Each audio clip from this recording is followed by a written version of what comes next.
Welcome, everybody, to the 2024 Netrunner World Championship main event, day one. I'm Eric Hayden from Neon Static, he, him. I'm Juniper Theory, or just Juniper, she, her. And I am super excited. I cannot believe that this is happening. Yeah, it's been really fun so far. This is my first Worlds, and I'm having an amazing time. Mine I'm too. so excited to see what happens. Really? Yeah, I've That's never awesome. been to a Worlds before. I've watched them before. Honored to be here on comms. There are 203 players registered for the event outside, waiting to get started. Everybody's got their deck lists all submitted online, I hope. And there was some harsh cutoffs at a certain point. That might be actually coming up in like a minute or two, so it's possible it's not the final count. We'll be going live to the announcements at the beginning of the stream in just a second. In the meantime, though, anything specific you're looking forward to today? I can't wait to see something in particular that I've been looking forward to, and then I noticed the last year, is that there's a pretty good lull in what happens as far as new decks coming out in the maybe 3 months leading up to Worlds, because a lot of the testing groups that are very serious about winning the event are brewing some really cool and creative things, threats to bring to this event. And I cannot wait to see the stuff that I have never seen before on stream. So decks that just we never saw coming. I got a chance to see a little bit of the stream today or yesterday while I played in the Round of Servers event. And even the first game, there was Earth Station being played by Santa, and you don't see Earth Station very often, or I don't anyway, at least in my local meta. So that was a lot of fun to see. So things like that. What about you? I'm really excited to see just the general breakdown of what people are playing. Like, there's so much. Once all the decks are in and we can look at all the info and stuff, start to see like how many people are in Shaper, how many people are in Criminal, what people are looking like for Anarch. I've seen a few people, like I know that Lat's one of the big decks right now, but I'm really curious, what are people going to be playing? Is it going to be mostly that? Is there some big brute, like you said, that we haven't seen yet that's going to come out yet? So curious to see what the general breakdown of everything is. Yeah, I heard about a couple of very creative decks yesterday that like the decks that won Crown of Servers. I don't know if they're playing them right now, so I don't want to spoil the secret tech. Hopefully we'll see it on screen. I think we have a few minutes. We are going to cut to the announcements, so everybody should be able to see and hear the announcements. Before the stream properly gets started, I want to give a shout out to the folks behind the scenes, Worm Mikado, who have like carried the setup of this stream. Hopefully the viewers of this will recognize like how much effort has gone into this stream. It is really incredible. If you see this and you think it looks nice or fancy or anything like that, Worm Mikado has done an amazing job setting everything up. Yeah. So much thanks to the folks behind the scenes, behind the cameras, not in front of the cameras. So, yeah. Did you get to play yesterday? I did get to play yesterday. Yeah, I ended up playing. My group all tried to play Moonpool in our decks. What was your team name? An unclear number of frogs and girls. We came 18th, which was mostly due to the fact that I got no sleep the other night because I was helping set up. Yeah, it's above the middle. I got the prizes, but there were like 2 or 3 games that I was just way too tired to play correctly. Yeah, 2 or 3 hours of sleep, you said? I got 4, I think. Yeah. I was here with Kata till like 2 a.m. helping set up the stream and getting everything set up. Yeah. So our team came in 40th. We were Bugalter did nothing wrong, which we mostly used the team name to incite feelings. I got a call out from Jeff that I beg to disagree. Viewers, Bugalter did do many things wrong. Just by like a credit, it's fine. It's fine. Crim deserves something nice. Reprint Bugalter with 1 fewer credit, and reprint Boat with 1 fewer power counter, and reprint every card. Yeah, I don't know. Some of those are fun, but yeah, that's fine that it got banned. Yeah, we don't know exactly how long it's going to take to get the announcements cut over because the people, I imagine, are still streaming in. We don't really know back here in our stream room, but yeah, I don't know. What are we going to vamp about? Do you have the? Did the info you were saying where you found out how many people were registered? Did it have any info about like what decks people are playing or what factions or anything? Not that I could see just yet. I just briefly looked at the Cobra listing, which folks, I'm not sure if we'll have the link in the description, but the Null Signal Tournaments Cobra page has the event if you want to follow along today with the standings as the rounds go on. We have 11 rounds of single-sided Swiss today, and then tomorrow I believe we have 3 follow-on rounds to make it 14 total. No, yeah, today for the format, today is going to be 11 rounds total. Then tomorrow morning, there will be 3 rounds. Those 3 rounds, a lot of people will know that they haven't made the top cut. Right. They're doing 3 rounds tomorrow so that people can potentially know, okay, I'm not in competition for the top cut, so I don't have to go in and play 3 rounds before the event. But also, it gives them a chance to do more Swiss rounds for more people. It's going to be single-sided Swiss, so 1 game per team, just not going back and forth. You're just playing runner, you're just playing corp, and then you move on to the next game, which is personally, I mean, it's a much better format, especially for people playing much longer decks, because double-sided Swiss has always had the problem of if you're playing one really long, miserable prison deck, and you finish that game, and then you have 5 minutes for your next game, it's really rough. But so we're going to be doing that. Then tomorrow there's going to be a top cut to 16, and we'll be streaming as many games for that as possible. Okay, we have announcements going over, so I think we're going to cut to that.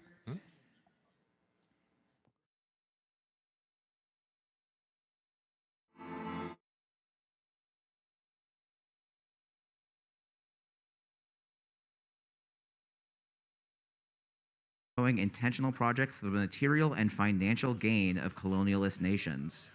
Many Ramaytush Ohlone people are still in the peninsula today, fighting for land rematriation and community restoration. Though we have not gathered today for political action, it is important to remember the conditions that we gather under. There is no atonement or thanks appropriate for this situation, but we acknowledge this land belongs to the Ramaytush Ohlone tribe, and ask you keep in mind how you can work to oppose settler colonialism now and moving forward. Thank you, everyone, for your attention. So today is the standard main event. I'm going to get into logistics, and there's a lot of logistics, so apologies. I'm going to need you guys to basically pay attention to just about all of the logistics. But before that, I want to give some venue logistics. So bathrooms are out the door to the right. They are marked as gender neutral. There is a sign right by the entrance that will hint at you which one has urinals, if that is of interest to you. Additionally, there is a low sensory room over there. We do not have that door open, but you are free to just open and go in at any time. The lights are dimmed, and we ask that people not have conversations in there unless absolutely needed. And then there's a staff room over there. Please don't go in there. Thank you very much. And there's a stream room back there. Also, please don't go in there unless you're specifically asked by someone on the stream team to go in there. Okay, before we get to the further event logistics, I want to give a couple of quick shout-outs. So first, I want to thank Nick, James, and John, without whom this event would not be possible. Can you guys raise your hands and get a round of applause? And I want to also make sure that we give thanks to the over 30 volunteers that are working in all sorts of capacities today to make this event possible.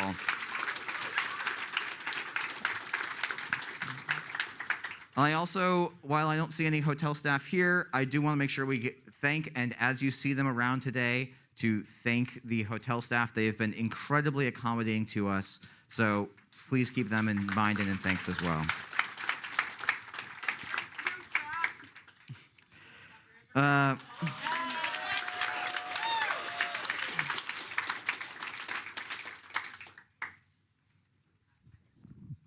Okay, do you have a thing for me?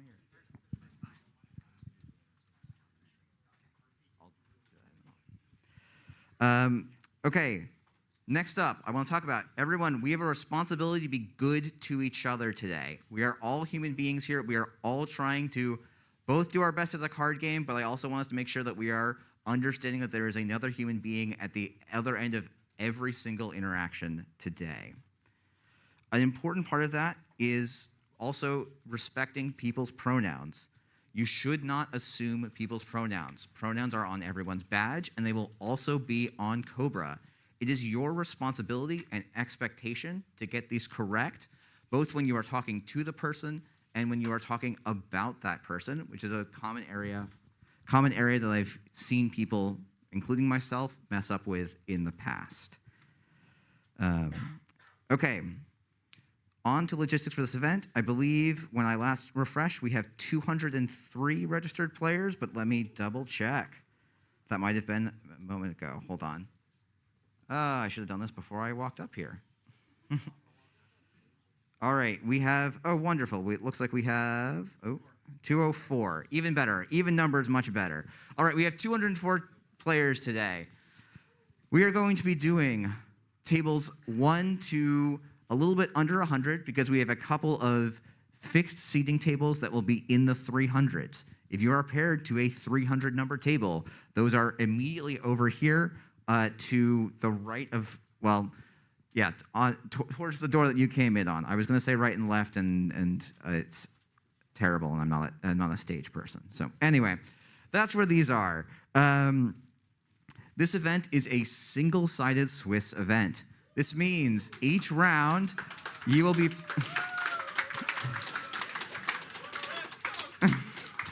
each round you will be paired against another person, and you will play one match. Which side you are playing, court versus runner, is indicated on Cobra. It is essential that you play that match and not the other one. It really messes everything up if you play the wrong match. I don't want to have to be giving game losses because you played the wrong match. Every round is 40 minutes long, and we are looking to try and hit 10 minutes between rounds so that you guys all get to go home at a sane hour tonight. This is because this is a 14 rounds total for this event, but 11 rounds of that are today. That is a lot of Netrunner, and it's going to be a lot of moving around.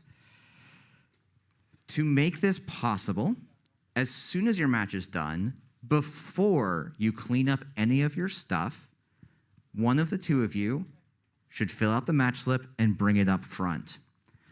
This is the HQ over here. Thank you to the HQ folks. They are going to be doing so much today. What you're going to do is hand your slip. Oh, I actually should have talked with you guys about. I think for this, at least for the first round, you'll hand your slip to someone. They will verify that all the information is needed. They will tell you you're good to go, and then you can walk off and clean up your stuff. Please, please, please bring your match slip up before you clean up so that we can keep moving smoothly throughout the rounds today. For those of you, I mentioned we had 40 minutes on the round. When the round ends, if the game is not decided, the player who is currently playing finishes their turn, and the other player gets to take one more turn. If neither player has won in that intervening time, then whoever's ahead on agenda points is the winner. If neither player has, if players are still tied after that, the match is a tie. If you have any questions about this, do not hesitate to call a judge. Okay, that actually segues into talking about judges. Judges you will see around the room in yellow shirts. We have a bunch of them today. Thank you so much, everyone. Judges are here to make everyone's lives a little bit easier and to ensure fairness across the room.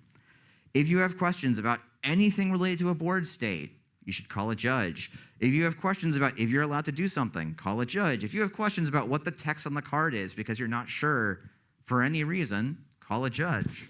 You can ask for a card and just be like, hey, I don't remember the name, like, what this card's res cost is. Judge, can you show me the card?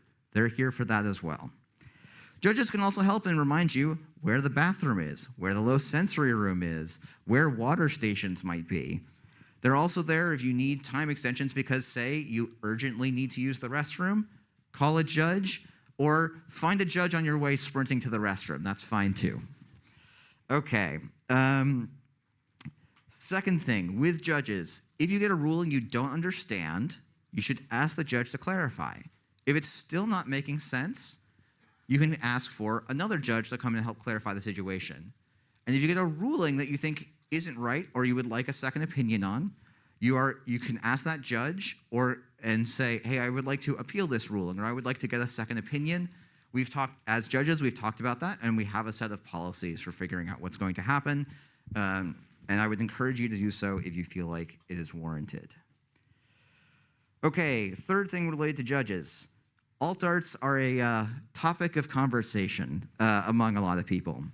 If you see a judge with some downtime, I would encourage you, if you have questions about alt arts in your deck, to find a judge and ask them to give you some opinions on it. We will be enforcing the policy that is written in the organized play policy. So the location of card information as well as its legibility are going to be significant criteria for whether or not we allow the card to be used in the main event today. However, I'm not planning on having judges walking around doing, Gestapo-style checks on everyone's alt arts.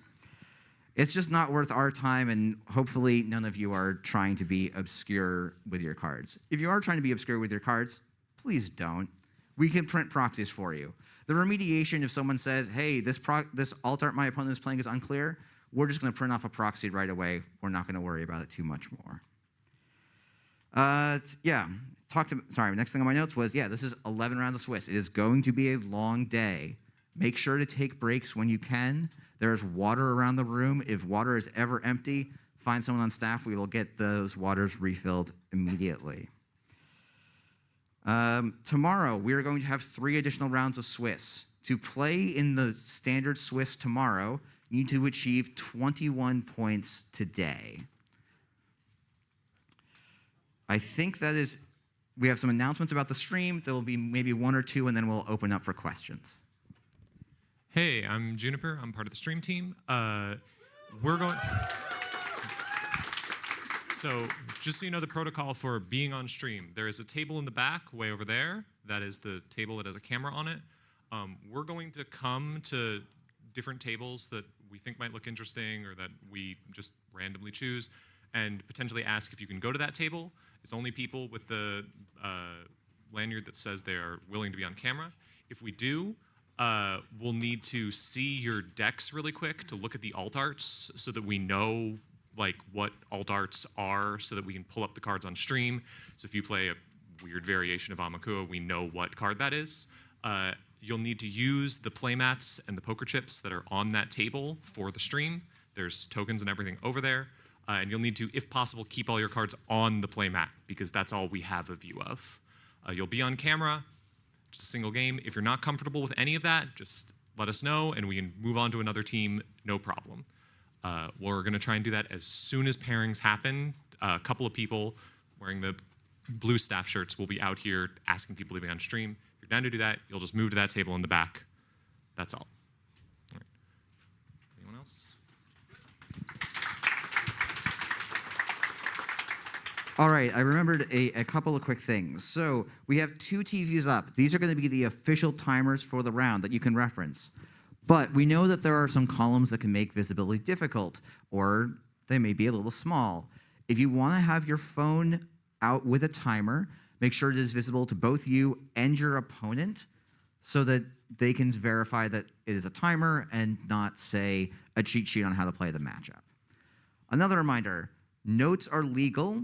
You should, if you feel like they are beneficial to you, take notes on things in the board state. But you cannot take notes from a previous game into the current game or any other kind of outside reminder notes.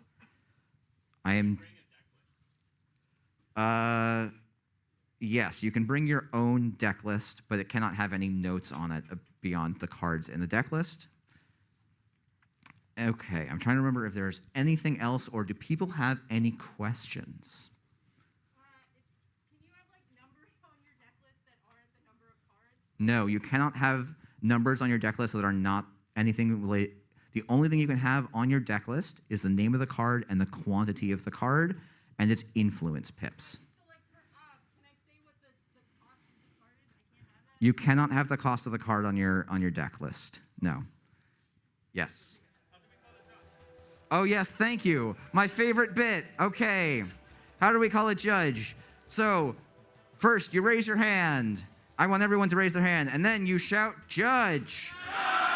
And then you leave your hand raised until a judge is talking to you. Do not just wait to see someone walking in your direction. There might be someone right next to you who's getting a judge call. Thank you so much, everyone. Yes. Yes, so the way that time extensions are going to work, the judge is going to write the time extension on the back of your match slip. As the judges, we will be monitoring time. The timers on here will count up. We are going to make sure to distribute the labor amongst ourselves so that a judge comes over to call time on your specific table. Yes. Yes. The plan is to call at 20 minutes, 10 minutes, and 5 minutes. And lunch is, so we have opted for a pretty late lunch today to try and split it evenly as we can. So lunch is after, let me double check the schedule. I believe it is after round 5. So it is going to be a late lunch today. Lunch break is supposed to start at 2:30 and end at 3:35. This is so that we can do 5 rounds before and 6 rounds after. Apologies, and we are definitely going to be taking feedback on this for next year. A question over there. There is not a Wi-Fi to check Cobra, unfortunately. We will be doing our best to either print deck lists, assuming the printers are working again. If not, we will station people around the room to help people check Cobra for standings.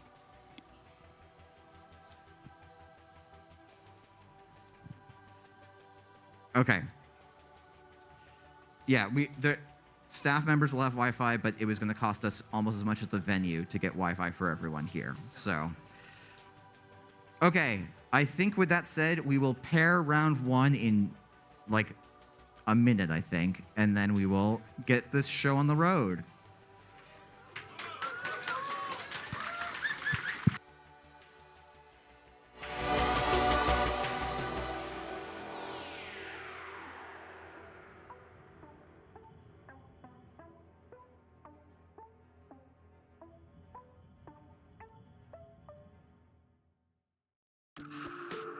Hello and welcome back to the 2024 Netrunner World Championship. I am one of your co-hosts here, Orbital Tangent, aka Josh, pronouns he, him, and I'm joined by 2 co-hosts. Hey, I'm Cranked, pronounce he, him. And I am Neuropanzer, he, him as well. Excellent. So we are in lovely San Francisco for this Netrunner World Championship, and before we get started with the round matches, we wanted to go ahead and go over a couple of things with the lovely viewers here. So, gentlemen, I have a couple of questions for y'all. What are y'all excited about for this world? So let's go to Cranked. I'm excited to be in San Francisco, first of all. San Francisco, one of my favorite cities in America. I honestly relish the chance to get out here anytime that I possibly have an excuse to. But then on the Netrunner side of things, I'm just excited to see what people are brewing up. I think Eric and Juniper touched on this a little bit, but the time between kind of the summer tournament season and then the fall world season is usually pretty dry in terms of folks publishing their secret tech for worlds. This is usually the time of year where you're going to see that secret tech come out, and we're going to see what people have been brewing. We're going to see what those testing groups have been jamming against each other, and we're going to see what the really competitive folks have cooked up for a world season. I'm really excited to see what people's read on the meta is, whether it lines up with my or your expectations, and we go from there. Pants, what do you think? Honestly, a lot of the same. I am extremely excited about the fact that we also had a ban list update since the last time that major tournaments were played. So not only are people holding on to secret tech, there is actually, despite the fact that the cards have been out for a decent amount of time, there is a very new meta. It was only one ban, but it was a very impactful one that really shook things up. So yeah, it's huge. The cards and the decks, I think, are going to be really innovative, and there's going to be a lot going on. And honestly, from having played yesterday at Crown of Servers, there were good games as well, just on all fronts. So many different factions that are viable, so many different strategies within those factions that are viable, and I'm looking forward to just seeing the games because they're going to be fun. For the folks at home, what was that impactful event? It was World Tree, the very powerful Shaper program that basically allows you to turn any of your installed cards into any of your other installed cards as long as they match the same type, and you get a little discount on top of it. Kind of does everything, right? It kind of does it all. It's just a really impactful card, deck-defining, archetype-defining, and so with that ban, an entire swath of decks that were really leveraging the power of World Tree to kind of make your rig mutable on a turn-by-turn basis. Those decks are gone. So we're going to see what people have cooked up in replacement. Yeah, so leading into that and talking about that, so it sounds like Shaper was kind of dominating the meta with that World Tree being in there. Now that it's gone, what are IDs or factions are we expecting to see? I still expect to see a healthy dose of Shaper. I think Shaper got an absolutely huge shot in the arm in terms of their card pool with Rebellion Without Rehearsal. Cards like Trick Shot and Burner that, in addition to just having powerful words on them, they are proactive Shaper cards. They encourage Shaper to be aggressive, to run, to get early accesses, and not just sit back on your laurels and just build up your rig. I expect to see a wide variety of Shaper decks.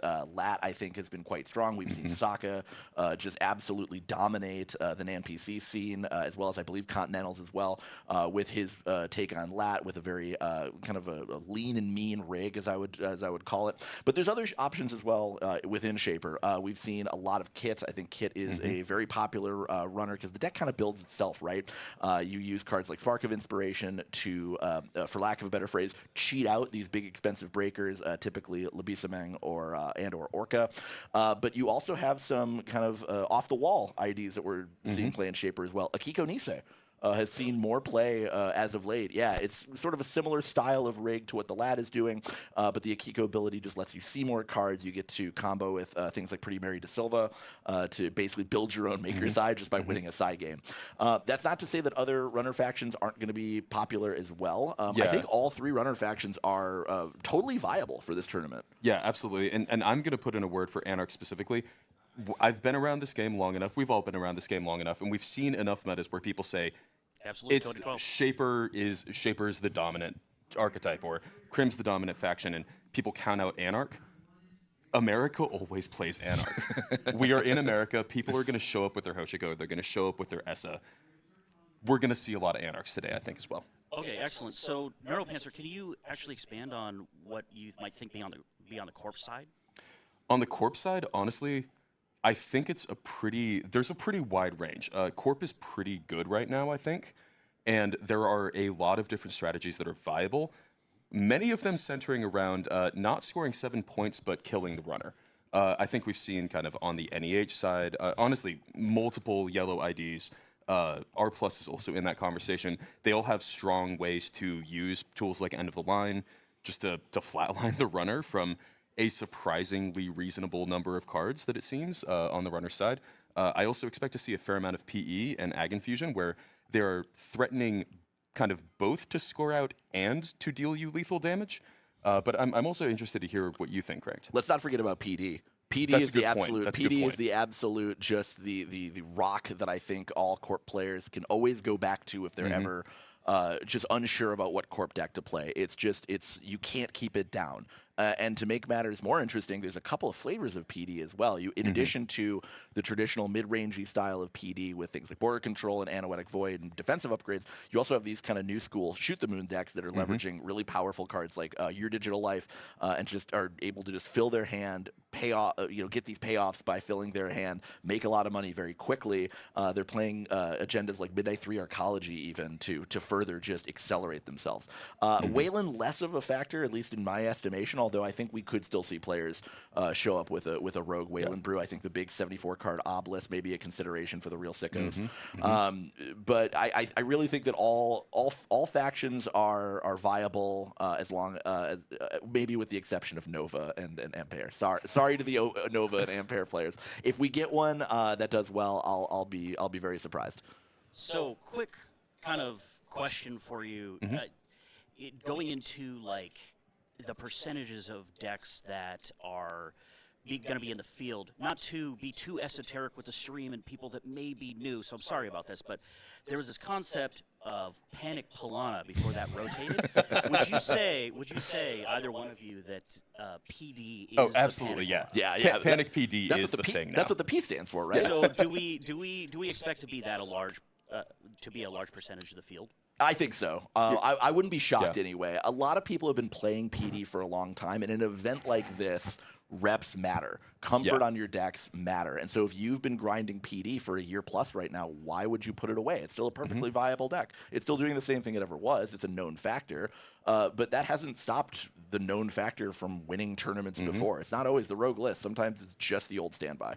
Yeah, and I think it's especially because this is such a long event. We have 11 rounds today, 3 rounds tomorrow, and an entire top 16. You want something that you practiced with that you don't have to think as much on and that you don't have to spend as much mental energy, because that is going to be a premium in those rounds where you're fighting for your cut life.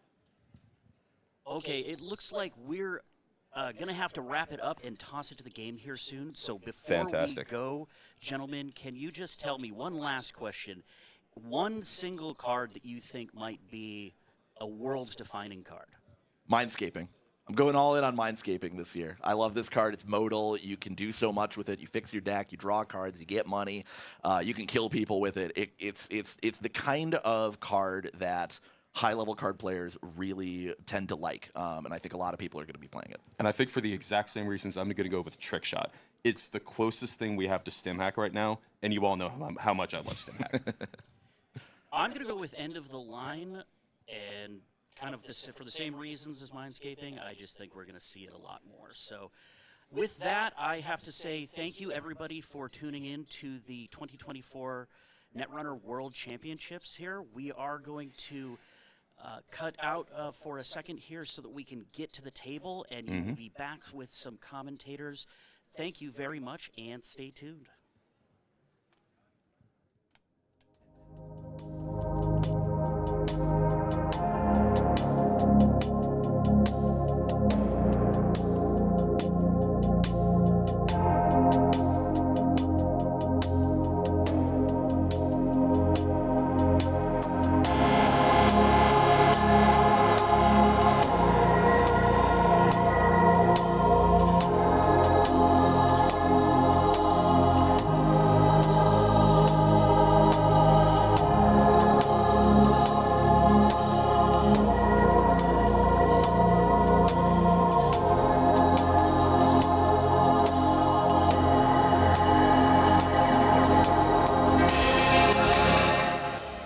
Back, and we have round one paired. On the left here, we have Kidco, he/him, playing PD, despite the NBN in the upper corner. We'll get that fixed soon. And then Mosquito on the right, he/him, playing 419. I'd love to see a 419. Well, I love to see a 419 on stream. I don't like to see a 419 across the table from me. Yeah. Not when you're playing against 419. 419, for those unfamiliar, is it's a Katara cycle identity criminal, and it says the first time the corp installs a card each turn, they must either pay a credit, tax, or expose the card. And then on PD, that's a more contemporary card, NSG card. It is very common. You'll see a lot of it today, I expect, and it is a 6-hand size ID that, when it scores an agenda, can take a card back from Archives to HQ. So what are we expecting to see? Well, obviously Amakua, the turtle, for 419, because that gets a counter whenever you expose. So yeah, and we can see it in hand getting installed turn one really after a sure gamble. Early. That's a strong start for 419. Now the expose on the ID is really relevant, because every time... Oh, agenda off the top. Oh my god. Oh. What do we have there? It is a 4-2. Is that a public? That's the one that came out recently. I don't think it's a timely public release. It might be an architect deployment Architect, test. that's the one. Architect. Okay, yeah, that's a black and white proxy, which are legal here at Worlds. Just for anyone watching who's unfamiliar, you can just print decks off with your printer. That looks like a Tranquility home grid in the remote. Tranquility home grid is gonna get some credits and some cards when they install. Yeah, he's gonna take the credits. Yeah. Right, getting either 2 credits or drawing 1 card off of Tranquility the first install each turn.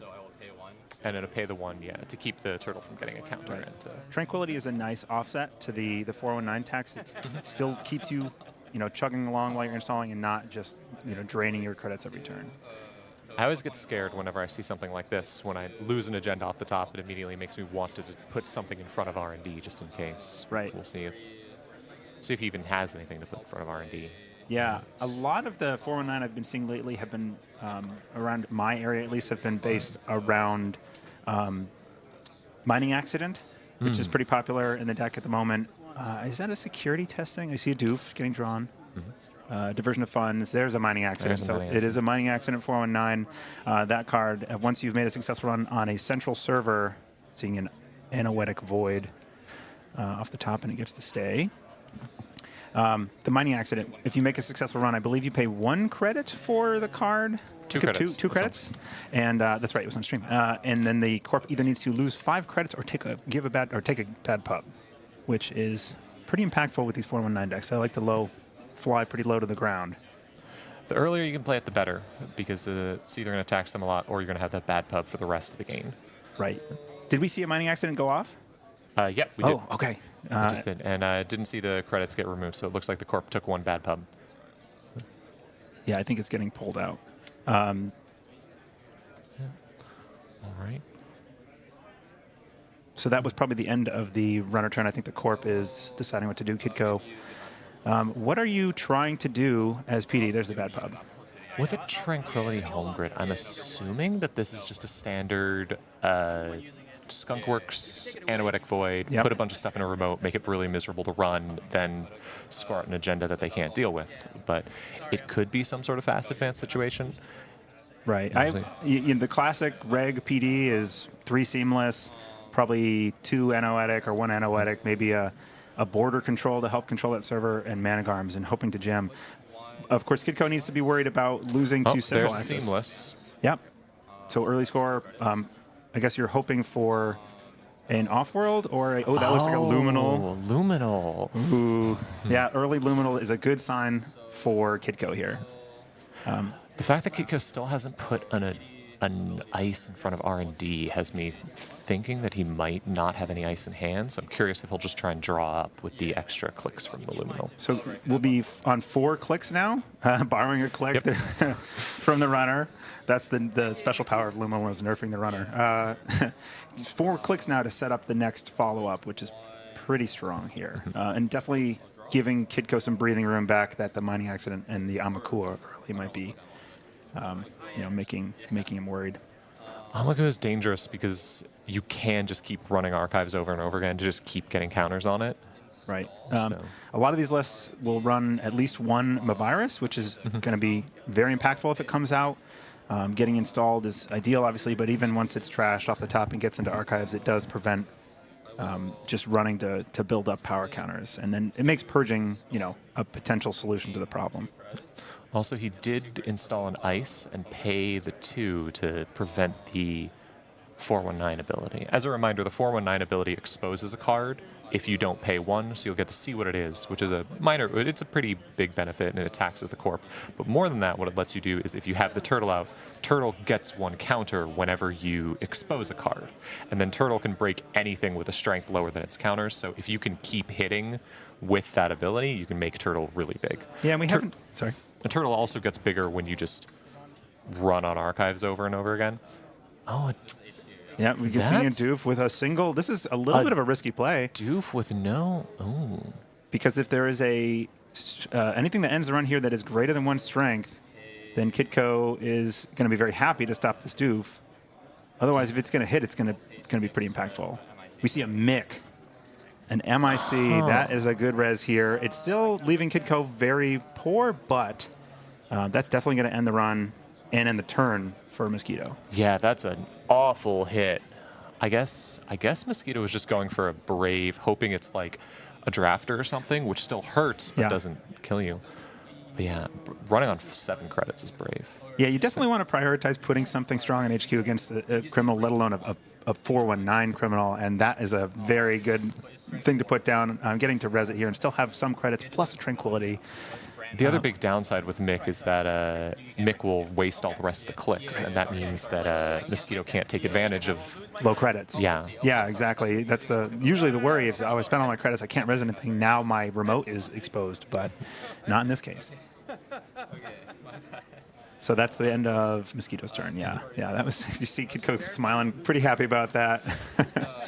It does mean you don't have enough credits to... If what's in the remote is in the agenda, Kidco can't just advance it to score it or such. If there's 2 seamless, it's possible. We've already seen 1 seam. Well, PD probably What took it back to hand, I assume.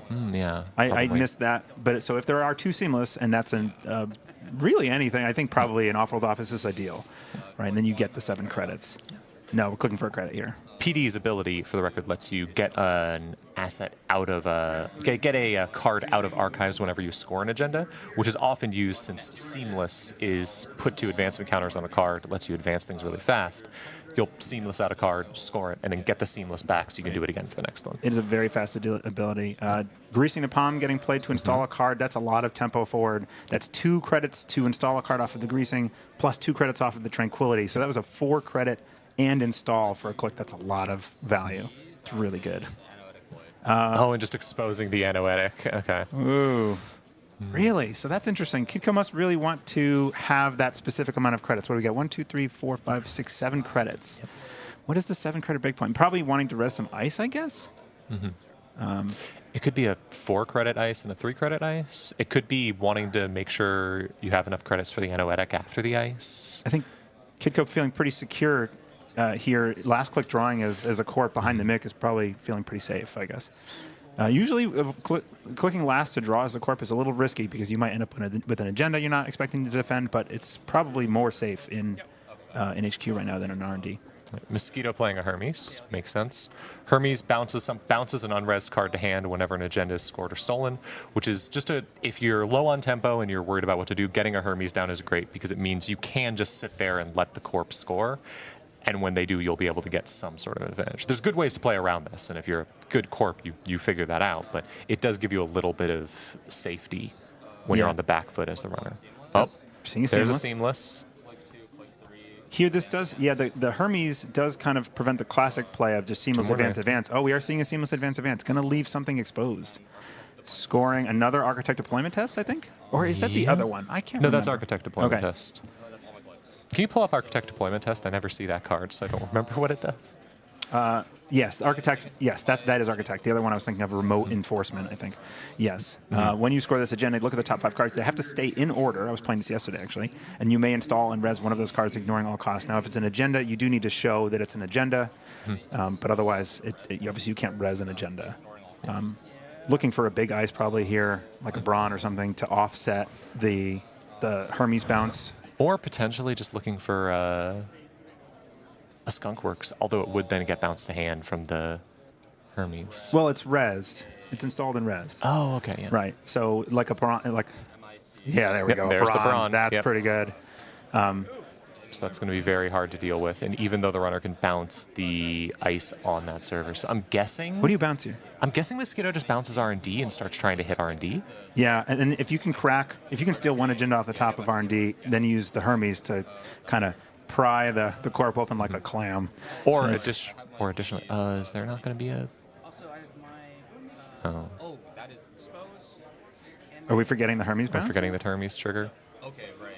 Yeah, we'll see. It looks like there's a conversation about it happening right now, but we do install. So the triggering ordering, by the way, here, the corp, it is the corp's turn. It looks like we're talking to a judge. Yep. They're calling a judge. So the 2 triggers are both on score, right? And the active player is the one who gets to resolve a simultaneous trigger at the same first. And so that, in this case, would be Kidco, who gets to do the Architect's install, and then the Hermes goes in. There we go. We're seeing the Hermes bounce the R&D. That is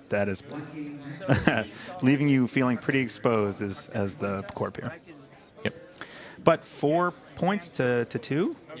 It's a good start as a PD, especially because you still have that miserable server. Like I said, the goal with this sort of PD, set up a server, put an anoetic, which bounces people out, put a skunk work, which costs people 5 credits to get in, and then to run that, you're going to need to spend 5 credits over and over, and to keep having to go in and deal with the anoetic, which keeps bouncing you out. And you just don't have the money for that, so eventually the corp just keeps scoring. Right, and if you see a border control on that server, it multiplies the problem even further. Yeah, it can get pretty... Sometimes you just go, okay, there's no way I'm getting in there. I'm just going to tunnel R&D. That looks like a virus. Oh, that looks like a virus, which is not what you want to see here. Losing the color is hard. That is a virus. Oh, that hurts because that clears the turtle, so the turtle can't break anything now. It does get rid of, so you do get to see another one off the top. There's a second mining accident, which is going to be 2 bad pub. But if you can't keep getting stuff, there's nothing you can do with the bad pub. You need a way to break. You need to. Oh wow! Off-world. Okay. That doesn't increase the turtle though. Still no way to get those turtle counters. Yeah. So here, I guess probably the ice or the upgrade. What do you think? Probably the ice. Yeah. Yeah. Bouncing the ice with Hermes. That is a classic 419 on 1 credit and 2 bad pub is still in a very happy place right now. The biggest difficulty with the turtle, though, is that the turtle, now that the virus is in archives, every time the runner runs archives, the viruses get purged. So you can't, normally with turtle, you can just keep hitting archives if you desperately need to get enough counters to break through a brawn or something. But with archives having that, if R&D gets iced, you have to find another way to start breaking ice. You have to find another icebreaker or another tool or something. Right. After the R&D run, you do get the one after the purge. So it's purge, and then you have finished a run, and then you get did one, extra cards. You get 1 counter. Kidco probably very desperately needs to ice R&D here, because otherwise it could just be the game if it stays open. Yeah. And if it's not the game, then it is a way for Turtle to just run R&D open and get power counters. Yeah. But more Hermes hits is going to be a big problem for Kidco. Yeah. So both players tied up right now, but I think maybe back foot. Okay, maybe not quite the back foot. Yeah, grease in the palm. Is greasing the palms any card installed? Yeah, install Okay, so you a can use card that. in or protecting a server. We installed 1 card from HQ, so you can't Yeah. just use that to put down an ice. Yeah, and it's 2 credits, and the tag text here is very rarely relevant, especially in PD. It doesn't happen effectively, but it doesn't really matter. Putting it there. Wow, pushing. So that is going to be gain 2, -1, and then -1 for the 419. So it should be net neutral. Yeah. If he chooses to pay for the 419. And exposing. Not paying for it. Just Okay, exposing gaining it. one credit here. That gatekeeper's really hard to deal with though as a turtle because it starts out as 6 strength when you res it. Yeah, so this says to me that Kidco probably has at least 1 seamless, if not 2, and we're assuming that's an Iqua that went into the server, and it could mean that as early as next turn, with an advance, that's got to be an Iqua then. Signaling this is an Iqua project. So Kidco's just going for the win here. Yep, pushing, saying, I bet I can score this before you can find 1 more or 2 more in R&D. R&D's going to hold out. I'm going to push for it. It's a risky play, but it is exciting. Here we go, looking at the top of R&D. That's an ice. It's an ice. That's an ice, which can't be trashed, so Amakua now can get stronger, but there's no way for Amakua to get to 6 to break the gatekeeper here. Right. So are you just locked out as Mosquito? Maybe you can find something. We know there's a seamless in hand, so it's seamless, advance, score the Iqua. That's the game. Does 419 have any tools that you can deal with this with?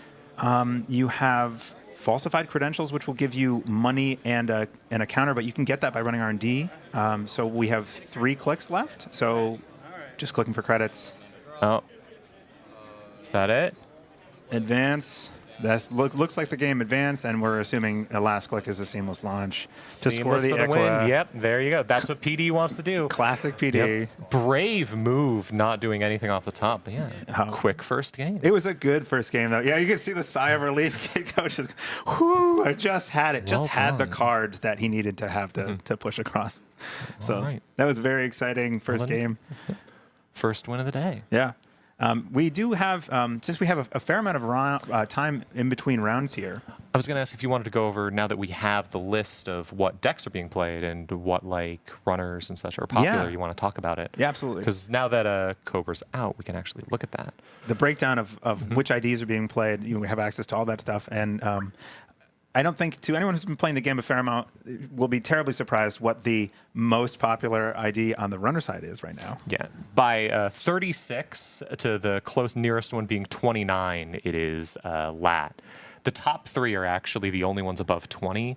All of them are like Lat is 36, Hoshiko's 29, and Kit's 28, and everything else is below 20. So that's 16 more Lats than 17 more Lats than the previous one. Yeah. That is, it's surprising. It's not surprising, but I think that right now the meta in general is really, really diverse. I've heard people say this about coming into this, that can a meta be too diverse? It's hard to know exactly what you're going to face when you come into a big tournament like this. And I think that you definitely need to plan around Lat. Sokka's been popularizing Lat by going across the U.S., winning all the nationals with that deck repeatedly without one card changes. No surprises along the way, any gotchas. It's just value, control, tools, and skill. Yeah. That's the biggest thing, having played against the Lat a couple of times in Crown of Servers yesterday. It's just really, really hard to do anything about it because it just works. You have to actively be protecting yourself from it. And the other thing about it that I think makes it so popular, in fact, the thing about all three of the top runners, Lat, Hoshiko, and Kit, all of them are some level of easy. Yeah. There's no weird trick to it. There's no combo you're trying to figure out. There's a lot of complexity. There's a lot of figuring out how to make the most money off of it or how to do things best, but they are all very regular runners. You install icebreakers, you break ice, you do well. Generic value is there something to be said for that? There's a ton of value. Learning to play Lat and how to organize your turn takes a lot of planning to figure out maximizing the Lat draws because for those not familiar, Lat is an ID that says at the end of your turn, if you have the same number of cards in hand as the corp, you get to draw 1 card. And that is after your discard step, so it lets you draw up to 6 cards if the corp is on 5 cards. So that has some inherent kill protection because a lot of times corps are trying to kill you if you have 5 or fewer cards in hand. So if you have 6, you automatically can survive something like a double punitive off of stealing a 5/3. So that's made it very popular because there are a lot of kill combos out there right now, or at least there would be more probably if Lat wasn't so prevalent. But they still exist, and you can still get through a Lat, but it's quite hard.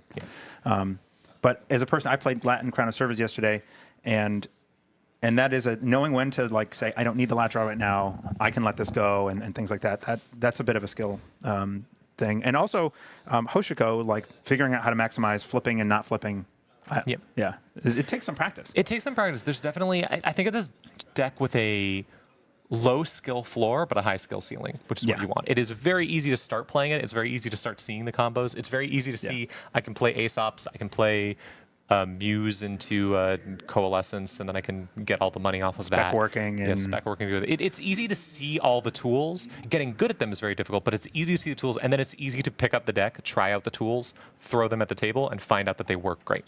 Yeah. And also, Deep Dive is still an amazing card. Yep. It's one of the best cards in the format period when it's playable, and Lat makes it extremely playable because you can score out 1 or 2 points easily, and then you just spend the rest of the game prepping for your Deep Dive. And as soon as you hit it, you're going to win the game. Yeah, Shaper obviously got a huge boost this set, so seeing Lat and Kit as top, 3 of the top, 2 of the top 3 most popular IDs makes a lot of sense in cards like Trick Shot, which just give you generic lots of money value. That text, the text never ends on that card. It goes on for miles.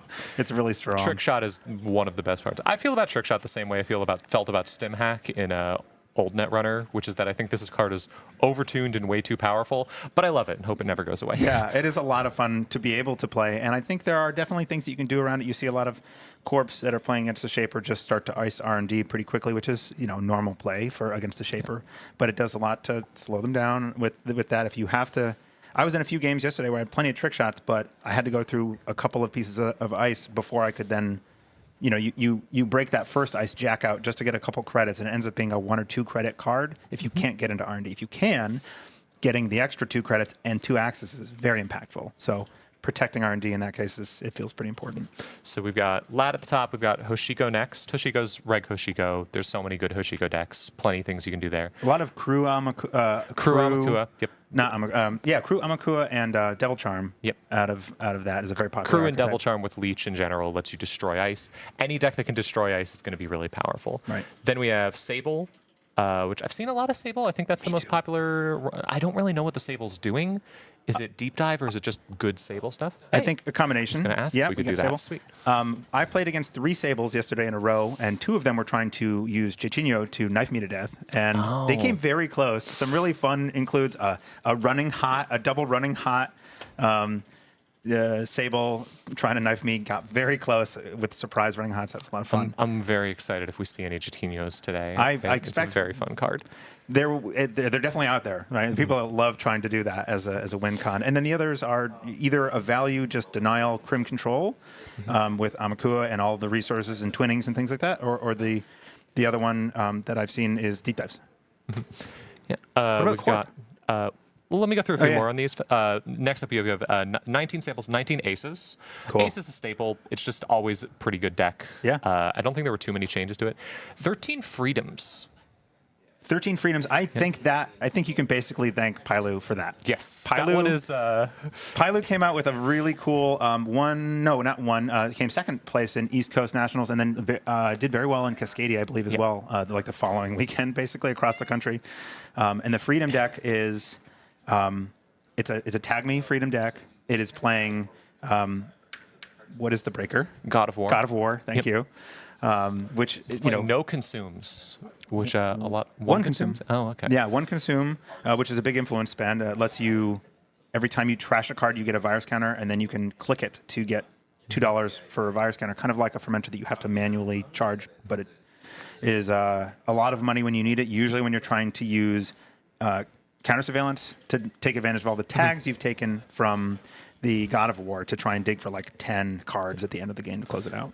Yeah. And then 11 419s, 7 Mercuries, and from then on, there's like 6 of a bunch of random stuff. I am glad we're seeing Akiko because of the girls deck a while back. Yep. Akiko has been unplayable for so long. The fact that it's finally actually playable is just so delightful. Yeah. I didn't think there would ever come a day. I'm so happy. Have you jammed the girls deck a lot? I have jammed the girls deck, and I was immediately just like, oh, this is so much fun. Yeah. This is great. Nick, my buddy Nick, is really a big fan of that deck, so I've played against it a fair amount. Yeah. So fun. I think it's been mostly supplanted by Lat because the Lat deck is just a bit more boring.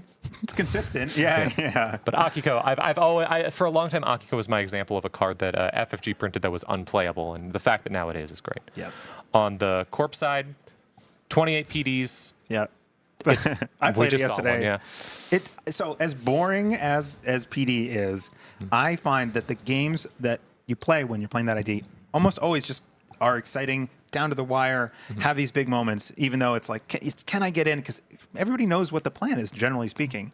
So it ends up being a really good, like, the closest thing to a chess match that I tend to play in Netrunner. Yeah. 22 R pluses. The second most popular ID is R+. That is very impressive. I'm wondering if that has to do with the popularity of Freedom. If Freedom becoming such a big deck, because I know it's a tag me list because of the God of War. Lat has a hard time dealing with tags. That's true. Yeah.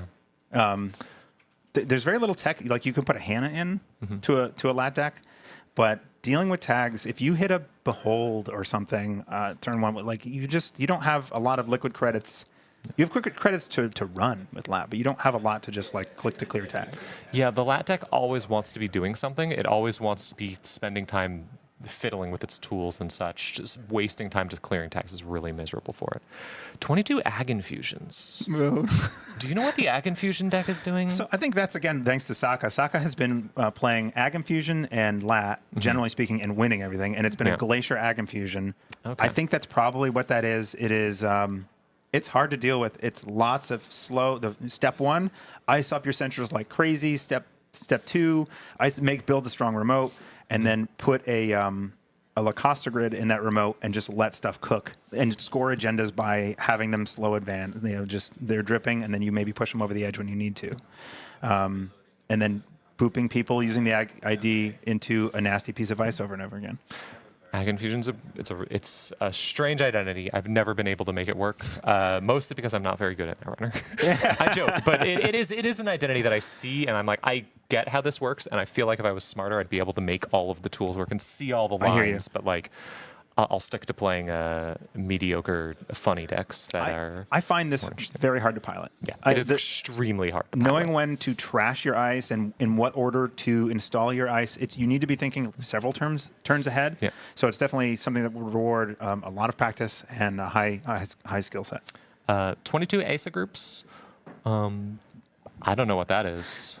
Jai, who the Intercons champion, I believe, has popularized this, as well as a couple other players.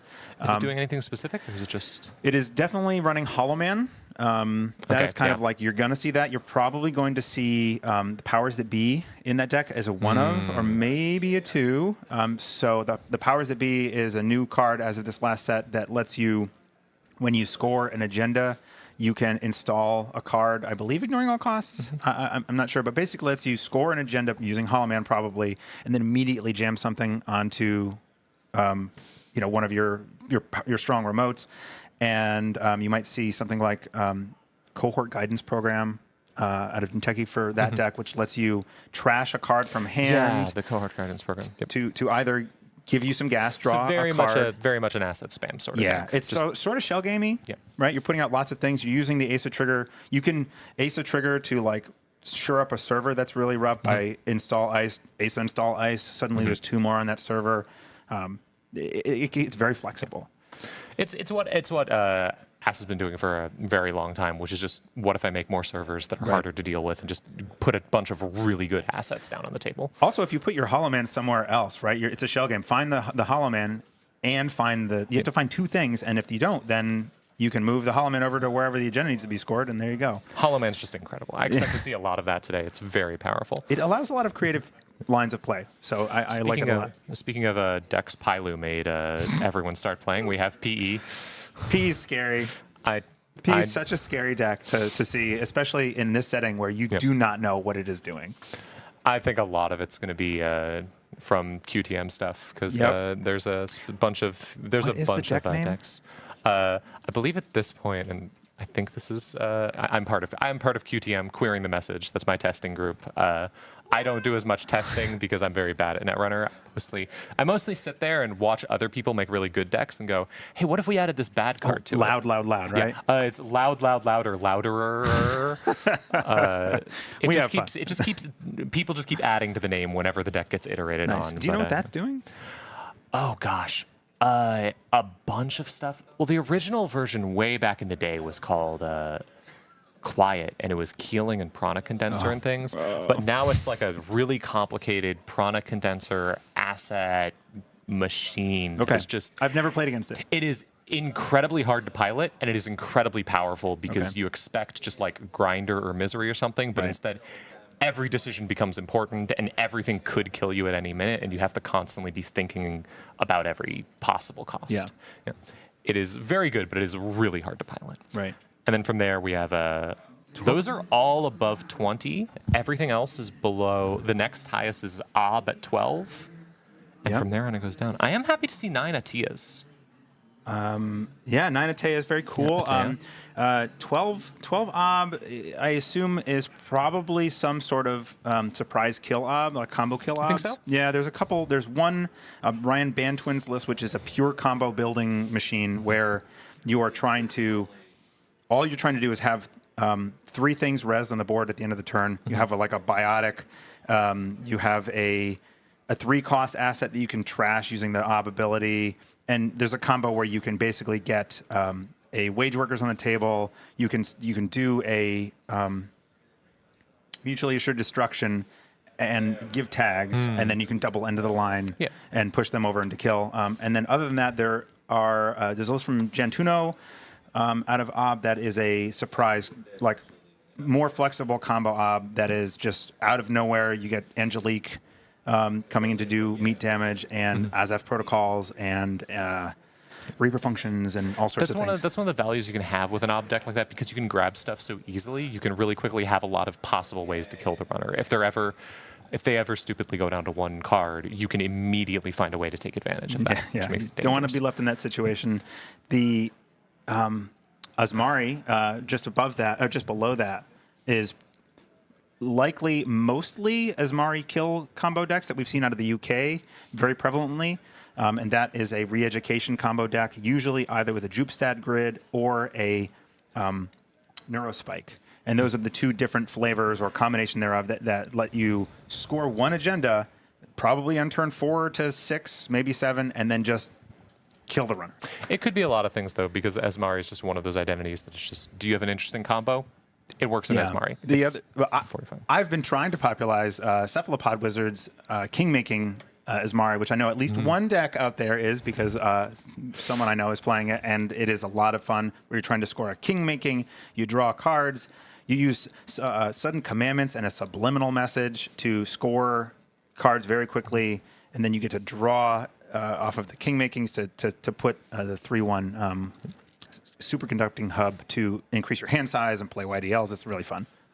Then you've got a bunch of different identities below that. Just a few of everything. 7 outfits, 9 built to last, 7 sports medals.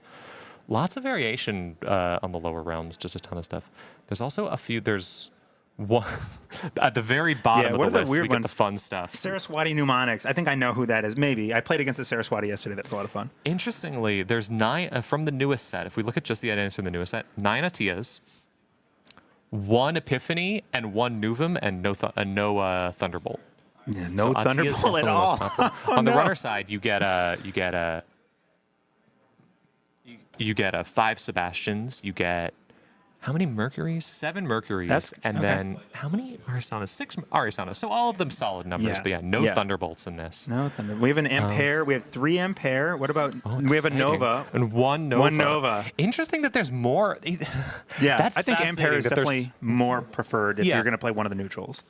I just can't imagine going to Worlds and being like, I'm going to bring Ampere, but also What is it doing? I'm going to do whatever I want. Yeah, that is the advantage. But, No idea. Ampere, for the record, is the Highlander style deck. You can include any cards that you want.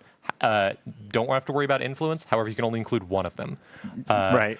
This means your deck is extremely inconsistent and probably will lose because it's inconsistent. But it does mean that you can do anything and that you never know what it's going to have. I think the most popular Amperes that I've seen have been trap decks, where there's just like cerebral overriders and Urtica ciphers and like things that Nightmare you Archives yeah, and just- the holds, whatever, yeah, anything that you don't want to touch. Yep. And they get put out, and you go, I don't know. It could be literally like, I don't know what I'm playing against, so how do I play against it?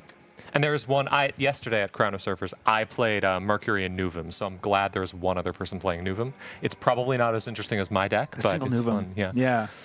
Yeah. I'm proud of my deck. I'm going to put it on Netrunner DB. Cool. Yeah, I want to see more Nuvum lists. It's tough because a lot of players really favor consistency, and that deck makes you have more cards in it, which is a definite downside. No, it's and you're- definitely it's no 50 card deck has Max has, but I don't think any 50 card Yeah. Corp deck has ever been good. It doesn't have draw built into it, which is the thing, right? Yeah. It does it's a smaller deck kind of because you're trashing stuff, but then you have to deal with that risk of the trash. But yeah, it's a pretty good spread. I mean, on the Corp side, there's a the lowest Wayland is Ob at 12, but the top 3 are all different factions with PD, NBN, Reality Plus, and Ag Infusion. And then on the runner side, the lowest there's a Criminal at 19. Yeah. Okay, so we have 5 minutes left in the round, I believe. I think we maybe are going to take a quick break, and then we'll be back for the next round. I don't know if it's us or we'll see if on the commentary. I'm not watching the schedule, but anyway, we hope you've enjoyed the coverage so far. We're excited to be here with you and look forward to 10 more rounds of single-sided Swiss today. Oh goodness, It's going to be a long day. It's going to we're going to have to dig deep near the end, but I guess we'll be back soon. See it. And yeah, that's it. Bye-bye. Yeah. Goodbye.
and welcome back to the Netrunner 2024 World Championships. My name is Neuropanzer, he, him. I'm joined by... Cranks, what up? He, him. And Juniper, she, her. Fantastic. This is a great team. I'm glad to have you both here with me. We did just finish round 1. We're about to go into round 2. Cranks, can you remind me, what is the schedule like today? What do we have going for the rest of the day? Yeah, so the schedule for today, we're going to be doing 11 rounds of single-sided Swiss. So this tournament software, formerly known as Cobra.ai, now it's Tournament Null Signal Games. Tournament.nullsignal.games, whatever.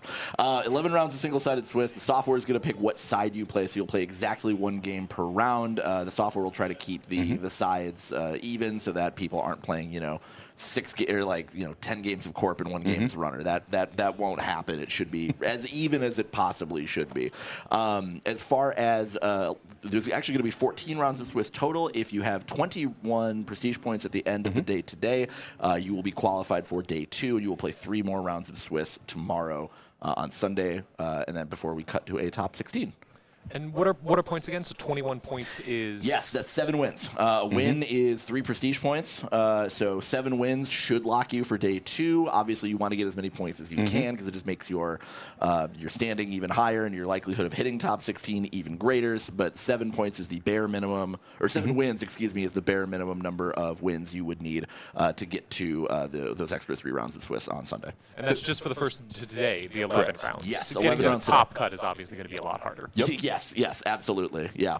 Yeah, absolutely. And actually, I'd like to talk about this. So what does day 2 look like? So day 2 is going to be 3 additional rounds of single-sided Swiss, so that we can further pair down. And then after those 3 rounds of single-sided Swiss, we'll pair down to a top 16, and there will be a double elimination bracket that will eventually determine the world champion for the year. I'm down. Exciting stuff. I'm excited to see it. So we talked a little bit before the event about what we thought was going to be in the field. Now that we've actually seen the field, now that Cobra has all of the factions and IDs available, how does that line up to what we thought? We talked a little bit about Panic PD, and we're seeing it. We're seeing about people are panicking today. 28 people, whether in Panic or otherwise, have opted to select Precision Design Hospiroid as their corporation ID. We saw it last round, and we saw PD do PD things. Textbook, right? It was a great example of just like the most obvious possible time. All right, looks like we're getting started. We are here with the to next hand round. off to our round 2 team, so enjoy round 2.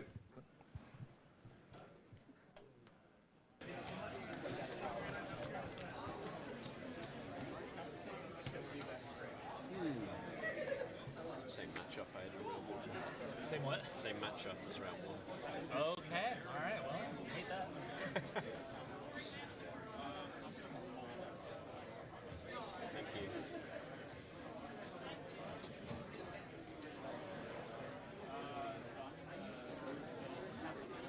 And welcome back to the 2024 Netrunner World Championship here in San Francisco. I am Josh, aka Orbital Tangent. I'm joined by one of my other co-hosts. Hey, I'm Eric from Neon Static.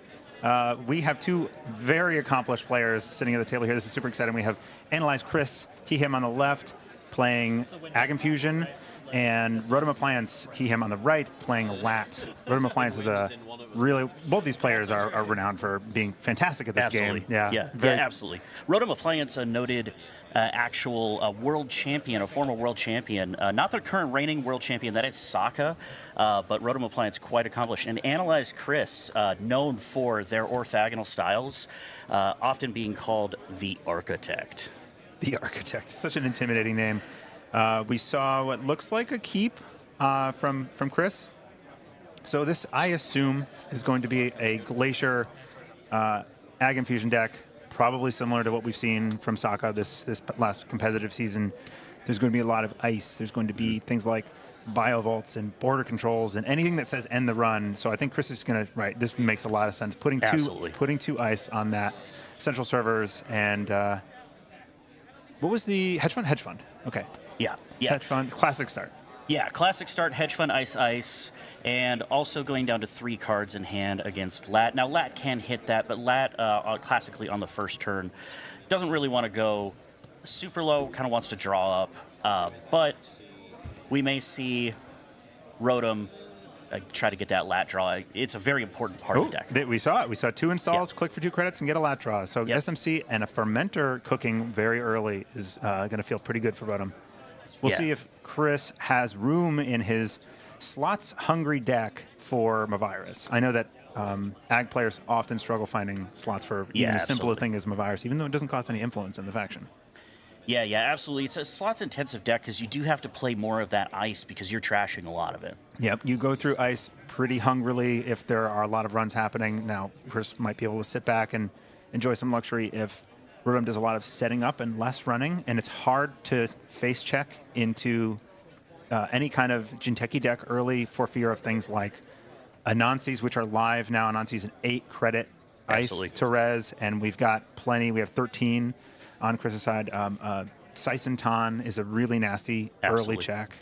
Yeah, and sentries are really good in the meta right now, so they do cost you lots to break. So Lat may have to play it cool just to avoid that spider and just to avoid that Saisentan, Not sure. Oh, so we do actually see Chris very kindly splaying his hand with a 5 counter there just for us to know what Rotom is going to be shooting for lat draws, which is excellent. Yep. Going to be pretty critical. I think we see an agenda in hand. Kind of hard to tell. It's going to be hard to see like peak hands, especially you can see Rotom Appliance plays it pretty close to the chest. So we're definitely not going to see too much from Rotom, I think. Chris is actually hanging out a bit. We get to see some more. So we're seeing a remote come down, and we're seeing a Hansai.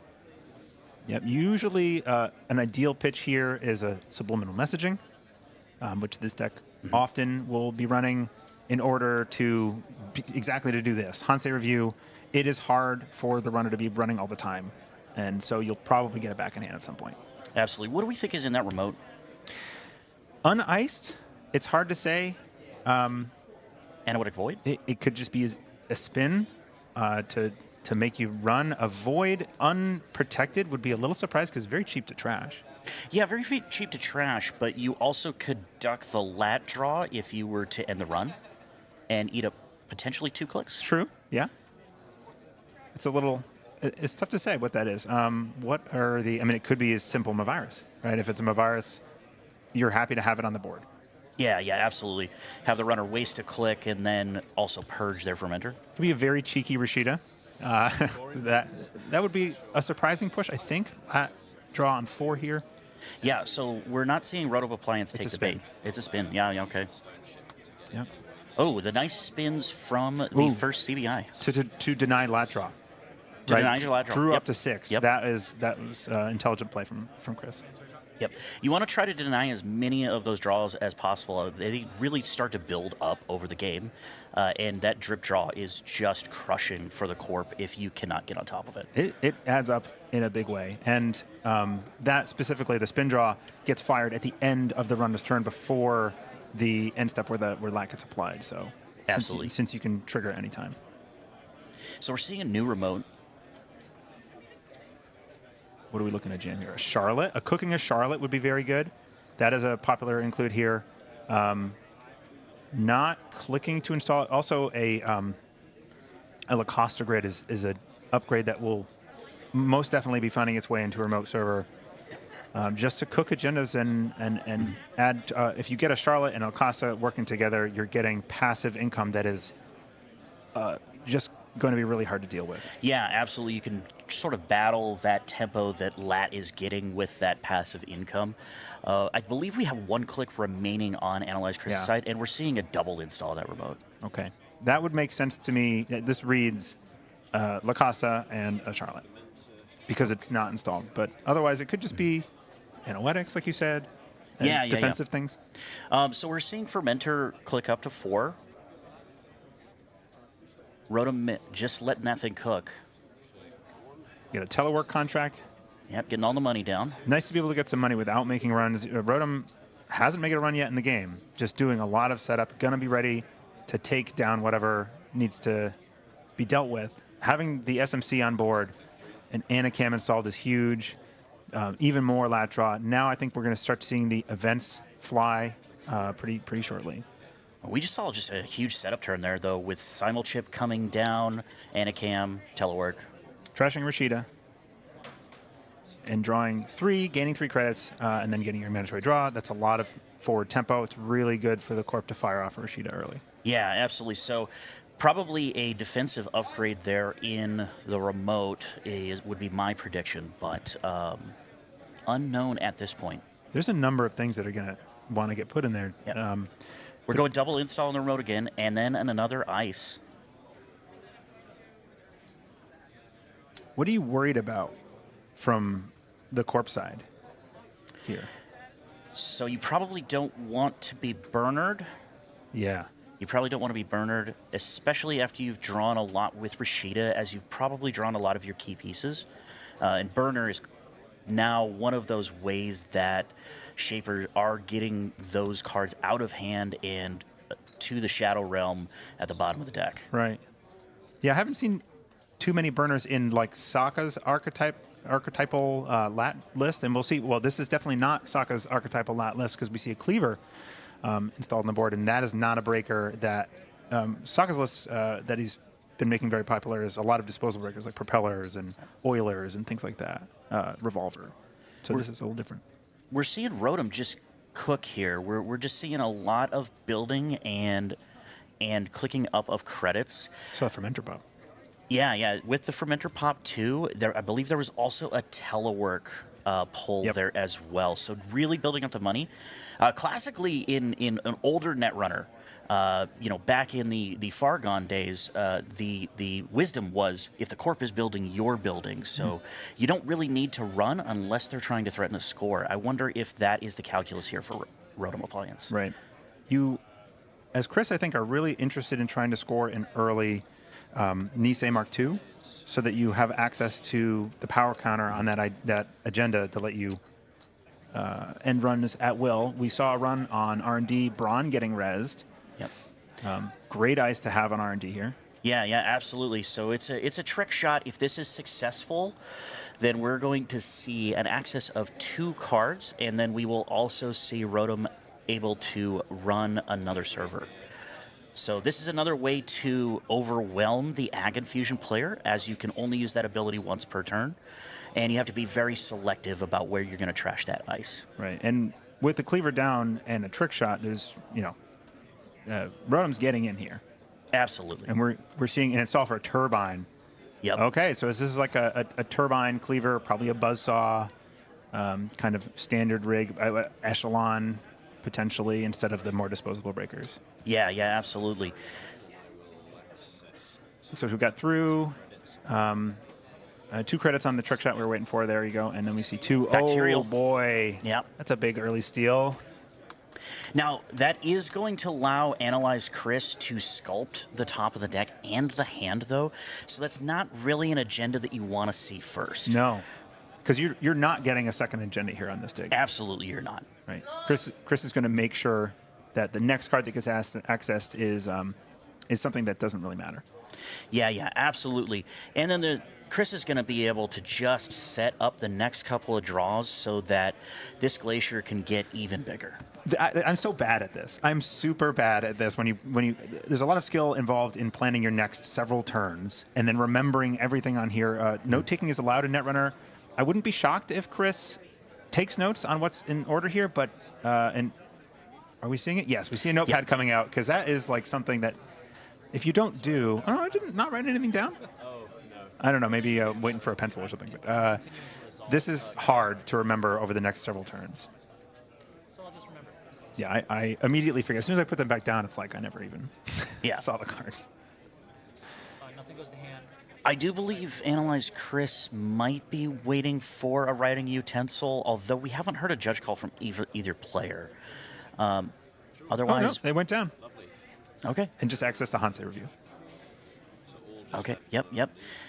Analyze Chris setting up 4 additional credits over the next couple of rounds. Yeah, and the trick shot then still has some money to pressure the remote here or take down the Spin Doctor. I would imagine at least running the spin is probably a useful thing. Yeah, I would say if nothing else, if Rotom does not feel comfortable going after that remote currently, probably going for that Spin Doctor is the move we are going to see next. We waiting?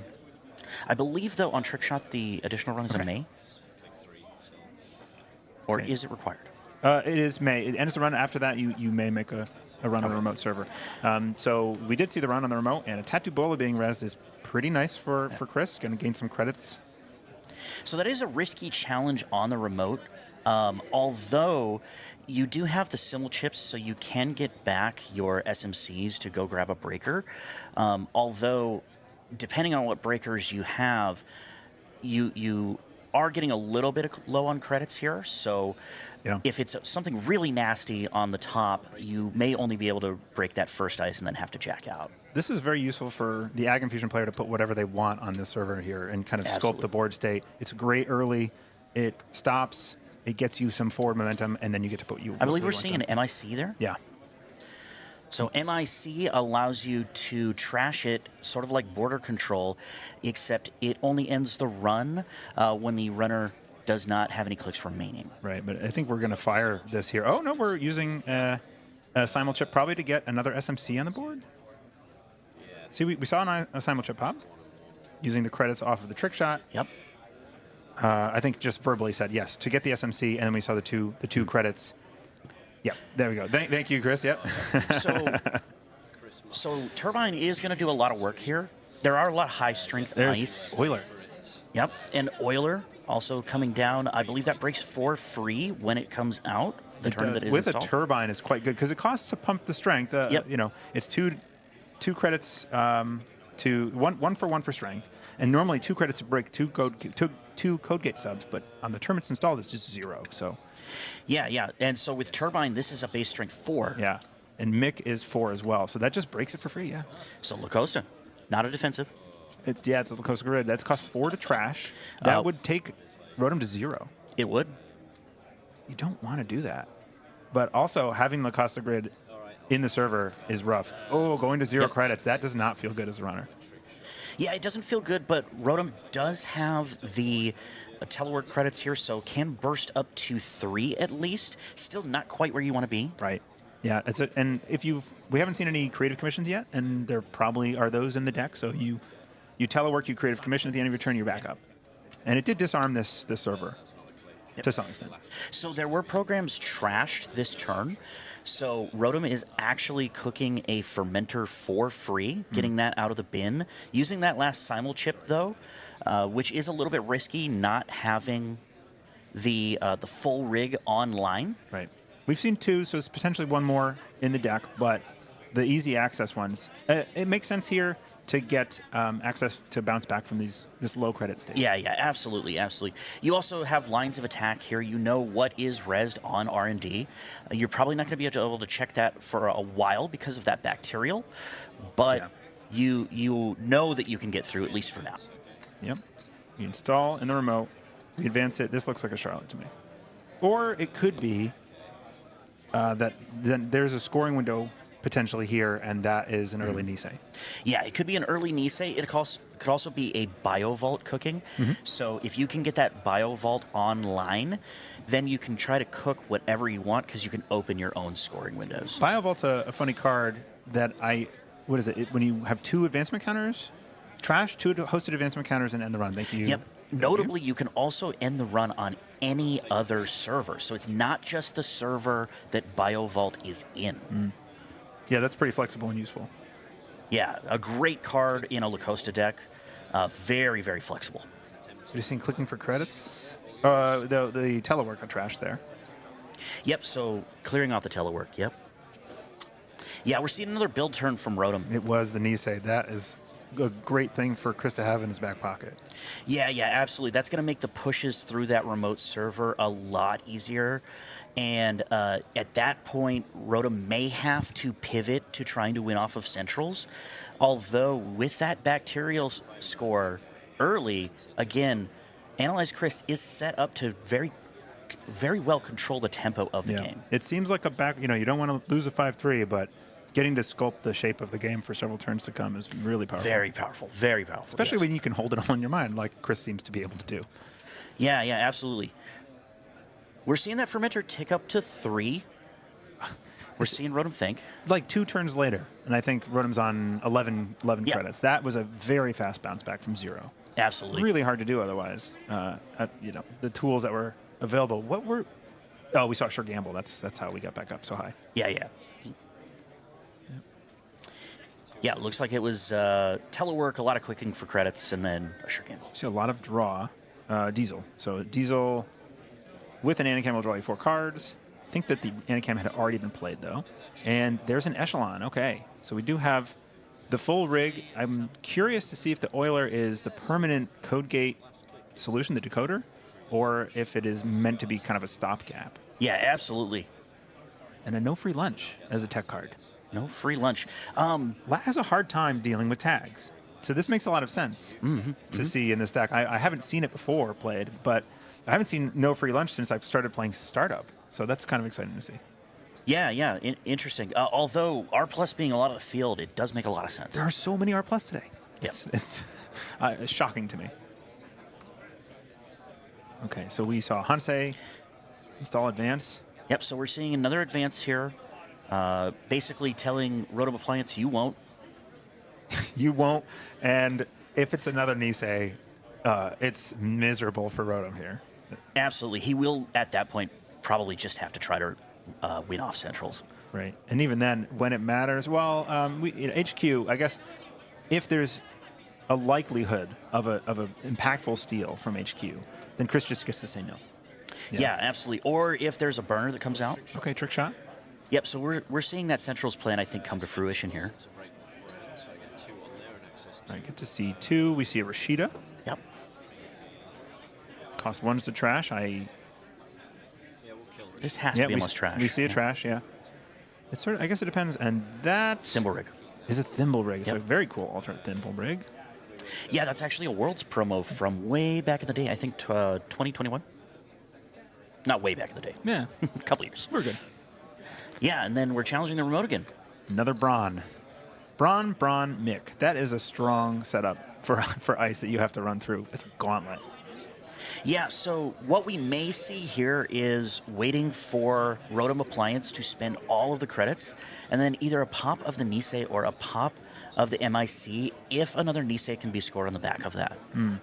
You'd hate to lose the Mick because it's costing now at least 1, 2, 3, 4 credits to break with Oiler. Yeah, absolutely.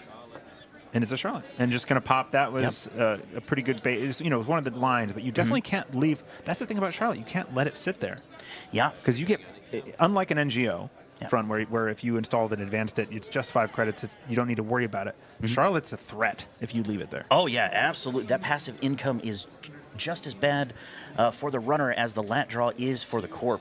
Rotom is not down and out, though. We are seeing a fermenter over there cooking on 4.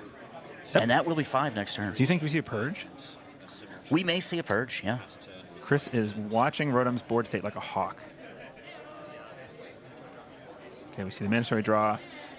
We would see a snap purge, I think, if it's going to happen. Nope, we're pushing. Yeah, we're pushing. On 6 credits on the side and representing 8 plus 6, that's, we 14 potentially just off the gate, 1 click in. So is draw, install, and click for credit, I think, from Chris? Yeah, it looks like it. So that fermenter is ticking up to 5. No purge. We're seeing Rotom go in the tank. How do you win here as Rotom? Because, while Rotom is up on points right now, it's getting pretty grim. We haven't even seen the Ag Infusion boop at all so far. But no, we haven't. The board state is getting to be pretty intimidating. So how much does that remote cost to run? The Brawn on, don't ask me to do math on stream. What is a cleaver? Is boost, it's 5, so it needs to be boosted once, so it's 1, 2, or is it 3 to boost? I don't remember. Yeah, if we can get a pull up, I should know this. It's 1, 2, 3, 4 credits. It is 3, 2 for 1, so it's base 5. So 1, 2, 3, 4 to break the Brawn, I think. Okay. Yeah, we are seeing the fermenter prop. Yep. So it should be 8 credits to run through that server. Okay, so there would be 16 credits to get through. So yeah, on Analyze Chris is feeling pretty safe with that Nisei counter then. Right. Yeah. Fermenter Pop is, that Fermenter has been a key player in Rotom's deck so far. Yeah, really keeping Rotom in the game here. Doing that math, I missed the DJ Steve coming down. Now being able to apply a lot of pressure on HQ Yep. Going to 0 credits on Chris's side to We're res a seeing an ice I Bodo. don't recognize. It's a Bodo. Bodo. Yeah, it's a new ice out of this last set. We are not on threat 4 yet, so it is not 6 strength. We're not at But once, basically, one more agenda gets scored or stolen, then that'll be a 6 strength ice with 3 nasty subs, do 2 net damage, and then you can trash a card from HQ to end the run, and it can just shut you down because it's. Now, what does that cost to break? Oh, you're asking me to do math now? It's 4 right now. It is a barrier. I think it is just 2 credits with Cleaver because that is base 4 with the turbine. Base 5. Base 5, yep. Yeah, but at threat 6 it will be more expensive. Threat 4. Yep. This is my worst nightmare. Don't ask me to do math on breaking credits wow. on stream. Well, I'll try to refrain from that in the future. But we're seeing the Steve come up. It is a selection of a trick shot or a trick shot. And we saw a Tattoo Bola in hand, which we knew was there from an earlier swap. Yep. Trick shot or trick shot? It's a tough call. Yeah, I would have gone for the one on the right. Yeah, it's clearly superior. World's best Steve joke. Okay. Chris started turn with resing and popping Rashida. Yep. Another forward momentum, bringing back from 0 credits that made a lot of sense to have it in the server. Absolutely, absolutely. Yeah, so Chris is looking really low on credits. That server is still looking very secure, though. Jamming again. And wow, it's just a jam. Yeah, That's another Charlotte, right? it's got to be. Yeah. It reads as a Charlotte, and with especially with the bravery to install paying a credit for an ice that you without the Charlotte can't res. You can actually just boop into the remote, though. True. Yeah. That's true. And hitting a Brawn works really well in Ag Confusion because of that first subroutine that allows you to install a piece of ice behind it, which is so much better in Ag Confusion because you don't care what it is. You put it behind it, they have to break the Brawn, and then you go boop with Ag, and they have to do it again. So it's a really good, it makes a lot of sense to me in this deck. So we're seeing the crack there. This is Charlotte. Yep. Is this a run on HQ? Yes. That is a Sadaka? Yeah. That is cool. That is some tech from I haven't seen last that year's card World. in a while. Yeah. Look at the top 3 cards of R&D and either arrange them in any order or shuffle R&D, and then you may draw 1 card. And impactfully here, you can trash a card in HQ to trash a resource, which in this case is going to be the DJ Steve. Yeah. It's the only resource on the board. It looks like Rotom Appliance doesn't have a way to break that. Yeah. Well, you can't. It's a trap. Yeah. Yeah, you have to have AI. AI breakers. Yeah. So that feels good. That was a fun little interaction. Sadaka, cool. Yeah, I mean, that is wiping out a lot of value for Rotom. Yes. A Saisentan. Yeah. You're not really scared of that yet. There's not enough credits for that to get installed, but you are seeing some additional ice that Ag can put down to try to do your boops. Okay, we're trick shotting, so we're running R&D. And let's see what got put there. We're booping. Yep. Booping into HQ. Into the Bodo. I believe this is telegraphing that there's not really anything in HQ. Yeah, you don't care. You're gonna see that probably a Tattoo Bola again. We know HQ right now is at least Bodo, or sorry, Saisentan and Tattoo Bola. Yeah. And there's some other card, unless I missed one we've been tracking. Yeah. We do have another fermenter on Rotom Appliance's board. Third fermenter. Yeah. I missed when that one came down. Me too. So. There's a lot going on. Popping a Spin Doctor. So this was probably running the spin because we haven't seen that popped. And so agendas that don't want to be scored, and there must be some at this point, have been able to cook in archives because it's just been Rashida, Charlotte. Nothing besides that initial Nisei that got scored. So yeah. The famous divide by 5 rule tells us there's got to be maybe less than 1 in 5 agendas in this deck, maybe a little bit less because there's plenty of 5/3s. But oh, we're seeing an install and then just credit. what does the Ice Suite look like in this deck? There's at least 1 or 2 bacterials. I don't know if there's any send messages in here that would probably be very helpful. We know that there's some Niseis, 2, maybe 3 Niseis. Yeah, I think the deck might be on the full complement of Niseis, although I can't say for sure. And it's interesting, maybe there's been some last minute swaps of certain things. Although the agenda suite, I feel like it's probably one of the more stable things. So we see 2 Thimble Rigs in archives that got revealed and a 3rd card I missed. Yeah, so it looks like that was a run on archives and a no res. Tattoo Bola. Yeah. So if there is a we see the hand a little bit there. Do we see another Tattoo Bola for a swap? Tattoo Bola into Tattoo Bola is pretty nice to just generate some income here. Oh, man. Bacterial Programming, Fuji Asset Retrieval, Nissan Mark II, and Off-World Office seem to be what the cards in hand were. I think, so that was Rotom saying, I will end the run, instead of allowing... I'm sorry. Miscommunication there. That what I just said was the agenda suite of the deck. So end the run from Rotom, I think, to make the Tattoo Bola not be able to allow Chris to get back off of credits. Although, notably, the top of the deck is fresh now because of that Spin Doctor. How did we get to 3 credits? I missed that. Or 4. It looks like it... Well, Was it he just had advance one. events? Or, I mean, credit? He had one, and I believe he just clicked for 3 credits. Yeah, click for 3. Yep. The Fermenter now again on 4. Wheels. And a Wheels.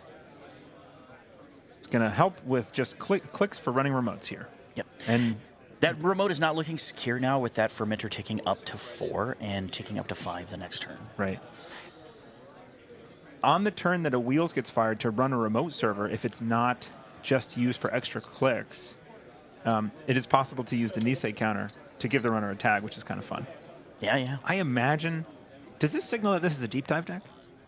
If the Wheels is in there? We didn't see a DJ Sable, though. Yeah. In that case, I would imagine a DJ Sable if this is a deep dive deck to give you extra clicks when you're running your I think it might essentials. just be in there as a tech card against other matchups. Yeah. But installing it here is just going to give you, potentially just on a turn, you just pop it to get an extra click if you need it. Yeah, yeah, absolutely. Banking the click for later. We're seeing Analyze Chris actually defend archives. I don't know. Well, yeah, that seems like it might be deep dive respect, but again, we didn't see the DJ Sable. Chris might know something we don't. Yeah, I mean, Double, it could be Wheels double alone. icing archives, not just single, right? That's, yeah, I don't know. Yeah, deep dive for the win with Wheels? Possibly. Chris, Rotom Appliance having a strong think. Yeah, yeah, absolutely. This board state getting more complex by the minute. Did Fermenter get popped and reloaded, or did it get purged? I'm not sure. Missed it. 10 minutes left in round. So both players really low on points here. If the round does go to time and neither player scores more points, Rotom Appliance will be the winner, and it won't be a timed win, as those don't exist anymore under NSG. Timed wins are just full wins. Chris, clicking for 2, it looks like, and installing a card in the remote server. No 3 2s or 3 1s in this deck, so it is unlikely that we're just going to see a score next turn. No fast advance. Yeah. Yeah, at least none that we've seen yet. We are seeing Rotom Appliance on a large bank of credits here, so getting into that remote is not impossible. We are seeing a trick shot, though. 25 credits before the trick shot. That's a lot of money. Yep. Trick shot through a single Brawn, paying 4, I think. Swapping the Bodo and doing it very, very officially, putting the card on the table, not bringing it back to hand before you do it, and revealing 2 cards. We see nothing. I couldn't recognize. And now bringing the remote. Yeah, challenging that remote. Paying through the Brawn, paying through the Mick, and accessing Tranquility? Not Tranquility. Lacoste? It's a spin. Spin? Not choosing to res the spin. Yeah, no res. So don't want the card draw. Huh. Maybe Chris is feeling like HQ is weak and doesn't want to open the possibility of drawing an agenda that might get stolen. Rotom is just leaving it, choosing not to trash despite being on a mountain of credits here. Yeah. That's an interesting decision. We'll see how that works out over the course of the next couple turns. Bold play.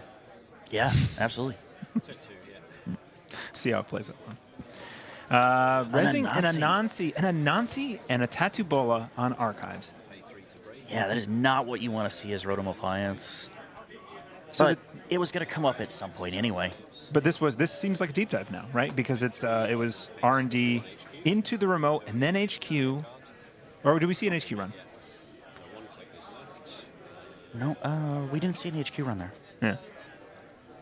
It is possible that we could still see one, though. I guess at the very least, Chris is respecting Deep Dive very, very well. Spin Doctor now getting res. When it's safe to draw, and you do see drawing a bacterial. Hansei Review pitching something. Yeah, I believe the decline to res on that immediately was to avoid the lat draw. Oh, yes, very good. Yep. And then we know an upgrade went in because the spin did not get trashed. So that is Yep. either a Biovault or a Lacosta Grid, most likely. Yep. So Chris probably setting up to try to score that bacterial in the last couple of moments here, securing that remote and trying to get things cooking, especially since Rotom is actively spending credits. That remote may be quite a bit more expensive now. You can see the players speeding up a little bit. We saw Chris glancing at the clock, 6-minute 45 roughly in left and round. And our clock, we should note, is maybe 10 seconds off of the official timer, so we might see some discrepancies there. Yeah, Chris has to work to get something scored here to avoid losing on time. So the Nisei counter was used to end the run at some point, so that is no longer active. Popping the spin, so we're installing something. No, this is just maybe before turn to draw. That deck is looking mighty thin. Yeah. Oh no, we see Ifujii. Maybe looking for something to score.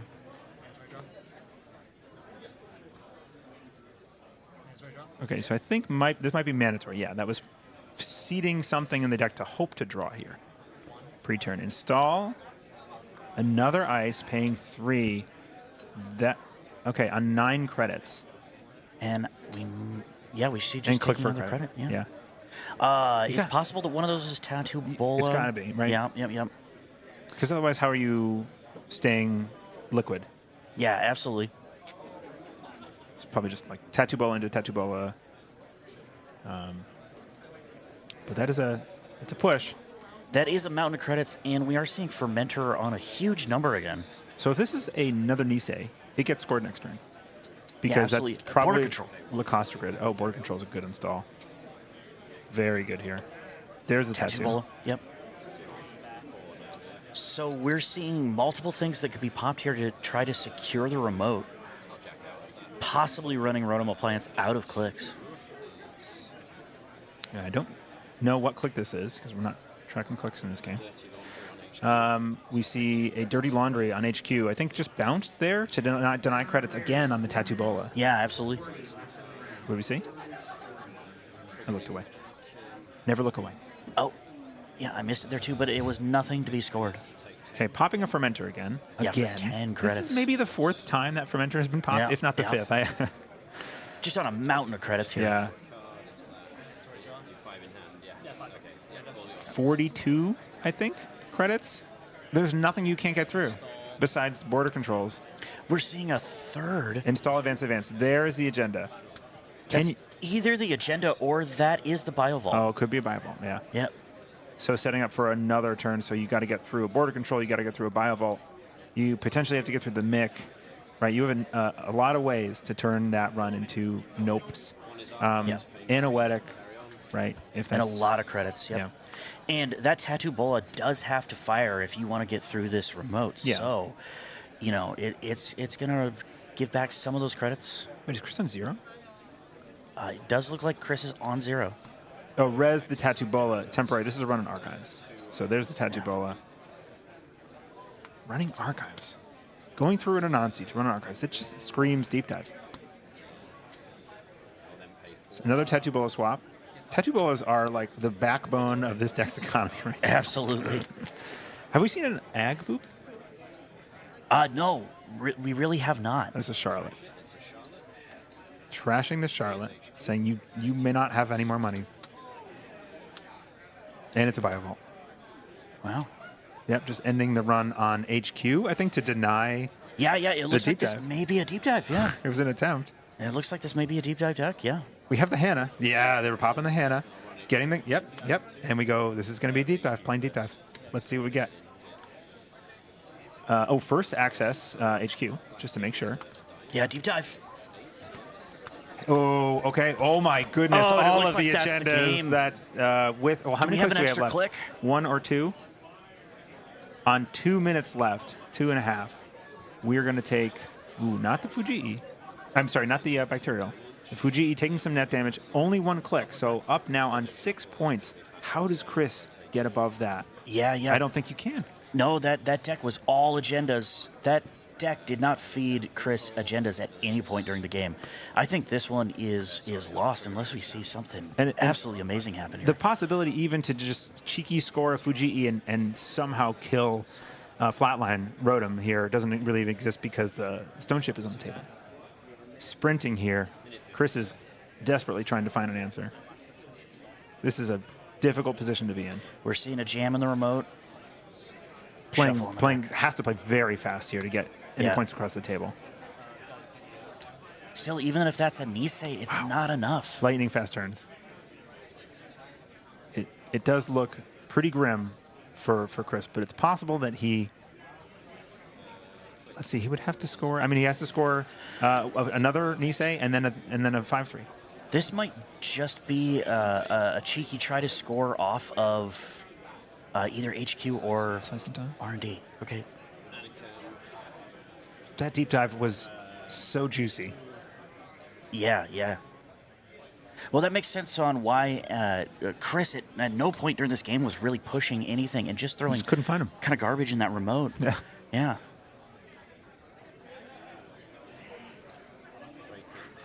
If you remember early in the round, I'm saying, how does Rotom win this game? Yeah, and the answer is sit back and make $1 billion. Yep. Yeah, we saw Rotom doing that basically very consistently, very assuredly, just sitting back while the Corp was not pushing, just building up. We saw an Ag Boop. We've Ag Booped into the border control, into the remote, to deny another deep dive. You do not get to run my archives. You have to run through this Anansi again on 13 credits, which is doable. This rig is very strong. And Euler is the permanent solution here. So we booped. We have a single advanced card in the remote. That has to be a Nisei. And we've got 19 seconds left in round. If Chris can somehow, I don't see how this happens, but if Chris can somehow get the turn back, all right, we're running R&D, Saisentan Res. It's just not going to happen. Chris is going to have 1 turn left. That's time and round right there. And just shaking, saying, there's no way I can do this. Yeah. Wow, what a game. And what a swing, I think, from Rotom, looking to me like he was in the back seat a little bit, just going the economy that you need to generate to overcome this deck. And that fermenter just did so much work. You know, another bit of classic wisdom from Netrunner back in the day was the only point that matters is that 7th point, though. So classically, Shaper, it looks like what it's doing, what it did back in the day, where it sits back, it lets you do what you're going to do, builds up, and then just wins the game out of nowhere. Yeah. I mean, that's what we were seeing. We were seeing Rotom focus and really only put down the pressure that he needed to, and then just continue to build up other than those trick shots. So the trick shots were just applying enough pressure to keep Analyze Chris off balance, and then we were seeing Rotom go, okay, you're off balance now. I'm going to use the rest of my clicks and the rest of my time to go ahead and build up so I can get an overwhelming advantage to close out the rest of the game. Okay. So I think we're going to cut to the couch here and have a little discussion between rounds, and then we'll be back for round 3 shortly. Excellent, excellent. Yeah, thank you everybody for watching. You've been watching the Netrunner 2024 World Championship, and we will see you later. Our other casters are going to be talking to you soon. See you soon.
Welcome back to the Netrunner 2024 World Championships here in San Francisco. Craig, how are you doing? I'm doing great. We just saw a wild one.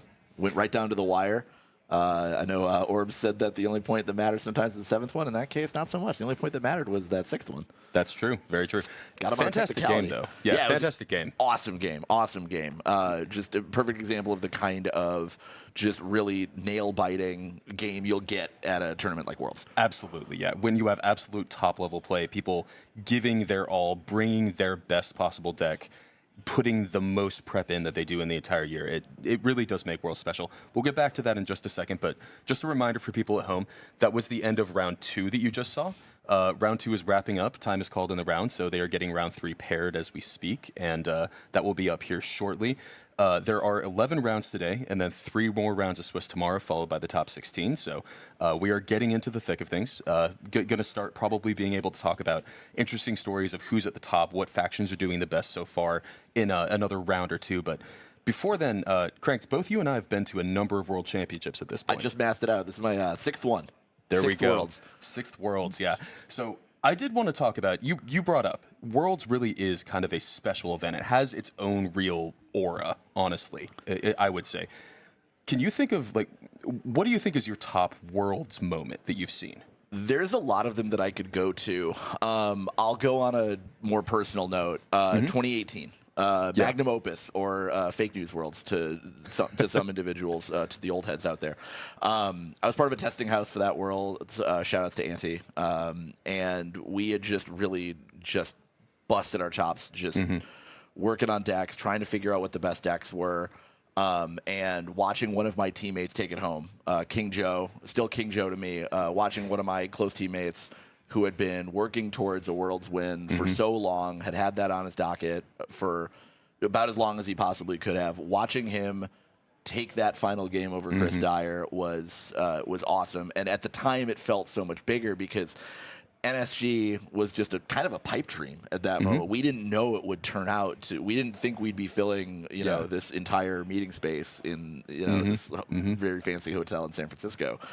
It was very much a question mark of like, would Netrunner be here next year? Period. And so there was a certain sense of finality associated with that Worlds win. And so watching one of my teammates take it home was everything. Yeah, what about you? I remember that very distinctly. That was a really fun Worlds to watch. I mean, Joe just had such a surgical precision in his play that weekend, honestly. He's a butcher. Yeah. He's a butcher. When he turns it on, he will pick you apart in ways that you didn't think you could get picked apart in. Yeah. But yeah, you asked me what's my top Worlds moment, and honestly, that is really difficult. I think, man, that's tough. I think for me, it is getting to watch getting to actually be in the booth for the Toronto Worlds Finals. Oh yeah, those were, that entire top cut just had so many storylines going into it. I think in some ways I didn't realize at the time exactly how special it was. It took talking to Sokka afterwards when we actually interviewed Sokka and learned a little bit about how bad Sokka thought some of the matchups were, where it was like, well, yeah, if it went to a Game 2 in Grand Finals, that's it. GG, I'm done.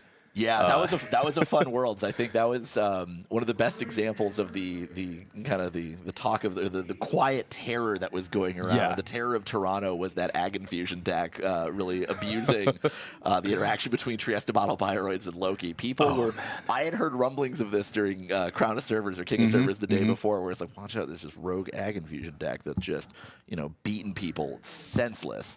And I remember talking to you about like, what could it possibly be doing? And you were like, Trieste? No, that's too goofy. There's no way. Yeah. And then you were 100% justified. It was Trieste. A complete accidental called shot. I had no idea the interaction between it and Loki. I had not spotted that. But this is what happens. Worlds. Yeah. This always happens at Worlds, where there's always these decks that kind of become the stuff of whispers. Yeah. Even back in 2017, people were whispering about this Rogue Potential Unleashed deck, which turned out to be potatoes as we know it now. This just very, I'm going to say glacially slow, but not in a glacier sense. It really did. I mean, it was a prison deck in the truest sense of the word. They flipped that ID in front of you with the buzzsaw. They put the potato on top of it, and you were in jail. You remember, you read Watchmen, right? Yeah. They were not trapped in there with you. you were trapped in there with PU. Yeah. And so I remember just that also, that deck also being something like, you got to, hey, there's the PU. You certainly ask not to have that as your first game as well. Yeah, in a double-sided Swiss exactly. format, yeah. Very rarely was click for 3 credits for about 8 or 9 turns in a row the canonically correct decision. But it often was in that deck. There was like the that PU ID deck on is, screen for the viewers at home. They don't make them like that anymore, folks. They don't for make them good like reason. that. Yeah. Very quickly banned Yeah. after that tournament. Yeah, absolutely. But the things that happen at Worlds, the stories that come up, the decks that get built, the combos that suddenly see the light of day and completely take over. This is the stuff that people are going to be, that people continue to talk about. I mean, what we were just talking about stuff that happened in 2017, 2018. It's 2024. We're very far removed from that, and yet we still speak fondly of it. That's what Worlds is about. It's all about the stories. And I wouldn't be shocked to see some of that this weekend. I think honestly. so. I think so. Absolutely. It's just a matter of time until we get those kind of wild happenings on stream. I'm sure we're going to get. People are brewing, right? I mean, just yesterday when we were playing at Crown of Servers, I played against. Do you remember the card Mache? I do now because of that game. Yeah, so I played against a Freedom who dropped a Mache. Mache is a console. It's not a console, it's hardware. Right, it's just a hardware. It's just a hardware. Man, it's just a hardware. So yeah, you get to when you trash things, you place power counters equal to the trash cost, and you use those power counters to draw cards. Incredible in Freedom. Oh yeah, because you are not paying the printed trash cost almost any of the time. Real sweet. So, people are out there brewing. People are finding these cards. They are bringing them into the decks where they work the best. And they are making the most out of it. Like it is an extremely exciting time to play Netrunner right now. Yeah, we talked about it in our intro before round 1. The meta is just wide open right now. Yeah, wide open. If there is a deck archetype that you enjoy, odds are that you can probably play it. And we're going to see some awesome games coming up because we have round 3 right around the corner. Round 3 is coming up. I think we're ready to hand it over to our round 3 commentary team. So enjoy round 3 out there. This is the booth here at Netrunner 2024 Worlds, and have a great round.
Hello and welcome back to the 2024 Netrunner World Championship.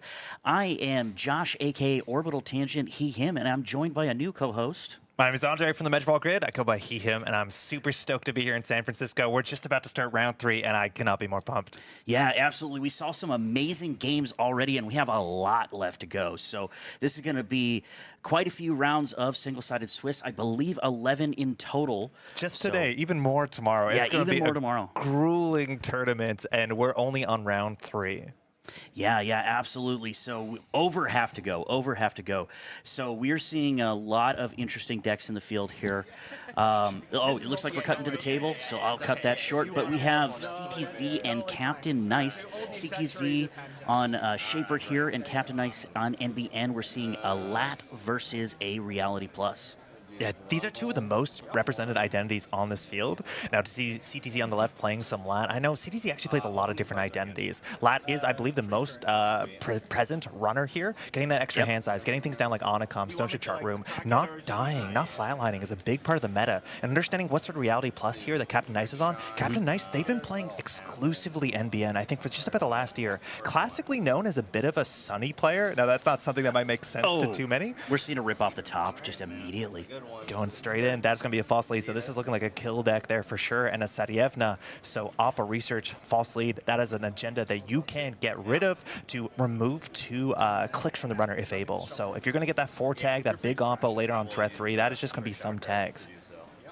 Spin Doctor going down in the remote server there. That is a great steal. The question is what's in the remote server early. You're expecting Rashida, but if that's a false lead, Captain Nice scoring that down, going down to 2 credits might not be the most frightening thing here, but it's really easy to get this cheap free money. Your ice is almost res entirely for free with Reality Plus. Yeah, absolutely. Absolutely. So yeah, we're seeing CTZ on 8 credits here. I did not see if there was a lat draw in there, or is he still going on his turn? Are we seeing him tank here? Still planning a bit. Now, there's a chance after the Spin Doctor res that Captain Nice is going to be over that 5 hand size, so it might be hard to get it. We've seen a lot of players do a lot of stuff. There's been a lot of practice into lat there, showing how many cards you have in hand. Yeah, so it is a Rashida. Perfect. Great start. 3 cards and 3 credits. Now, Reality Plus, System Gateway, probably here, sometimes actually a 49 card deck, as much as you can play that 44 minimum if you want to. Some versions of this deck have more slots here. And I'm guessing the kill combination, if you see a false lead, you're generally expecting things like Mindscaping into end of the line. Yeah, we're seeing a YDL here, so we're seeing a lot of burst credits on Captain Nice's side. Some good cards in hand. Now, that kill combo, if we're talking about 1 tag, right? A public trail you always have to watch out for. Sometimes these games can just end on turn 2 if you don't respect that early public trail to end the line. But we'll see here if CTZ, if he can get down some of that protection that's naturally just played in basically every lat deck. Even lat's ability really matters. The corporation's going to have to get down to 4 cards in hand, generally on the turn before you want to transition to a kill. But we're still very early. Now, face checking is so hard here. All that ice. We think there might be a Sarievna there on R&D. If that's res, you don't break the subroutines. The corp reses that for only 2 credits. It's so hard to the tempo face check and force the corporation to res ice when most of it costs next to nothing.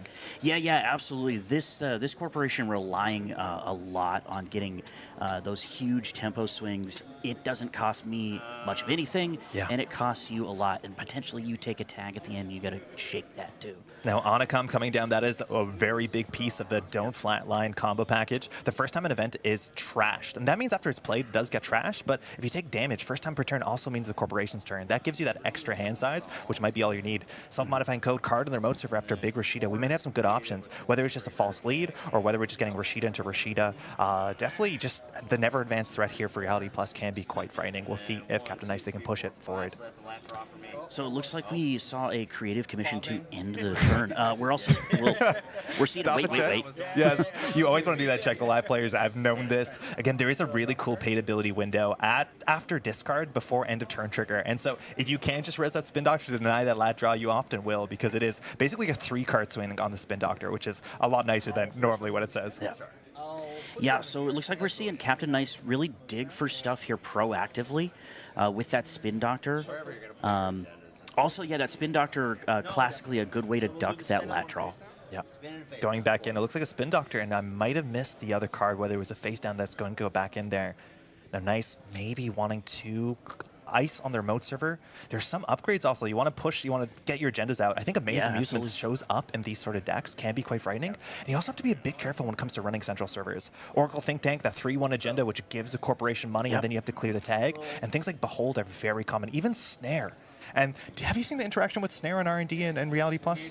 No, I have not. So the idea is Reality Plus can draw 2 cards or gain 2 credits the first time a tag is given, which means if CTZ finds a Snare on top of the deck, Captain Ice, they can choose to draw it away out of the axis, and you can't trash it anymore. Wow, I did not know that. It's really goofy, and it's something you have to be careful. So understanding that single axis here can be really bad tempo swings if you do find that what's only a 2-credit Behold, a 2-credit Snare, you have to be careful. And here we go. In the remote server, upgrades can be defensive. Of course, Holloman, one of the strongest cards from the last set here. This means you can actually score out with clicks left over. If you get something like a fly on the wall, a tomorrow's headline, give a tag and get that damage protection, or sorry, send out that damage across the table. We'll see if CTZ has the protection. Pinel finding another false lead in their remote server, so we'll see if that upgrade is defensive or just a bluff. Understanding what's on the table with a single self-modifying code and 2 ice to be res, hopefully quite cheaply. We'll see if we're going to get that huge swing. As soon as there's a false lead on the table, the game entirely changes. Yeah, absolutely. Once that's scored, now Oppo still does have to get up with a threat for those 4 tags, but you know, you could just bleed an agenda then, and once they've scored one of your agendas to turn on threat, they are actually in the kill zone then.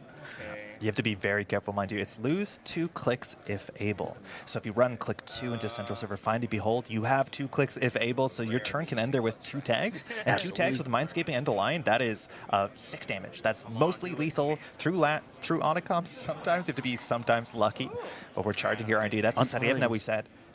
Probably, you have to decide now before the self-modifying code is popped, whether you want to give the runner or they gain, 2 credits. That prevents all the subroutines. Now we'll see what the killer we're expecting here. A lot of these lat decks are on Revolver. Comes in at Strength, if I'm not mistaken. Oh, you might have to boost, but we're getting the 2 credits. So these subroutines, drawing cards, doing damage, giving a tag. The tag one really matters because it does refund some of the cost here, but those are all quite rough subroutines on a deck that wants to get you to low hand size and maybe go for the flat Does it only prevent you from, you only have to let 1 fire? You can only break 1. You can only break 1. 2, and the 2 will happen, but at that point, you might as well not get your breaker. So we're going to take that tag. That's what that die is going to be. Captain going for the credits. Sometimes you see the card draw. Sometimes with your digital life, it makes sense, but we're going to take some net damage here. And now the Axis means if you're worried about a Snare, you might not want to touch. Now, Onicom might not have triggered here, so if we find an event, I'm not sure if we've seen an event so far this turn, and Overclock should trigger Onicom, so you are technically safe into Snare. That's a better card to hit. 3 cards in hand if you want to go for this Axis. Beholds. You do know Captain Ice next turn. Oh, just not touching there. Yeah, it looks like that was a jack out. That was just the setting of the draw. Yeah, you're right. It's the draw. Going for a single. Oh, stealing. That is the agreement. We're going to shuffle 2 cards. Board state. Credits, tag, but not installed cards. Losing the Onicom for damage, but saying I'm now on 4 points, and as you said, also on threat 3. Very important. Yeah. So CTZ is keeping his credits up here, though, so he can shake the 1 tag with the clicks remaining. And if he's hit with the Oppo, he can shake all 4 tags the turn after.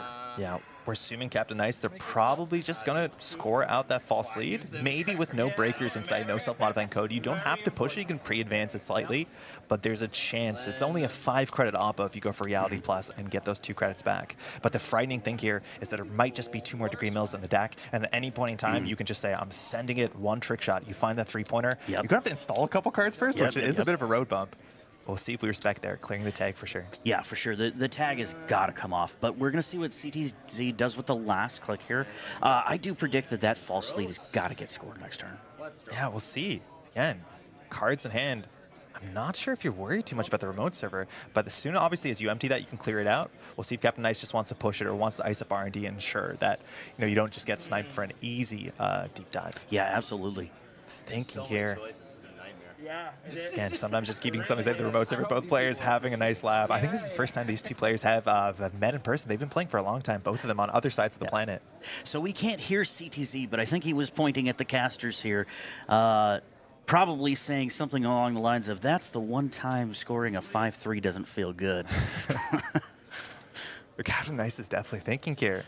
Whether you need to ice up R&D. Now, Burner, mind you, a very powerful card. You don't often see it in LAT, but that is the pressure card on HQ until eventually DJ Fenris comes down, but that's definitely not on the books right now. Yeah, so CTZ classically known for orthogonal strategies, though. So seeing some surprise cards in this lat would not be something that I would be surprised by. Yeah.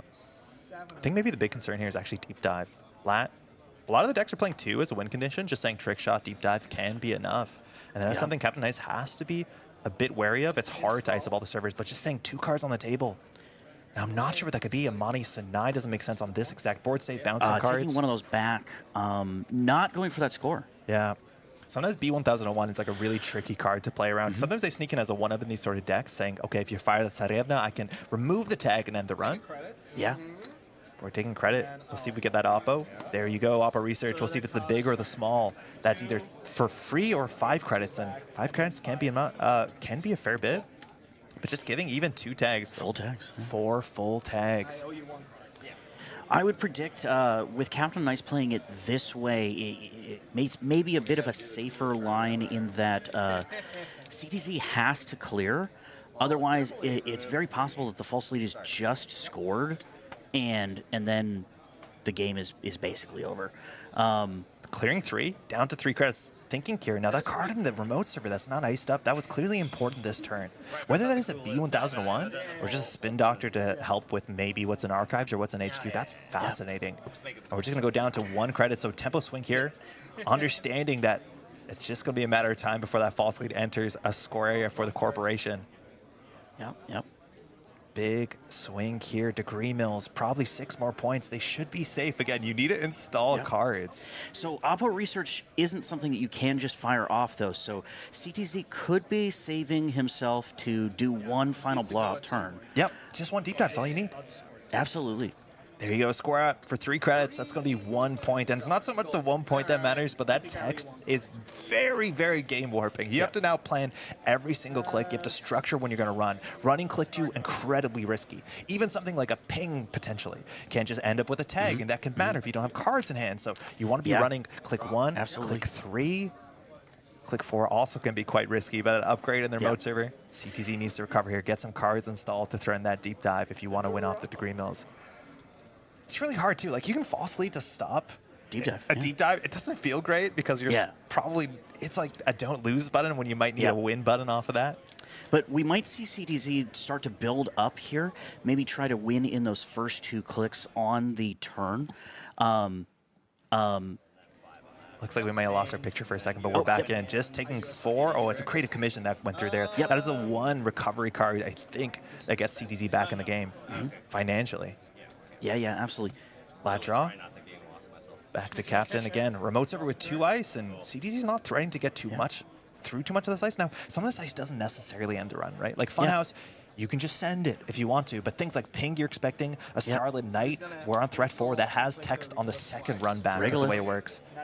Just install res and take credits. Take 6, so I think you only gain 4 credits on the turn, but it does give something for CTZ to deal with. But a lot of these decks, you have a couple, Operation Econ, sometimes not even hedge funds, Judicial Life, planograms, and you really do appreciate a Regolith when you can click for 3 as many times as you want next turn. Yeah, again, I think the interesting play here, or the interesting thought, is if CTZ is going to ignore the board state on Reality Plus until he really needs to go. Because if he runs, he is going to turn on that Oppo again. And if he turns on the Oppo, he turns on the false lead, and you're maybe in kill zone territory there. Now, the card, uniced still. I think one of the threats also might be Gaslight. This deck, 44 cards potentially. Ooh, that's an Ika actually. Install a Trojan. This is not Arasana, and that is technically a Sentry Breaker. It's a bit expensive because you have to move it and host it. I don't think you're expecting too much ice in this deck that you can overinstall, but we're bravadoing. That should go on the Sarievna, I imagine. We break it relatively well. I think it's only 2 to host and then maybe 2 for 3 subroutines.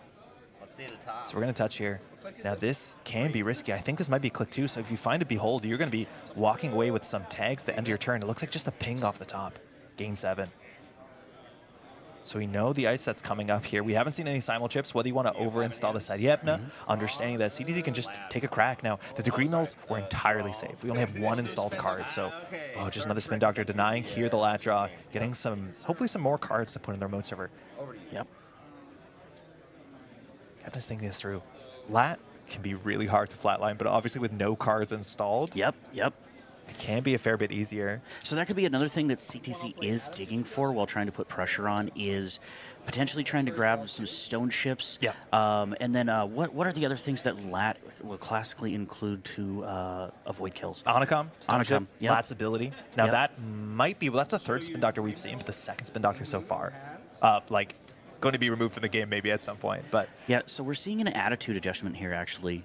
So those agendas are being revealed, and then Captain Nice is actually getting some credits for those. yeah, draw 2, gain 2, functionally pay 2 to gain 4. And you can reveal agendas from archives. That Spin Doctor looks like it was protecting. That's a fly on the wall. A 3-1 agenda that came late in the FFG card pool that you can score that out. And if you do score the 3-1, you just give the opponent a tag. Now, you can play Seamless Launch, but of course, this is Holloman. So the idea is that with Holloman, you can score this out with 1, sometimes 2 clicks left over on a turn. And that means that you can just give that 2 combination tag punishment, whether it's Mindscaping to end a line, whether it's Market Forces and Self-Growth. I'm imagining it's more on the lethal side, as much as we haven't seen anything from Captain Nice's side that wants to flatline the runner yet. We're seeing an install on the remote. What do we think that is? Another agenda? Imagining agenda on top of a Holloman, on top of... It's maybe Clown Car. a bluff from a virus, but even I'm a big fan of Amaze Amusements. That's a really wild tempo swing. Makes it harder to get through some of the other ice like Fun Houses. So we'll see. Just getting down a Teleware contract going to work. CTZ going to be able to click that for 3 credits for the Now, next 3 turns. Correct me if I'm wrong. Hollow Man can be rezzed, used, and then another Hollow Man can also be rezzed and used, correct? You can do the double Holloman. It's wild on what you want to do with the combo.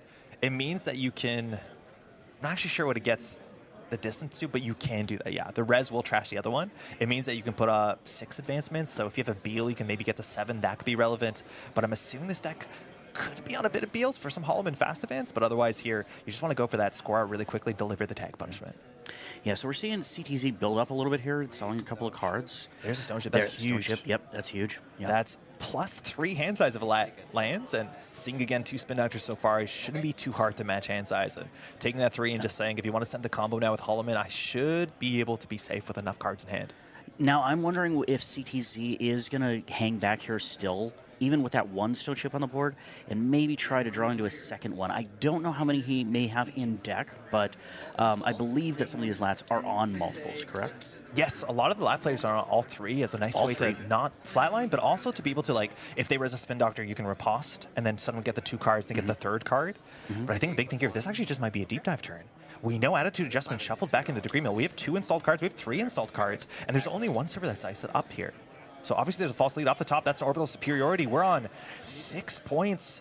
Wow. Should not be hard to close the game out with a deep dive. You don't even need to worry about the Degree Mill. Thumbs down. CDD Central Axes are generally quite good on stream. He might get a bit more powerful there, but this is going to be really easy if we have a deep dive here. It's all up to whether Captain Nice, if they're going to fire that false lead to interrupt that turn. And if that's the case, CDC can just send it back on the following. Absolutely. CTZ has a classic, great strategy, which is touch agendas. Here's the ping that was known off the top of the deck, if I'm not mistaken, a couple turns ago. And so here, it's a big option. Captain Nice, they're going to decide whether the false lead needs to be cracked. And there's a chance with the false lead cracked, you can do some sort of combo in the remote server to get a full flat line, but I do think with Lat on 5, Corp on 5, and the Stone Chip, it might be a bit difficult. You're going to need double Mindscaping end the line, and with 12 credits and scoring the agenda, I can't do the math quickly, but it seems like that might be a bit close on credits. I'm not sure if we have the clicks to do that. So CTZ, has he taken all of his clicks? No, this is like the false lead waiting room, where you say, I've spent 2 clicks, anything you want to do. You always want to check for your opponent, but needing to decide here whether we just want to forfeit that 1-point agenda to stop what looks very much like a deep dive this turn, and that deep dive that goes through, it's going to be very unlikely for CTZ not to find even a 1-pointer. This deck has a lot of 1-pointers, it seems. False leads, fly on the walls, maybe even the Oracle Think Tanks. Notably, CTZ does have 2 cards installed, so if he does see a Degree Mill, he can score that. Yeah, totally. Sitting back, thinking this through again. You're always worried that this could be the last decision you make this game. Now, both players are still undefeated. 2 wins in the first 2 rounds, so definitely still a long day to go, but saying nothing here. We're checking archives. This is definitely a deep dive. Spin Doctor to start. Now, seeing an agenda off the top, we're going to have to shuffle some stuff back in here. Even if it's not agendas, you just want to increase the density of the deck. Absolutely. But if there's agendas and archives, you have to get them out there. So So seeing what else is going to go back in, it looks like one face down and an oppo, so that might just be adding one agenda to the deck. Accessing, that's a virtual service agent. COS Prizing from yesterday. Fantastic event. Yeah, absolutely. It was great. I got to play in that as well. So now, there's a deep dive for 2 credits. This is the quest completed card. Seeing it. Play only if you ran every central server successfully this turn. We're going to be flipping 8 off the top. Now, this is revealed, so both players get to participate in the excitement, and CTZ is going to be definitely relishing this. Now, sometimes deep dives do whip. There's just a lot of agendas in this deck. We're going to start. Yep. There's a Behold, a YDL, and there it is. 3 cards down. There's the GG. Handshake between both players. Barely 20-minute game in the remote server. Double Amaze Hollow, and it looks like a fly on the wall. So hard to assail for sure, but a lot of agendas coming through pretty quickly. Well played to both players. Yeah, well played, well played. Captain Nice just getting unlucky off the top there.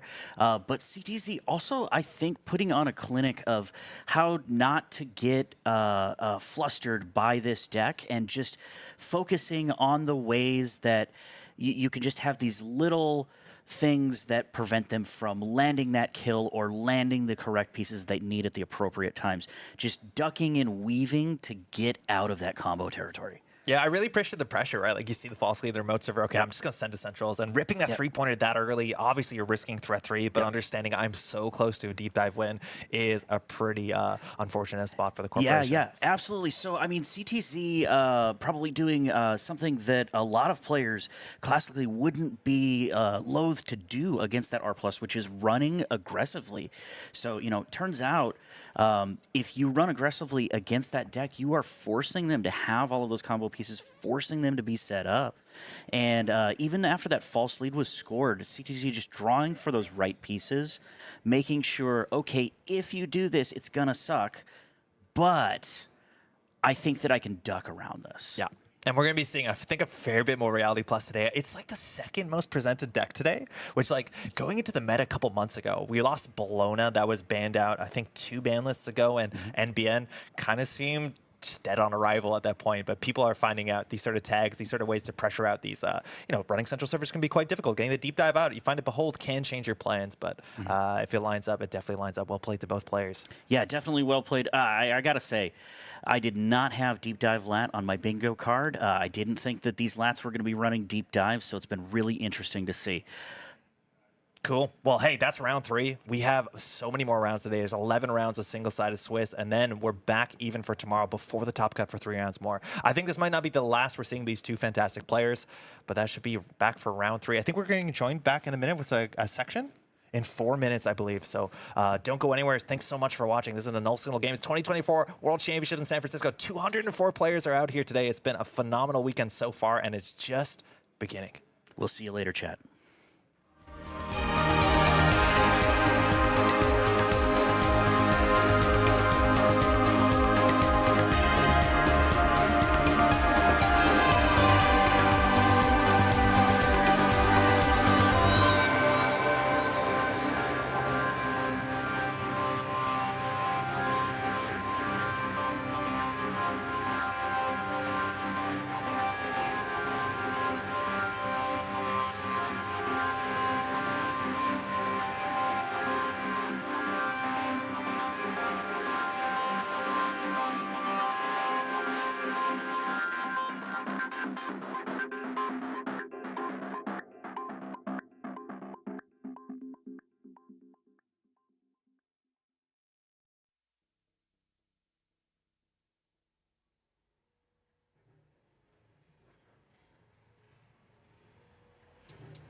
Welcome back to Worlds 2024 here in San Francisco. My name is Neuropanzer, he, him, joined by Cranked, he, him, and one of the organizers of Run Together, Slapdash. Hi, thanks for having me. Yeah, glad to have you here. So I think we're here largely to talk about Run Together, so I'd like to start off with the obvious question. What is Run Together? Sure. Run Together is a community-run fundraiser. We recruit, I'll say, art from the community. People make alt arts for cards. We put them together as a pack. They donate the art, put it that way, and then we sell it. We gather all that money, and then folks who would otherwise not be able to make it to Worlds can apply, and we distribute that money and help people get here. Yeah. How did Run Together come about originally? Where's the origin of it? Yeah, is the brainchild originally of Dan B, a.k.a. Bushi. And I think he ran it for 2 years, and then this last year, a few of us got together and like made it happen. And like big shout out to Ams because she kind of got the ball rolling, and none of the rest of us would have helped if she hadn't started it off. Yeah. Yeah, a huge team effort. It sounds like that's awesome. Yeah, So, yeah. I'd love to know some of the impact. How many people did we help get to Worlds, or just what was some of the impact that we saw this year? Yeah, so I think I was counting just before. I think we have helped 18 people with funds this year. That's amazing. With like widely varying amounts. But I was quite pleased. This year we did 2 packs, and so after the first pack, we didn't have enough money to help everybody who had applied. And between packs, a few more people applied. The second pack got us over. Everybody got to have some money, which is great. Yeah, it's huge. We talked about how special Worlds is, Crankton. I think a huge part of that is just having everyone here, having as many people here as possible. Absolutely. I mean, Worlds should be for everybody, and that's what I mean. It's the together in Run Together, right? Like, it sounds so goofy to say it out loud, but it's true. Yeah. Like, without the community, we're what we have together. Yeah, and like Null Signal's big focus on print and play, making the game accessible monetarily, whatever. I think Run Together is the community basically saying the same words back with actions. Yeah, that is honestly, like, hearing that number of people. That's incredible. It's so awesome that we got to bring that many people to Worlds with us. If I'm someone sitting on my couch at home, or maybe watching this while I'm out somewhere, how can I help if I'm that person? Yeah, so there's a Run Together channel in Green Level Clearance, which is we used primarily for like coordinating art. Like a spreadsheet, and you can pick a card and put your name next to it, and when do things need to be in by, whatever. Yeah. So if you're an artist, and by the way, thank you to all the artists who donated this year your art. It really helped. So if you're an artist and you want to get involved, you can go in there. If you want to help with the logistics, you can also bring that up in there, and we would greatly appreciate that. And then we'll figure out exactly how do we want to coordinate all that work. What if I'm maybe someone who's not able to help with the coordination but wants to help out monetarily? Oh, yeah. I mean, buy Run Together. There's no longer pre-orders through Null Signal store, but it is up on Make Playing Cards and what's it called, the other one? Drive-through? Drive-through cards, yeah. Awesome. Both packs still. We should probably make sure we get those links in the Twitch chat and the YouTube chat, just so that people have it right at their fingertips. But that sounds like there are multiple great ways to support this. I guess another obvious question: Are we looking at more Run Together in the future? Is this something we're planning on continuing? I hope so. My thinking is, after this, I'm going to start thinking about what next year looks like. Hopefully, we're going to lower the burden of effort for making it happen. Yeah. For next year. So, fingers crossed that we can do it again. But I'd like to. Yeah. Yeah. Are there any specific skill sets that would help lower that barrier? I don't know. Somebody who's good at remembering tasks that need to be done and doing them. Somebody who doesn't have ADHD. Do we have any Netrunner players who don't? I don't know. Really quick, just in a general sense, you touched on the community. Tell me what the Netrunner community means to you. Yeah. Oh. I don't know if I could put words to it. The Netrunner community, so I returned to the Netrunner community, having kind of missed it in the FFG days early in the pandemic. I got involved in Green Level Clearance. Everyone was so nice. I felt super welcomed in the community. And I would say a majority of my close friends, even just over that short span of time, are Netrunner friends. The local Austin community has been great. Green Level Clearance is often great. QTM is great. So, yeah, I literally cannot say how much my life has been positively impacted by the Netrunner community. Well, we're glad that it has. And as somebody who received funds from Run Together, thank you from the bottom of my heart. I would not be here if it was not for that money. It's huge for me. So we've heard kind of that exact testimonial from multiple people throughout the day. So I mean, even just talking with a couple people, it's obvious how important this has been. So thank you so much for all of the work here. Of course. Yeah. And thank you to everyone else who also helped. Yeah, absolutely. Well, I think we're going to take just a short break because I think the rounds are nearing round pairings very shortly. Yeah, we're very close to the end of round. So we'll be back with some more in-game commentary in just a little bit. So now is a great time to get up, stretch your legs, grab a cup of coffee. Yeah, make sure you come back for round 4, though. Yeah, you won't want to miss a second. All right. Thanks for having me.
Welcome back to the Netrunner World Championship. We're in San Francisco. My name is Andre from the Metropolitan Grid. Super excited to be here. I go by he, him pronouns.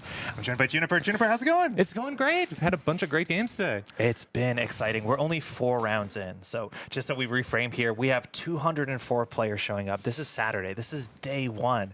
And today we're playing 11 rounds of single-sided Swiss. So these are going to be 40-minute rounds. The software is going to tell you what side you play, and you just play a 40-minute round. You report that, and we're going to be inviting back some players for tomorrow. Yep. Let's get started. So we have 2 players today. This is actually a really fascinating matchup. Both these players are still undefeated. To make tomorrow, I think the guess is you need about 21 points. That is 7 wins, if that is the math I've done correctly. And on the left, we have a Quesadilla, currently undefeated, playing some Mirror Morph. This is an HB identity you don't see too much of. It has some really interesting text. It's a bit of a puzzle. Have you played a lot of Mirror Morph? I've played it some. The thing is, usually Mirror Morph, I find, is there was a while where it was really popular as a prison deck using the sort of like medical, the front company going horizontal with. Have you played some of these? That wants to get like the Trieste model Biroids and make some like really hard central servers. That was something that's popular. Now, we'll find out if Quesadilla is on that. Mirror Morph's ability text, you want to do 3 different things in a row. And if you do that, you can get this 4th click that's either just going to be a credit or you can do another interesting thing.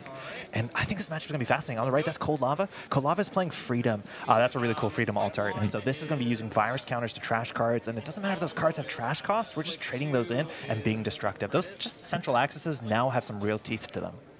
We've seen a lot of Tag Me Freedoms decks. Yeah. So that's the current big popular Freedom build that's going on around. I'm curious if the Freedom build's going to be something, but it'll probably be that, but maybe we'll see something spicy. Yeah, Audrey, mind you, a huge breaker just last year at Worlds, a year ago exactly. So we'll see if we're on the same sort of like trash forward rig as people often called it. I'm not sure if we saw the mulligans here, but Freedom is going to start there with that Steelskin Scarring, that sort of Anarch Diesel, and just the respect there on central servers. Mirror Morph getting some ice on the table. Price looking at 4 here. Now, one of these is to be installed. No strike funds. That's all the other prices. Now, this is interesting. Cookbooks often shows up as more of than a one-of in some of these decks, and it gives so much tempo to all those other viruses. They're going to be installed with a virus counter to start on top of whatever text they have. So Botchless is out here. We'll see if the imp comes down, whether you want to face check into this ice. Well, no, Botchless didn't come down because chose the cookbook instead. Yeah, totally. I was actually curious because it means they can't get through. He can't go through any of the ice. Like, Botchless could get you through something really early, which could be applied pressure. But Strike Fun. There's a Fermenter coming in supercharged there. That's a click for 6 credits next turn, and there's no way that Quesadilla can afford to purge. That might explain the cookbook. Yes. It's just so powerful. I think here we're going to try and like test the water a bit. We'll see what it takes for Cold Lava to do a face check to see exactly what sort of deck this is. We're going to see maybe assets, but You'll notice that Xodia is putting the clicks down on different cards. Yeah. That's to keep track of what is being used. Since Mirror Morph gives you an extra click if you do 3 different things, you put a click down on your deck to make sure you know that you drew, put a click down your credits to show that you took a credit, et cetera, et cetera. yeah, that mapping, I've seen other folks do it before, but in Mirror Morph, as you said, it's like the most important. Now, the easiest way to get Mirror Morph, there's a couple of these usual suspect cards. MCA Austerity Policy is a very important asset. That's both a win condition and a bit of a deterrent for the runner, robbing the clicks from them. But also just like kind of cool cards like Nano Etching Matrix. Any operations that install cards, I find to be very valuable in Mirror Morph because sometimes you want an operation. Installing cards is the hard thing to do more than once a turn to get Mirror Morph to fire. We're just setting up here. There's We've got a crew. And interesting. Yeah, Solidarity Badge as well. So we might see it. Well, we're definitely going to see some ice destruction. And understanding that Solidarity Badge does get counters, even if you trash ice. It's not a card you're accessing. It's just any card. So this might be more of a more traditional Freedom list, just running viruses, not doing the tag me stuff, just doing as many viruses as possible to get all those virus counters you can use to trash stuff. Just Anarch Pressure. And there's the Nano Etching. It's a card that's giving an option. Now, it has 0 res cost, which means that Freedom can just walk in there and trash it for free, spending 0 virus counters. That does work. But if you do trash it, it's going to give Quesadilla here some extra money. It's always an interesting thing to see how long you can let this hit on the table, because that is such an easy way, a lot of times, for the corporation to generate money. It feels bad to give 2, but a lot of times it has to come down. Especially with Mirror Morph, it basically just upgrades your get a credit for the last click to gain 2 credits for the last click.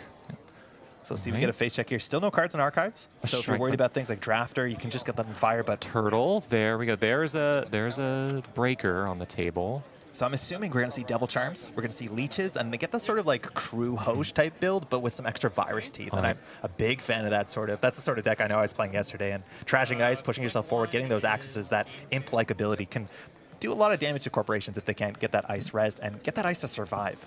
It's important to note with Turtle that Turtle grows whenever you run on empty archives, or basically anything in archives. So if you want to just get a giant turtle to run through stuff, you can just hit archives over and over again.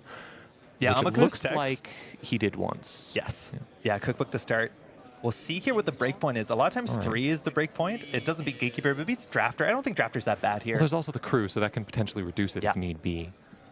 Install remote server, then going for the draw. Sometimes you have to do these turns to try and get towards Mirror Morph. It looks like we did also hit the nano etching, so we'll see if we can get that 4th click. You see a bit into Quesadilla's hand. I think we see Charlotte's, which is a cool way to get that advance to work with Mirror Morph, to get some extra value from the ability. Sometimes the Mirror Morph decks, we've seen back in the day, like even Punitive Counter-Strike is a win condition, playing a lot of 5/3s, but I don't think we've got any great information. Spin Doctor, gonna res just a draw there. Keep some cards in hand. Now we can discard, and hopefully if you can get him a virus in archives, I think you probably want it on the table sooner than later before you just throw it into the bin. I'd love to see more of the hand there. I think you see an MC Austerity policy. That's like a very powerful card, but Quesadilla needs a server to lock that down. Yep, that's an MC Austerity project. MC Austerity policy project? I think it's policy. Policy is like the key to a lot of Freedom Prison decks because it lets you do something to click every turn, make the runner lose a click, and then if you get to 3 hosted power counters, you just score out a 5/3 from hand, no problem, and they're ruined. Yeah, if I'm not mistaken, also like in Mirror Morph, you can do it with 2 power counters because you can do like the place one, take one off, and then you get the Mirror Morph because you do install free advance, 4 advance. Yeah. So it's a bit faster than most other decks, which is often why you find it in Mirror Morph. It's also just good in Mirror Morph because that click gives you an extra click. That doesn't cost you an action. You can use that as your extra action if you've done 3 different things, and it can just be a free thing. And we're here. We're popping the Fermenter for a lot of credits. I believe it was 10. So now the question is if Cold Lava can get down Devil Charm to get some of that destruction. More leeches would be good. Again, a lot of times these decks play classically like criminal aggression decks. The idea of I'm going to find your weakest server, I'm going to capitalize on that, I'm going to snowball those virus counters on both the turtle and the leech, and then I can run any server. Then it takes you time to purge, but if you purge, that's obviously a tempo loss, and you can go back and you can start rebuilding those viruses. Freedom's ability hasn't fired yet, so we're kind of just in that building period, seeing who can play a more efficient board game, but it's only a matter of time. Spin Doctor looks like it was used, and the agendas definitely have to be in hand. I think we see 1 Iqua and 1 Vitruvius. Yeah. Install. This tracking is really good for Mirror Morph. I think it helps a lot. Then just taking a click. Oh, another Spin Doctor. Is this Deja Vu? That's exact same turn as last turn. Yeah, like that's identical. So I see wonder what's pressure going here. on. Is he flooded? He might be. There's a number. I'm seeing a number of agendas in hand, but I'm not sure. We see also another Spin Doctor there, so that might be the full suite. Now, Spin Doctor is not something you can easily keep on the table because, firstly, Freedom can trash it for free. That gets a Solidarity badge, but even if you don't trash it, you can just bounce it and farm Amakua counters, which is definitely not a thing you want to let the runner do. Second one, removed from game, just tucked under that playmat, so we should be only having 1 more recursion card. And getting rid of the recursion cards this early into a Freedom deck that wants to be trashing cards is probably not the most comfortable place here as a corporation. Raindrops. Making a run with raindrops. So here we can get through 4 Strength Ice with some cost. Again, there's Ahuacera's Crew, one of the new cards from the Liberation, Rebellion Without Rehearsal, excuse me, just has a really cool modal text, whether you want to take a tag to lower the strength, whether you want to just trash the ice, works with breakers, works with ice destruction, gives you a lot of possibilities The here. one thing Cold Lava doesn't want to see is a Gatekeeper, because Gatekeeper is immediately 6 strength, and that's going to hurt. Yeah. It could be trashed later pretty easily with a crew, but it is extremely annoying right there. Yeah, No it's res, annoying. though. Yeah, no res. Raindrops sometimes makes it a bit difficult, and maybe not wanting to spend money. I think Gatekeeper's really important in this matchup, right? Because, as you said, it comes in on 6 strength. Yeah. But a lot of times, if you're on Amakua rig, you need to find those Gatekeepers before it's like, oh, there's an agenda, there's an austerity you have to deal with. Because once it's 0, you're getting through it no matter what purge happens. Coming down there, we know there's going to be more Botulises later down the line. I don't know if we're expecting also Banhar, but Anarchs can put on a lot of pressure with these non-exactly icebreakers. Getting the Nano Etching Trash is 2 credits, but it's also going to be a card draw for Cold Lava. And we're still building engines. I believe that's a Brawn just drawn in, a big 6 strength barrier. Greasing the palms to get some credits while installing. That's a great card in MCA because or in a Mirror Morph because it counts as an install, but it's just a operation. Installing that, I'm guessing installing that Brawn. It might just be 2 ice push there with an advance. Interesting. Now I think we saw in the hands, this could be just Charlotte. Now, you never know if Mirror Morph is playing Seamless Launch. It can work well in certain turns, Seamless Advance, and I don't know what else you're doing to get that extra Mirror Morph. But moshing, throwing out Chisel, more Ice Destruction. I believe it was a Stargate. Did you see the second card? No, I didn't. There was a That's going to be Moshing the Thirst. draw 3, gain 3. Cold Lava looking for it again. Archives is wide open. There's a big chance here that Cold Lava wants to find a leech just to be able to rely on the Amakua. I'm not expecting that many other icebreakers. I think just a bit of ice destruction on Amakua on its own, and then the cruise, of course, can get you a lot of reach. It really feels like Cold Lava can start pushing at some point. I'm wondering when it's going to start happening, when he's going to start running into R&D or running into HQ and just really pushing and stuff. Oh, Hermes, they're so Great good because if that's an it not is an agenda. Okay. It's a Charlotte. And this is a really cool way to make that advance action a bit more elegant with Mirror Morph, because that's sometimes a tricky one. A lot of times you just want to do advance on your turn, and then Mirror Morph doesn't really work there. I do think that's an MCA. Looks like we're not going to hit it on the table. Instead, just install, or sorry, advance Charlotte. Interesting. Trash, it's a click for 2 credits functionally, but might work elegantly with the rest of the Mirror Morph text. So MC is going to hit the table. I think we see there is still agendas in hand, and I do believe in on-sell some expensive, relatively high-strength ice that can be a surprise for Amakua. There's the MCA and there's the advance. So if this gets up to, if Exodia starts the turn with 2 counters on it, That's it. and has a 5-3 in hand or any agenda in hand, he can instantly just score it out from hand. So if he hits that point, Cold Lava's in trouble. Right now it has 1 counter, so it'll be 2 more turns before we hit that point. So the question is, like, are you worried about Pinhole? Archives is open. Can you res the ice? Cold Lava here also might be worried about Punitive. I feel like I just have a Punitive Raider sometimes when I'm playing against Mirror Morph, but hey, there's a Leech. Going to come in with a virus counter with the Cookbook, and this should give you the pressure to start just running Archives, filling this and saying, hey, you have to take a turn to purge. Otherwise, I'm breaking every single ice in the game for just subroutines. Running on HQ. We can break 5 strength ice if we want to expend too many resources. Just an Afshar. Afshar. That is pretty good because it is a tax. It is tax. It is low strength. Now, whether you want to crew this for a leech counter and 2 credits, we'll remove that from the board. That will get an open HQ, and that is relatively attractive because otherwise you're breaking this for 3 credits every time.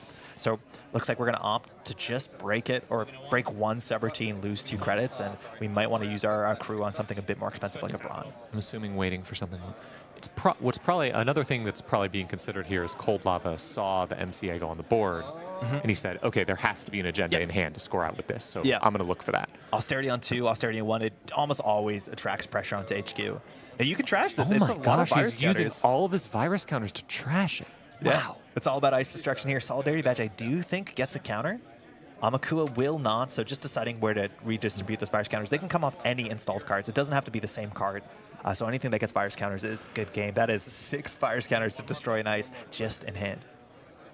That's like a really cool thing. Sometimes, like, if there's a botches on the table and it's not an ice you plan to res, you do want to overinstall it as a corporation because it just becomes that virus battery. And the more virus counters, the more pressure that Cold Lava can put on the table.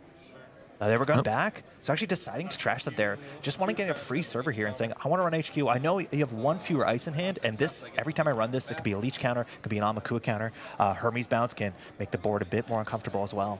And can look for those agendas that are being presumed to be in HQ. Restore.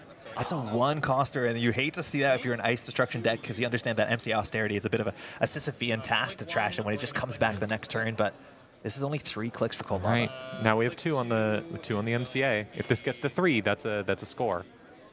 Well, 3 and an agenda in hand. Yeah, exactly. And I think we know there's an Echo in there. There might still be a Vitruvius as well. Yeah, we those saw are some the cards in I saw. hand. Yeah. I'm curious. A Vitruvius with counters is kind of cool. Restore. This allows Maybe you going to for an ice? bring back ice. Yes, you have to reg it. It's going to be a 6 or technically a 7 credit on sell just on the table. Trashing that just to see it come back is kind of unfortunate. We'll see here if Cold Lava can get more copies of crew to trash that. 4 strength is kind of doable, but that is a pretty robust HQ ice. Definitely annoying to see. Now, this is the big turn to either pressure HQ, pressure the remote server. And saying on, I believe, so Quesadilla might only be on, okay, actually, no, there's a lot of credits. That was covered by the banner there, but on, you're going to be able to res all that ice for sure. Or potentially just sit and wait, let it fire, and then Hermes. Get a Hermes and start trying to pressure R&D or something. Build up something so that next turn after the Hermes is fired, you do it. If it's, I believe, if a 5-3 is scored out of hand next turn, there's no clicks left. Yeah, he won't have any clicks. But if he scores a 3-2, he'll have enough clicks to put the whatever the Hermes bounces back down. So he could greet it. You're right. You can score now, but it might be better to score later because that ice can come down. You can also take a turn, right? Like hit the MC Austerity, get some ice on the table, and say if you Hermes, there'll still be something there. If you're not aware, Hermes does only bounce unrezzed cards, so this obviously the Austerity is safe, but that on-cell's not going anywhere. Putting down a crew in his daily cast definitely indicates that he's just going to let this fire and see what happens and bounce something. Let's see if Quesadilla transitions just to score out, checking the ice on the table again. If you want to see one ice, always check every single ice so that your opponent doesn't know what actually is important and what are you thinking about. So that's a counter. And every turn this happens. Cold Lava only has a 3-click turn. When it comes to Byroids, that's kind of annoying, right? On Cell, Brawn get harder to click through if you just want to send for that single axis. Then we're seeing ice on Archives to keep the turtle from getting bigger. He might not have the influence from Mavirus. I think Mavirus stocks are pretty good right now. He's not going to trigger it this turn. Yep, just getting 2 credits, one from the Mirror Morph, one from the click. And we'll see here where Cold Lava can put the pressure on a healthy 20 credits for the Corporation with only 1 ice res. That can go fast. We've seen some influence spent on Avshar, so not sure what exactly that means for the deck, whether there's high influence pieces that you're not playing. But just drawing through and looking, again, Freedom puts on a lot of pressure, but this game has been a bit more reserved. I think here you want, I'm not sure, ooh, Simul Chip. Okay. Now that can be pretty aggressive. If you want to pill out on the Corporation's turn, if you produce a Bonchelist, that will come in functionally with 3 counters because start a turn trigger, also the cookbook. So that gets through most ice. You can also get a ton of money with Fermenter if you need the money. So I'm assuming we might be on a full play set of the Simul Chips. Outermost Ice, that's a bronze, 6 strength, 6 cost, 3 subroutines. We know that there's at least an Afshar in Archives, but this thing's kind of hard to click. I think Cold Lava might only have 1 click left here after the Austerity and after the Simul Chip install. I think Cold Lava has no clicks left. Oh yeah, there's a chance. Because only starting with 3 clicks. Yeah, this might be install run. There might be another click in there. Maybe there's a steel skin. Now deciding here your options are you can trash one of your installed programs. It looks like it's just going to fire. So that is, again, the Afshar that was destroyed. All this ice being destroyed, just coming back. The turns after cannot feel good for a deck that wants to clear the board of these horizontal cards. Click one, we're going to pop this. Yep. And we're off Austerity. What's interesting is there are actually a lot of turns where you want to click Austerity first click no matter what, just because you have extra clicks on your turn. I think here this is more to do with the ability to repair Hermes damage. But this is going to be 1, 2, 3. This is a bit awkward here because you can only take the credit. Ooh, losing a Gatekeeper from hand. Just play on, obviously. Not much you can do about that. That's unfortunate. So we're getting a Mirror Morph credit there because you can't do another advance because you've already done that this turn. Now that card has a lot of clicks on it. It's a spend a click to gain 4 clicks, which is really funny formatting. So you should be able just to score this out with a click left, if I'm not mistaken. Sometimes the math gets a bit tricky if you don't pull out your power counters and start flipping them to track it. Yeah, the fingers are coming out. We're deep in Mirror Morph territory. Once the Mirror Morph actually triggers the MC, at that point when I'm playing, I'm usually just like, okay, do your thing. Yes, I don't understand this. Go ahead. You know how many clicks you have. I don't know. None of my clicks, and I've gained all of Both players starting this out, yeah. So the question is whether you crack the first one for the click for the power counter. I don't think it happens. So we're going to use our counters here to make sure we have enough clicks left in the turn. So I think we saw. Okay, so we saw. Crack. Install it's advance. Vitruvius. Oh, that's a Luminal. We're just going to have a longer turn this turn. 2 more clicks. Yeah, this is like 2 turns in here. So Luminal gives you a whole turn back, but you cannot score agendas. So this actually gives you a turn. You can do some wild stuff with Austerity where you can install the second Austerity, click that as well. And you can actually give the runner a 2-click turn potentially if you just keep like windmilling them through. But I think we have so many clicks left here. Hermes going to bounce the ice innermost on the remote server. We'll see whether or not we're going to push in here. We still haven't seen a Devil Charm. We know Chisels are alive and well too. Cold Lava really needs to crack a central server here and start getting those Amakuo counters. 2 clicks. Mirror Morph also only is first, second, third. There's not like Wage Workers where you can fire it like multiple times on a really cheeky Luminal turn. Oh, just Purge. Love to see it. Yeah, that makes sense. You got the if clicks. you've got all those clicks, you might as well Purge. Now, Cold Lava there could have considered to use the Simul Chip to like trash the Leech, and you can technically refresh it. We do have at least 1 program in the bin, so you don't have to run into some no change in game state problems. But if you need to ever like hypercharge the Amakuo, hypercharge the Leech, you have ways to like cheat out extra counters. I think we're gonna get better value from it, but it's always an interesting consideration that end of turn trigger for the Corporation. It's one of your best pseudo starter turn triggers. I feel like Cold Lava's really digging for another Botulus that they can put on HQ or something to start running. Oh, Raindrops. Oh, raindrops. No, That's you're solid. totally right, though. He just needs to get like one nice avenue in, and that's an MIC. Basically the exact same stats of Ansel. Oh, that hurts. That's going to lose 2 clicks. Yeah, that's really rough. Now, you are going to draw 3 full cards from this and get 3 credits back, so you are just at least trading those clicks for some sort of value. Raindrops can get... that's a really good value on a Raindrops. A lot of times you hit a Brawn and forget the first and the run. The third one doesn't fire. Well, it's really good value if you ignore the fact that you lost 2 clicks. Yeah, you just draw cards. So let's see here if we can get it. He's drawn a lot. I don't think there's that many cards left in the deck, and he spent his first couple turns just steal skin, price. We'll see here. He might have to discard now. They might not have that many clicks left. Throwing out a labor rights. And probably because he has another labor rights somewhere. Yeah. He can just shuffle that labor rights back. Labor rights lets you get things out of your bin, so if you play another labor rights, you can use it to get back a previous labor rights. I saw a fraction of a corner of a card. I think he might have discarded a DJ Fenris. Ooh. Which at this point in the game, getting HQ, getting a Steve might not be possible, but at least, or forcing Quesadilla to spend some credits down to only 5. Oh, Hanse, back up to 10. Not too bad, discarding a card there. Drawing up, again, Mirror Morph. Sometimes the scheduling gets a bit awkward when you want to make sure you're doing 3 different things. We should have a Mirror Morph trigger here, potentially this turn. The one nice thing about Mirror Morph, the one nice thing about playing against Mirror Morph is that it's not going to be, it's probably not going to be like fast advancing something out. It's probably not going to be spraying anything super fast. It usually sticks to the MCA stuff. What I'm so excited is with, we haven't seen too much about it, with Belling with our rehearsal, you can do some weird stuff with Holoman and Mirror Morph. Really? Because that's such a cool way to get an extra click to advance, because the Holoman is a click, right? True.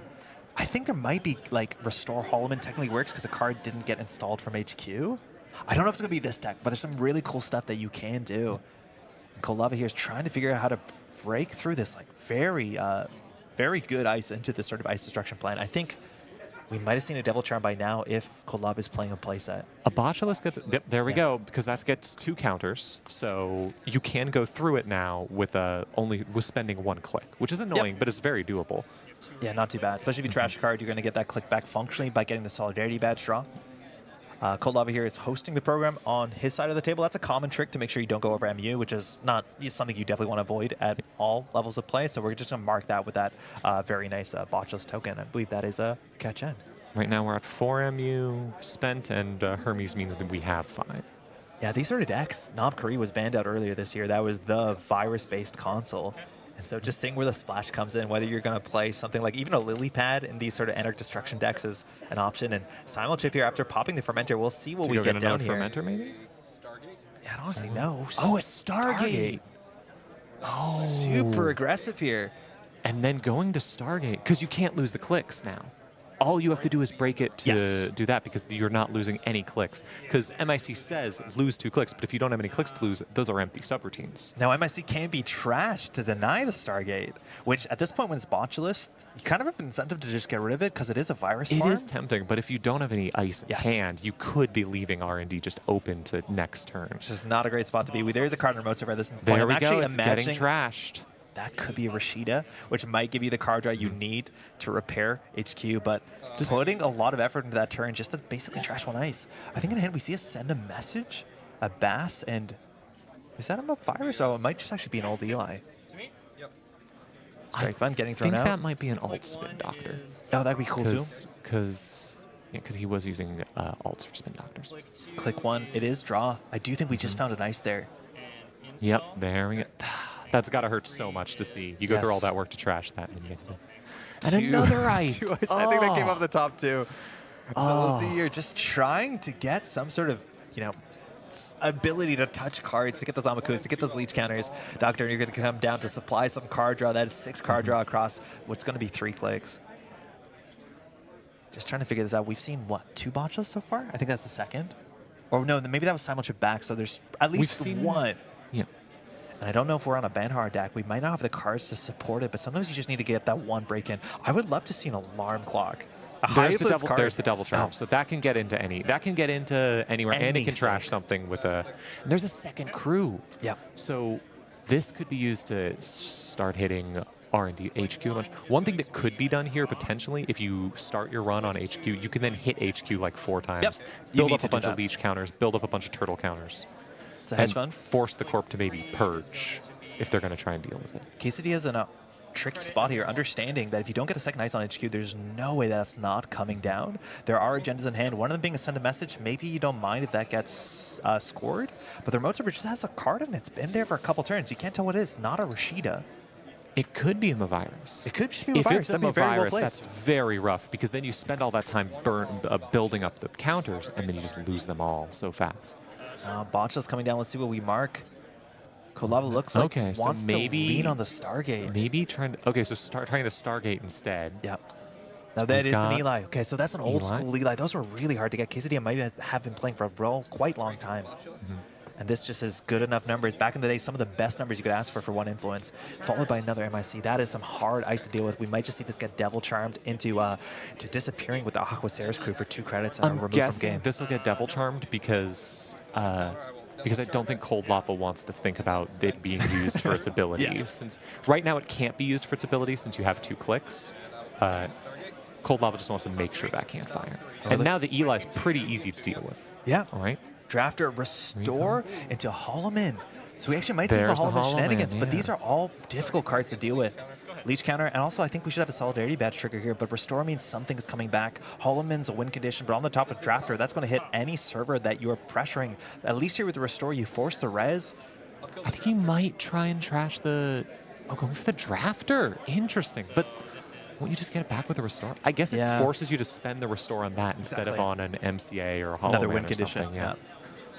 So see how the pressure goes in. At this point in the game, we've only seen one agenda. We've seen 2 Spin Doctors many turns ago, but at this point, Quesadilla is definitely holding agendas in hand. And with the camera from above, we can tell it. We'll see if Cold Lava just wants to lean on the Stargate, or eventually whether he'll end up pressuring HQ. There's a chance sometimes when you start locking R&D, as we call it with Stargate. Don't feel like you have to run HQ, but there has to be points in there. There's another Simul chip, which can get back almost anything. Hansei to start Hansei too. to get more money. Could be a Spin Doctor remote server, but Quesadilla has been drawing with the basic action. Sometimes that's not too hard to do with Mirror Morph. And now I think we're deciding what to restore. Anytime you see, looking at archives, the corporation is definitely considering some amount of recursion to be well placed. And so here, Austerities can come back in. The remote server could just be a Managarm and a defensive upgrade, waiting for that win condition, that MC Austerity policy. Being only on 3 clicks makes it tricky, but Stargate up the top, we'll see 3 fresh cards. You can click through one of the Botulists, or one of the, Eli subroutines, Botulus the second. And it looks like card in the remote server, we are pretty sure that could be Holloman. For only 8 credits, Quesadilla can be on game point, scoring out of 5-3. Yep. Botulus Leech ticking up. I do think Cold Lava might be missing a Solidarity Badge trigger here from the trash last turn. And we're just going in there, starting with the Stargate, seeing 3 fresh cards. Yep. Breaking the other Eli subroutine just through... Oh, no agendas, just ice and a defensive upgrade.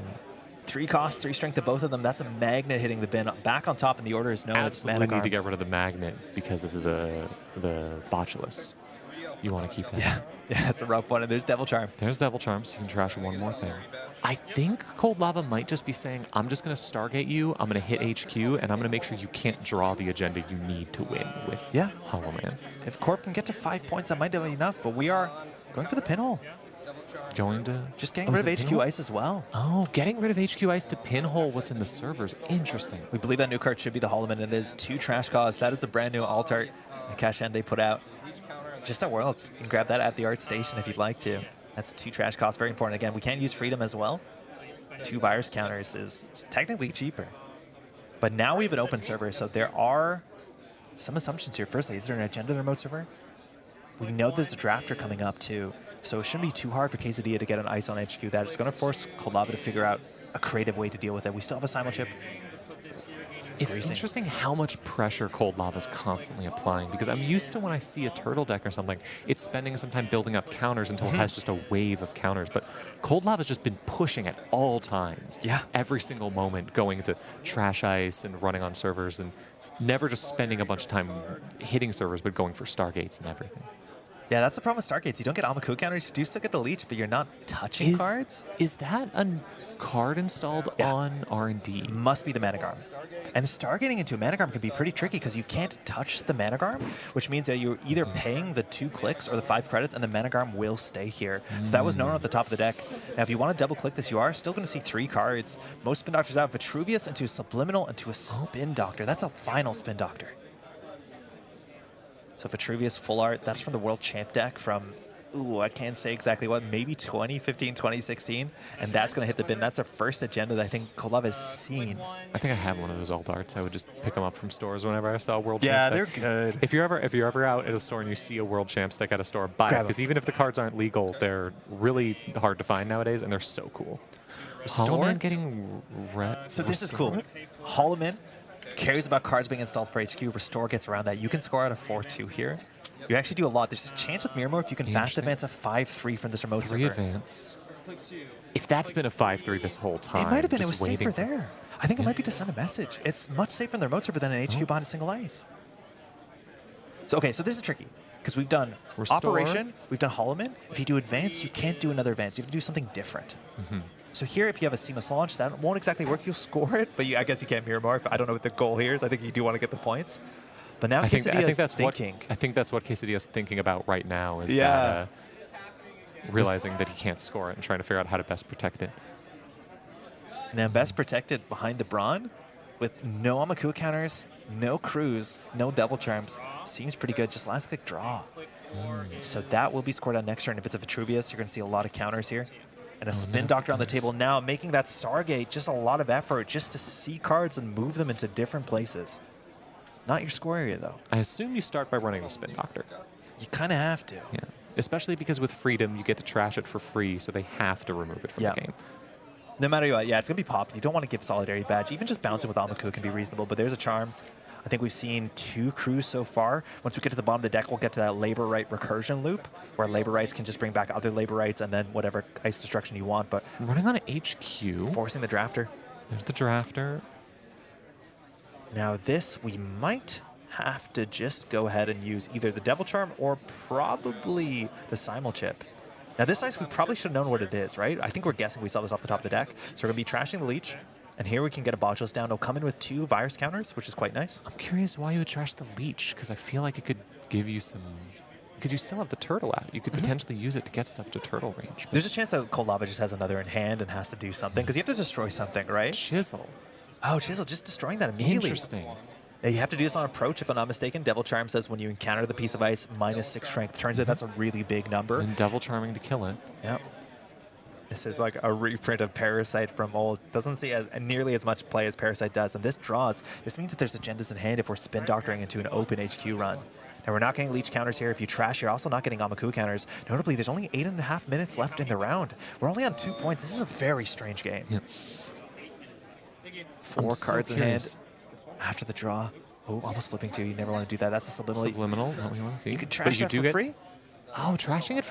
I'm not sure I would trash it for free. It's one. Well, I guess no, because it triggers Mirror Morph. Yeah. But this is more so to go back to find the other cards. That's fair. So now we have 3 cards in there. You know there's agenda. That's a Warroid tracker.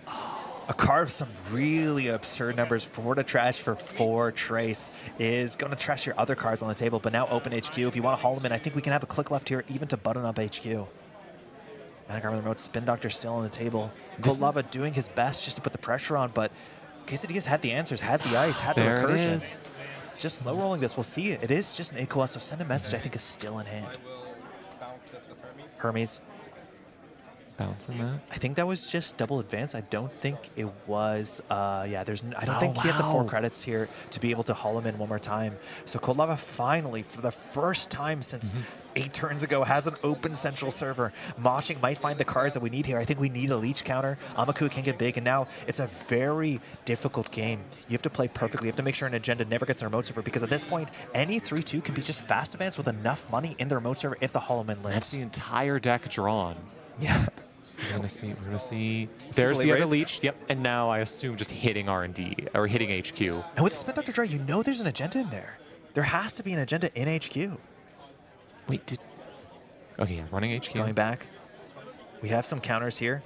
There's a Drafter. They should have another Leech counter here if you want to trash it. So we are short 1 counter. Trashing Amakuwa, him, unfortunately, has a bit of an anti-synergy with Freedom's basic idea of trashing cards. You won't get the counter. Amakuwa's been at 0 for most of the game. There's a Leech counter. You definitely want that. Running again. This is a 50-50. There's definitely send a message. Oh, Icoa. Oh, and that can't be stolen. Oh. Wait, are there 2 agendas? Where'd the send a message go? Is it in Archives? Maybe it got shuffled back in? Yeah, maybe. Well, no, the Spin Doctor's sitting there. It might be in Archives waiting to be shuffled back in. Pretty sure I saw You one. have to put the Ikawa project in the big server, but you don't have the money to res anything. If Seems safer there than but anywhere else. What tools does Cold Lava even have? I guess. Just run it, click. I guess like Run it, click. 2 credits, right? Ablative maybe can be rezzed. yeah, or just like run HQ 3 times and run. Yeah. But no, because you need the. You have to not trash. You might have enough counters on both the Yamakua and the combination of the leech. You need the 2 credits and the. Oh, yeah, the click and 2. Yeah, that's going to be a click. problem. So you can maybe click through all but one of the Brawn. Also, I don't think there's imps in this deck. You can always trash the agenda. If you have an imp, I don't think you can do it with the Freedom text because Freedom cares, but it's an overinstall. Overinstalling the Ikawa. Yeah, understanding that Spin Doctor is going to keep it safe. Now, this could be the sickest bluff where you pretend you overinstall the Ikawa and you actually leave it in their mode Imagine server. if that's a virus. Yeah. You go through the whole thing and then you run into a virus. Beautiful. So now that Spin Doctor has not been contested. We know that there's a Vitruvius, I believe, in Archives and a Ikawa. At this point, with only 5 minutes left, Quesadilla on 5 points up. Kolava can still do it, can get a lot of pressure. Again, we've only seen, up to this point, maybe 4 agendas in a 35-minute game. So I do think R&D can be quite dense. HQ might still have 1 agenda in it. You also have this weird line. You can restore to remove agendas from the game. Huh.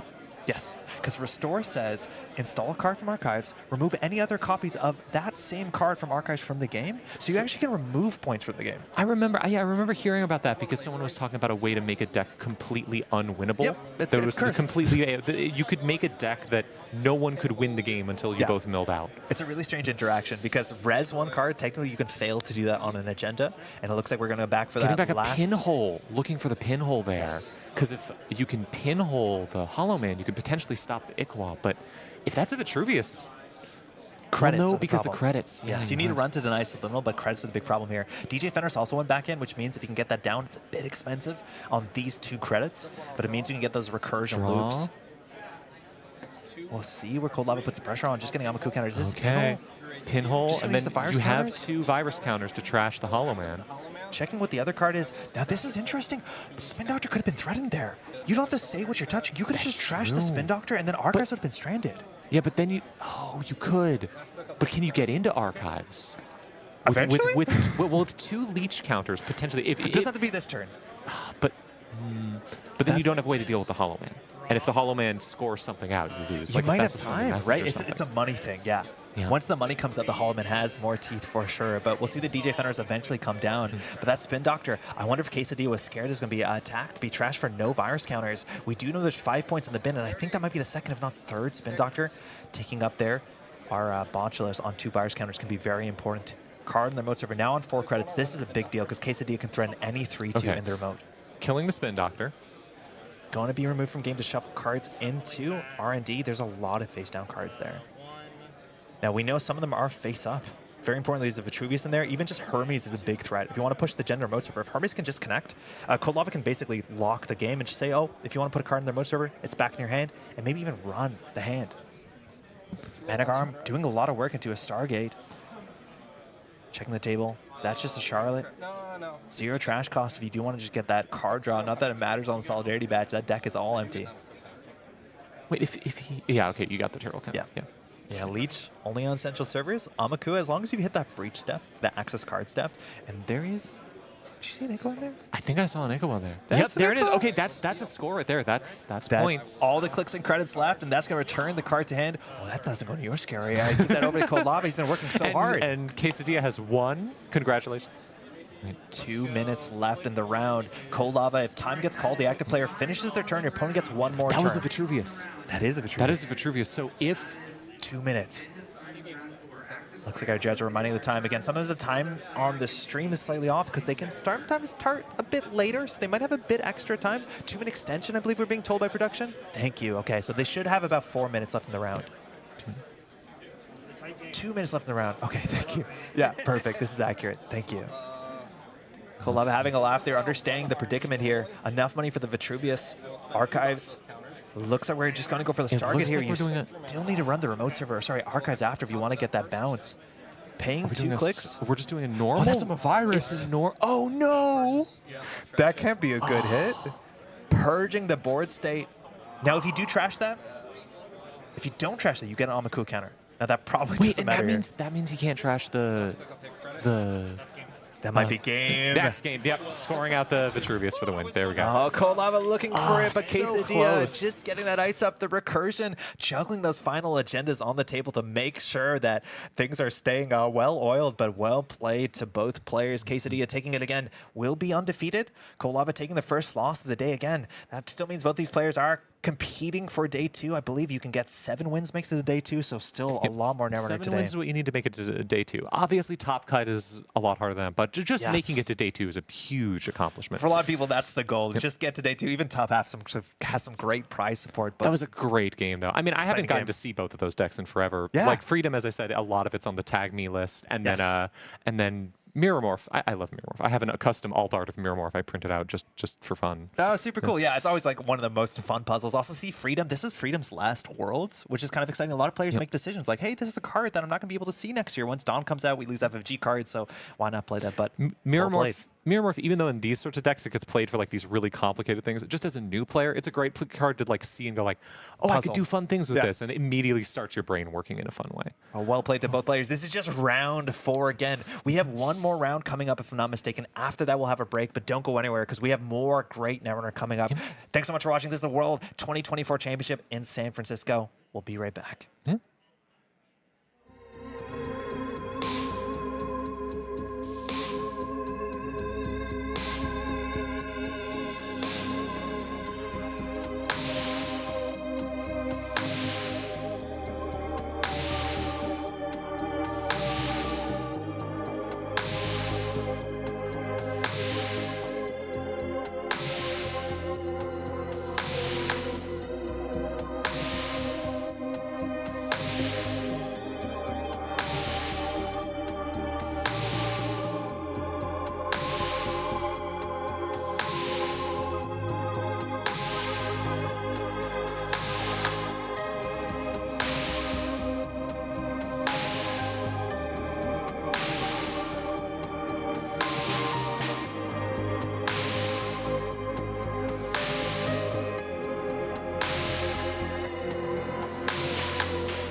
Welcome back to the 2024 Netrunner World Championships. I am Neuropantser, he, him. I am joined by... I'm Andre of the Metro Grid. I go by he, him. I am so excited to be back on comms with you. It's been a while, hasn't it? It's been a while. Yeah. We spent like all of 2022 in a really dark tent going over some gameplay. And The it's stream absolute treat. dungeon, as we called it. Yeah. Oh, and we're back years later, which is incredible. And speaking of incredible, this matchup is something It special. is amazing. Do you want to tell us who's in this matchup? Because I think it's going to be a treat for everyone who watches. So 2 players you might be familiar with. Firstly, we have Sokka. I've heard the name. I've heard the name. Has won the World Championship 2 years in a row. He's on his way, hopefully, for that 3-peat, as it's been called. To see if he can take it down. That's interesting. Has anyone ever done that before? 3-peat, no. Two players have done it twice in a row. Sokka might be on a way to make some history. On the right, this is a teammate as well. This is Brandon the King. Now, you're actually going to see 2 folks in this camera frame. It might not be perfectly framed. For you not familiar, the King is visually impaired. He cannot interact with the cards the ways that Michael, you and I might be doing. So what happens is that the organized play policies here have this sort of allowance for a role that's called the Oracle. So Peter H is the Oracle, and Peter's job is basically to instruct exactly what's going on. Every card that's drawn, everything that goes on the board state, you want to communicate this just so that Brandon can participate and play at the same level that someone who is sighted can. And Brandon is just such a killer Netrunner player. Has been just grinding it for years, traveling to events, and I'm super stoked to see him at Worlds this year. These 2 players, mind you, test together all the time. This is going to be a cool matchup as well. Right, because they, what we often see in Swiss is that people, since they don't know the deck lists, they are trying to both figure out what the right play is and figure out what their opponent's trying to do in the first place. In this case, they already know. They probably know each other's deck lists down to the card. And an interesting deck list. I was just talking to Sokka. I was laughing. I was doing on stream talking about what are the decks you might expect in the meta. And I know I said, Built to Last Glacier, play the same deck that Sokka played last year. Maybe change some ice around. I think it's a good deck. And Sokka said he heard that and he's smiling to himself because that's exactly what he's done this year. Built to Last Glacier, 44 or 49 cards actually. That could be interesting. That was a bit of a different choice last year to get those above the laws in it. This is going to be big ice, get some advancements, push for that late game. Maybe we'll see some bio vaults. That's classically a Sokka card we've seen time and time again.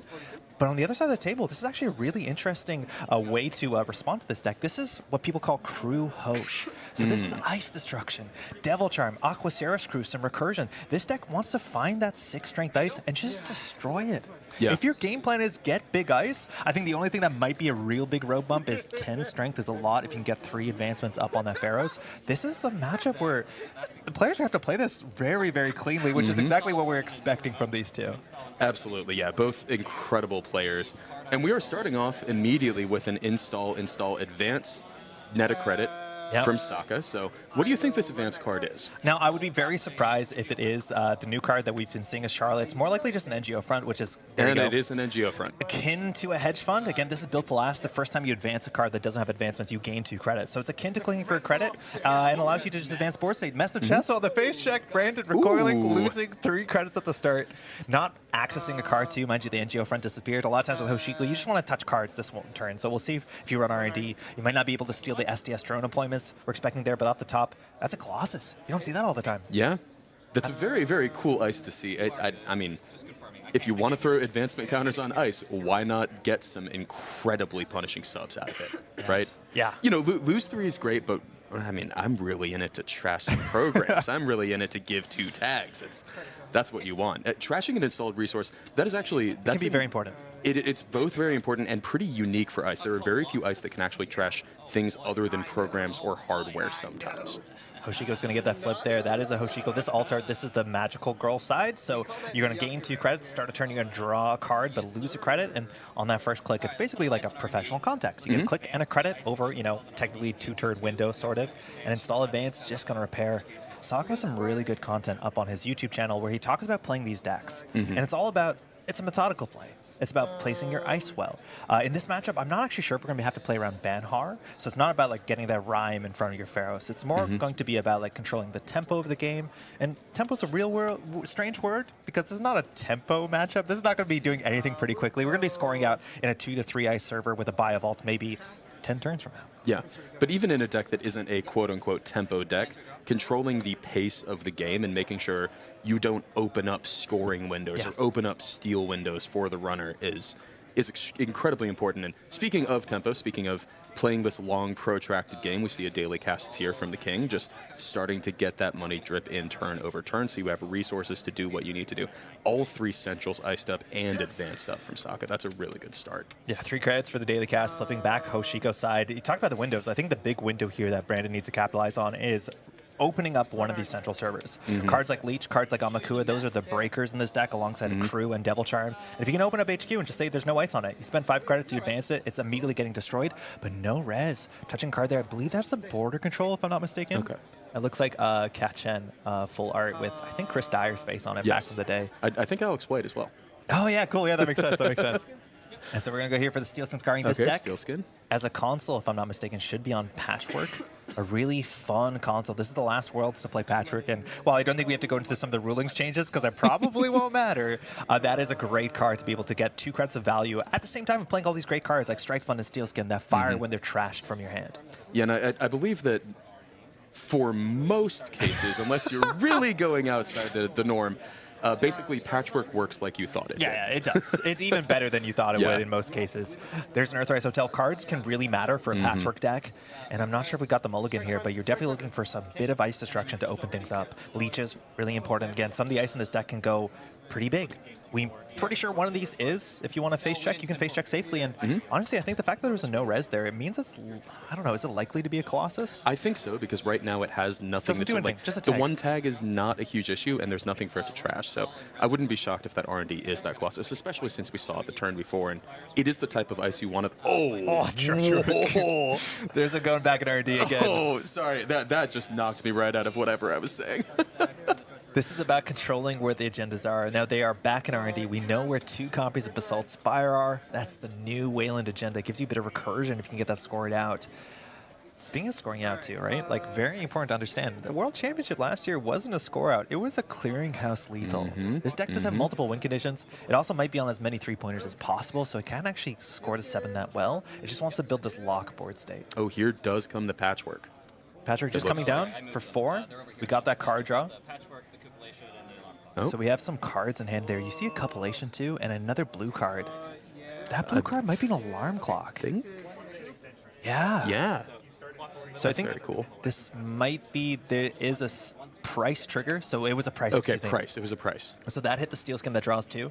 And now we're going to install one of these cards. So we lost a lot of influence there. Alarm Clock is 4 influence, if I'm not mistaken, maybe 3. Copulation is multi-axis, steals some of those punitives away that could be in the deck as well, get some multi-axis on HQ. But Patchwork is now coming down. So now, as long as the King has cards in hand, he can feel this 2 credits clicklessly per turn. As long as you're just, putting your cards on the table and building board state. It feels so good. Yeah, and there are so many cards that cost exactly 2 that are really good. Yeah.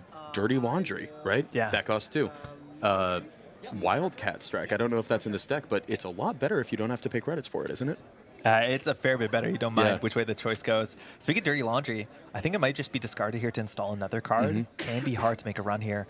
Here, definitely Brendan wants a Crew and a Devil Charm. Oh, there's the Devil Charm. So that Mesna Chesvo has how much strength? 4 strength. Oh, so that's less than 5. Less than 6 even. This thing has big numbers on it. Oh, you're right. That is a 6. I didn't even, Yes. wow. 6 is such a Wow. big That's point. such a huge number. There's very few ice in the game that has that 7+. 6 gets you through all the things you're expecting. Bronze. Even Pharos is only 6 before Pharos it is gets the counters, 5, right? Oh, it's but then 5 it gets to before it gets the 10. counters. And 10 is hard. It's really difficult. That's a lot, doesn't it? Yes. Because Devil Charm is unique, so you can't use 2 of them in the same window. So what you do, mind you, here we have a Crew. We might just blow open HQ. Yeah, here's the Crew. Unfortunately, this is 1 turn too late after the Drudge Work did just empty 6 points from hand.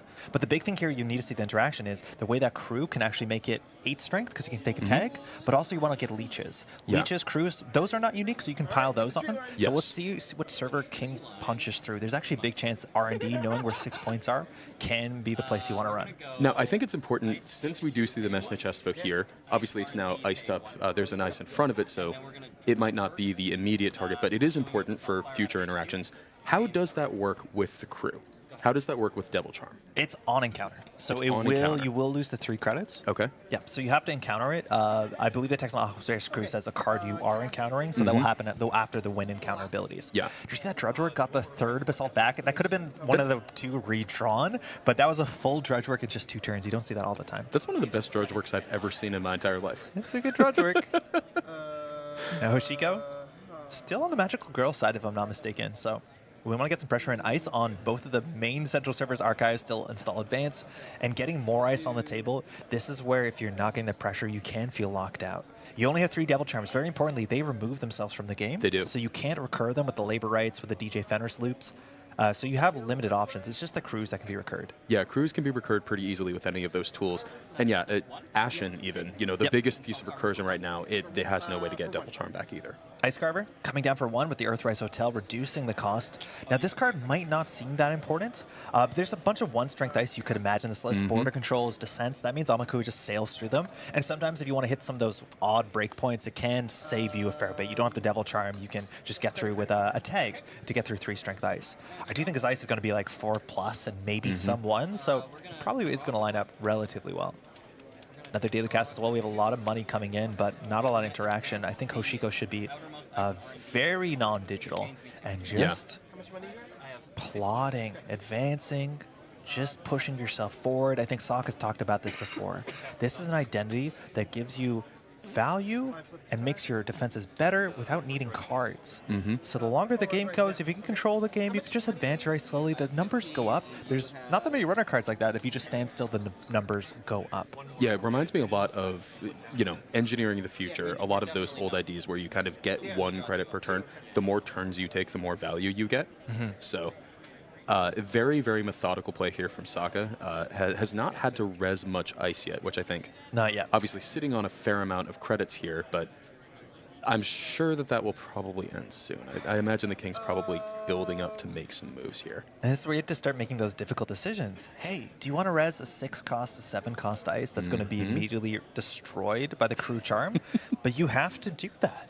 So if Sokka can build these board states where it's like, okay, this is annoying enough ice. It's a Whoredom, but behind the Whoredom is like a 6-strength, a 7-cost. Like that is the board states where you have to force this runner here to make decisions. Looks like we sorted out. I think Hoshiko hasn't flipped out for a couple turns, but it's not like those triggers have been firing, so it's okay. Right. Very important to keep in mind. Built the Last says you can only advance a card. Well, that can be advanced inherently. So all this ice, you know what it is. That's a tree line. Yeah. So you know where the border controls aren't usually, where there's a Winchester maybe. You can get a bit of a lay of the land, but the advanceable ice is a subsection here.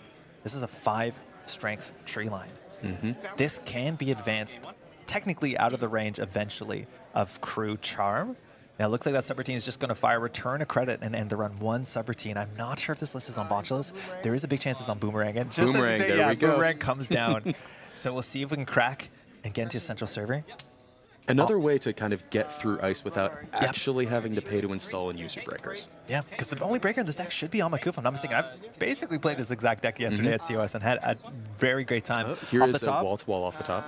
A card for a remote server that doesn't exist yet. You can trash that for 3. And it is Hoshiko gone. will flip back, but Boomerang can't shuffle back, so you want to get that run. That innermost ice was not rezzed. We're pretty sure at this point it is the Colossus. It makes the most sense for it to be the Colossus, I agree. And speaking of program destruction, I'm imagining half the agendas in this deck are SDS drone deployment. Yeah. So Sokka understands that 9 of potentially the 18 or the 20 points in this deck are entirely safe on RD on the single axis. Maybe not entirely sweating it. It's going to be a couple turns. Got to build a remote server. See how the charm crews go. Whether the King's going to use them to just open up a central server, whether he's going to use them to say there's no scoring remote server. At some point you will flood up. It'll be a problem. Yeah, I wonder, so losing the Cupulation, how does that change that math? Because Cupulation is one of the powerful multi-axis effects you have in this deck. Some of these lists are in 2. I think there's a chance with Alarm Clock you don't have the influence for 2. A lot of these decks will have this like blue splash. I think yesterday playing Diversion of Funds is a thing. Sometimes you see Bravado, but Boomerang, Cupulation, Alarm Clock's really cool too. It can hurt. It's like the only multi-axis in this deck is usually Cupulation and then Stargate. Yeah. And Stargate's some good pressure if you can trash the ice. Obviously the ice can't be destroyed. If it can't hit the table, it's already destroyed. Is this another price that we're seeing? I'm not sure. I think this might just be an install off of the patchwork. Okay. Notably, we do have a scoring remote with an advancement on it here. Nothing in the scoring remote yet, but definitely not willing to back down from this Devil Charm plus crew combination. We're not expecting that many assets in the deck, like Spin Doctors, Wall-to-Walls. Notably, this is one of the few decks in the modern standard meta that's not playing Rashida. Yeah. Just because you don't want to draw 3 cards. Like, Rash- you want to Rashida's control too the fast. speed. Yeah. Yeah. You want to control the speed of the game. This is what's happening. Like, these turns aren't very long, but there's going to be a bunch of them of Sokka just methodically building board state and Brandon trying to figure out the exact point in the game where the agendas are in HQ and just going for that one important run. Compilation would be really nice if we can line that up. But I think at this point, Sokka might consider maybe a 3rd ice, maybe a Biovault. I'm not even sure if he needs to score out just yet. Yeah, Rashida, obviously at its best, where you kind of want to click the install card button as many times as you can, as quickly as possible. But 3 on the table. Here, you know, you need to click multiple buttons. You probably want to install. You probably want to advance. You probably will want to do something else. So you don't want to spam out 3 cards on the same turn most of the time in this deck. This is the wild thing. If you look at the King's credit pool, that's like 20 credits. It still doesn't feel like, trashing. okay, there we go. Understanding it's a Colossus, we're not going to res. We're going R&D here, using the Crew Charm off the top of the deck. It looks like a... that's a logjam. That's a logjam. Yeah. And that card, you have to check how many cards are in archives to see what the strength is. But that is an infinite scaling card that does not get broken by Boomerang, which can be kind of important in this matchup, as long as the game goes late enough to have enough of those face-up cards in archives for that to have value. I think we got another Crew down, understanding it's definitely Colossus, but the logjam, pretty sure Sokka's just going to put that on top of R&D and just hold down here. I think the King has gotten maybe 3 accesses so far this game, and it's a dozen turns maybe. And had to work really hard for him, too. So an install advance in the remote. Do you think this is another NGO? Do you think this is pushing the first score, daring it? I don't think Sokka ever install advances the NGO, especially understanding there's another ice that you can put onto R&D. I think this might be a Biovault. At this point, if it's an SDS, you don't really want to score it out. You want to wait for that Amakua to show up or a Stargate. Even a Leech can be very important in this matchup. Maybe there's a chance of the Basalt Spire. Scoring that early gives you some access to like whatever's in your archives. I don't think there's anything that's super important besides just getting ice back at this point. You have to trash the top card of your deck. That is a real cost in these sort of decks. But I actually imagine it's a Biovault. Install, again, the second advance on the NGO front is like, not that great. It's a click for 2 credits. A click for, 2 credits. It's okay. The first one matters, especially with BTL. So we'll see. We just send it in. That hammer, you can't advance off the top. That's a government subsidy. Click for 5 credit button on a healthy, I think we're at 14. Yeah, easily enough to play for the subsidy after another advance next turn. This is really interesting because Sokka can advance the Colossus up to strength to get out of the Devil Charm, which just came down. But if you do overextend and spend your whole turn advancing that, and it just gets immediately deleted, that's not great for you. I do think this might Going be a for the Biovault. subsidy instead. Yeah, subsidy. Yeah, the Biovault would make a lot of sense. I think extremely relevant text on the Biovault is that it can hit any run. Yeah. Not just a run on that server. So it also protects you in Centrals. It protects you against maybe a Stargate hit. Yep. Protects you against potentially a Compilation hit. So it's a really cool thing against Boomerang as well. Yeah. Sokka has a lot of strong opinions. If there's a Boomerang on the table, your main goal is to make sure it doesn't come back. Strand that Boomerang. Yeah, stranding Boomerang is important. I think there's a chance if you Boomerang an unres dice, which I think Brandon's going to try and avoid to do. Look at that as a price, right? We hit a strike fund there. That's a Boomerang in the bin. Those don't come back until later with labor rates. Admittedly, once they come back with labor rights, very, very strong because they just kind of keep looping. Yeah, we do know there's a border control, and we're assuming it's on HQ, right? That's the one ice that wasn't advanced. Sokka has played border controls classically only a 1-up in the deck from that one Worlds last year. Just on archives, it's a nice way to say, I'm going to stop pinholes. Yeah. But we know that's an advanced ice, so the options are a bit smaller. Again, this game, it's two great players. If you're playing very, very methodically like this, I imagine that just being able to say no to any HQ run you want is very, very powerful. Yeah, it's going to come down to counting how many cards Sokka has drawn. At this point, Sokka understands, is HQ in the 1 and 5? Oh, another on archives. And this is important. If you trash the ice on archives somehow, that is an Amakua.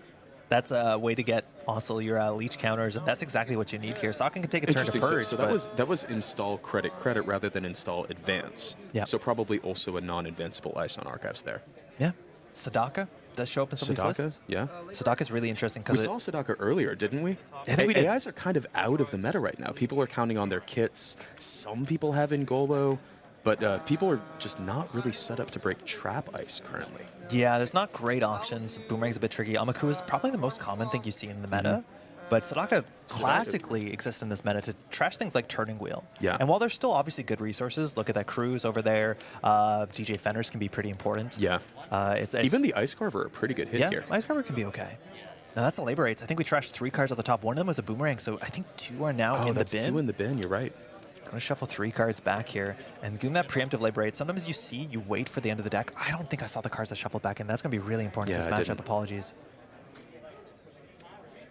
Bunch of cards drawn. Hoshiko has had a blank text box now for the last dozen, maybe turns. Getting the accesses here. It's all going to be about lining up one good run on the central server. And with a bio vault, it has to be largely 2 good runs if Sokka thinks that it's too sweet to not let that thing get trashed.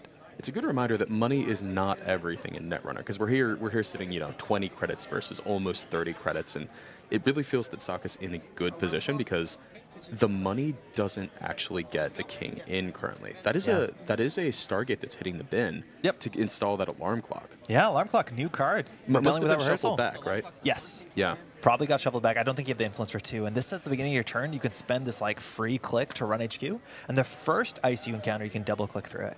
Now, first ice, again, that's the first ice you encounter, so it has to be rezzed. And we're assuming it's border control into Mesta chest, so now there's some pressure on Sokka that understanding that you get through with an Amakua through the border control always for, well, not for free, but without virus counters because of the Ice Carver. And so if we destroy the Mesta chest, well, HQ's open. And right now, HQ and R&D are the servers. Sokka has an agenda, and could just push it in. Alarm clock and Mesta chest vote. The alarm clock is on encounter as well, correct? So it does actually skip the credit loss. Yeah, if Sokka doesn't res the outermost, I believe that should work. But we haven't installed Vins Vits. Is this another border, or is this another bio vault, do you think? Or is this actually the agenda? I think there's a chance with the alarm clock pressure, Sokka might think, I agree. should push in the remote server. It could be safer there. Right. Just get it out of HQ, pretty much, as the line.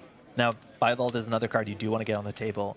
If this is the Basalt Spire, pretty good. If this is the SDS, again, taking down the Leech is actually pretty relevant in this matchup as long as the King can find one server to break into. Yeah, and I imagine against this deck, like, the Leech is pretty good. It's also just good to get any value off of that trash. Not the board control, it's a Winchester. Okay, Winchester. One of these HQ-specific Another non-advanced ice. 4 strength with 3 subroutines on HQ here. So you can spend half your turn clicking through this. Again, you didn't spend a click for the run, so it's an easier pill to swallow for sure. There also you can trace through this. And while every single subroutine on this is relevant, you don't have a link on this side of Hoshiko because you are not flipped to the digital side where the link does come in. You can brute force here for credits, but I'm imagining you're spending way more credits than you can make in 2 clicks. So 2 clicks seems okay. Oh, and we're just... Another Winchester on Archives. Did we just double click through that and walk away? I think we might have. Yeah. Now, the second Winchester doesn't end the run, but those are 2 big traces. I think it's 4 into 3 for hardware and program. Yeah, and hardware you certainly don't want to fire right now. That Devil Charm and that Patchwork are both so important to your plan. Yeah. And you don't want to lose the Leech either. So. No, Leech is good. This is one of those classic, I just need an easy access. Well, not going to make any easy access for you. Now, on the turn that you think there might be an agenda remote server, a big thing that the King might be doing here is also just running all the central servers, forcing some ice reses, and then hoping that at that point, Sokka might not be able to sufficiently res the ice on the remote server. And that's when you can maybe force through the Devil Charm crew combo. We still are expecting to be on 1 Bio Vault. This is very important to say. Bio Vault is an upgrade, and it's one of the few advanceable upgrades in the entire standard card pool. So you actually can have multiple cards in a server that are advanced. It looks pretty strange for most. And we are tracing through, and here comes a tree line. 5 strength. If you want to crew charm it, it's still going to be behind that scorpion type thing. This means you can get through this. You can, yeah. It's going to cost you your 2nd Devil Charm removed from game and the crew, and at this point, the main central servers, it looks like that's just going to fire. Doesn't seem work that it just bounces and gains a credit. Now, 9 credits to res the remote. Yes. And the ice we're expecting here, we've seen Logjam. We're assuming at this point we haven't yet seen the 7-cost Pharaohs, which will be most of the credits here. We'll see if the King is going to run R&D and then maybe run the remote server, see how the credits get spent. We are pretty sure the innermost ice is a 6-cost. Just give a tag and trash a Leech. You can destroy this. Both players thinking here. Now, this would be last click because the alarm clock does take 2 clicks, correct? Oh, yeah, we double click through it. Yeah, you're totally right. Seems like running the remote could be worth it, though. I mean, at the very least, it seems like you can probably get one of these ice down and get the Bio Vault popped. It really depends what's on the remote, though. Yeah. It's hard for me to tell where the king wants to use the ice destruction. For some decks, you put on centrals, especially if you are. So this is an R&D run, and we do see the logjam res. So counting up the card types in archives that are face up. Just acid ice operation, I think. Acid Seems ice pretty operation. good. I think it gets 1 no matter what, It and it does. already started with 1. So that orange counter, I believe, might be a 5. This is a 5 strength logjam. If that fires, that gives Sokka 2 credits. Actually, is pretty important. It is. On 3, Sokka can still throw into score out, going down to 0. Now, going down to 0 can be rough because that means if the king can put down an Amakua, it has the turn actually to farm the remote server and get that breach step, trash a buy a vault. I'm pretty sure Sokka might just want to recover financially, hope that it's an NGO front, maybe the remote server. But this subroutine is really important. I do think that's 5 strength, 3 subroutines. We know the next one after this. Oh, It looks so like it's it firing. did fire, so that's gain 2. And we have the mandatory jar for the turn. Are we about to see? Looks like reaching towards the credit pool, pulling back. Sokka has financial problem here. King forcing a lot of rezzed ice on the table. I think we rezzed like nearly 20 credits of ice in a single turn. Yeah, Sokka's credit pool was very much larger before that turn started. The King's was as well, but not by as much. King still has 22 credits. Hoshiko's still not flipping, not getting that 2 credit plus -1 plus all card. those runs, all those rests, still no Hosh flip. You're right. The Hosh flip is some good value there. I don't think we're going to see a buy vault to stop a Hosh flip, but you do want to keep the runner working for that digital reward.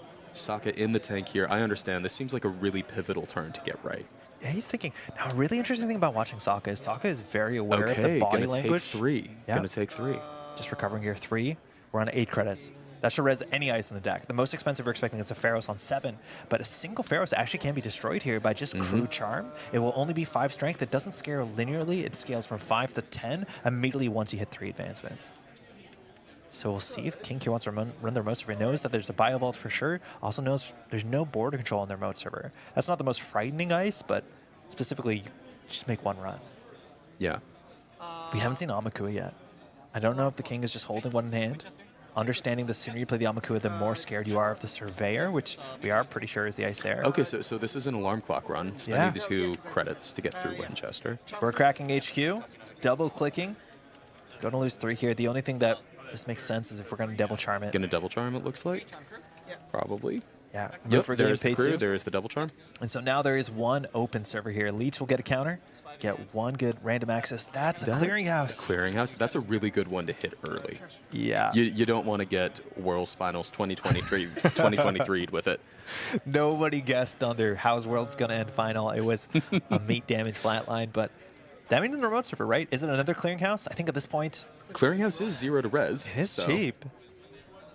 But Brandon has to keep... Obviously, we don't have up. the mics quite high enough on the table to figure out if Sokka's asking how many cards in hand at the end of turn. You always want to ask, DJ Fenris is coming down there. We can pick a Oh, G-mod that's from good. out of faction.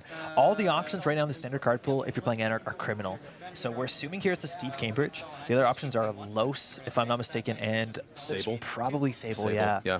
Those don't seem as great as running HQ and getting some value, but Sokka being able to repair. Sable, you're already having trouble making runs, so getting extra, like the benefit of a click is probably not as strong as the benefit of going onto your alarm clock server and getting a card back that's going to help you, like another crew or a dirty another laundry crew? or something. Yeah, another crew does come down.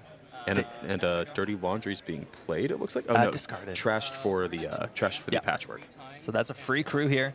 Getting pressure to Basalt Oh, Spire. it is a Basalt Spire. Scoring out, So this it is is the 5/3. A new agenda gets 2 agenda counters, and you can use those at a paid ability window, I believe only once per turn, to grab a card from archives from HQ after you trash the top card of R&D.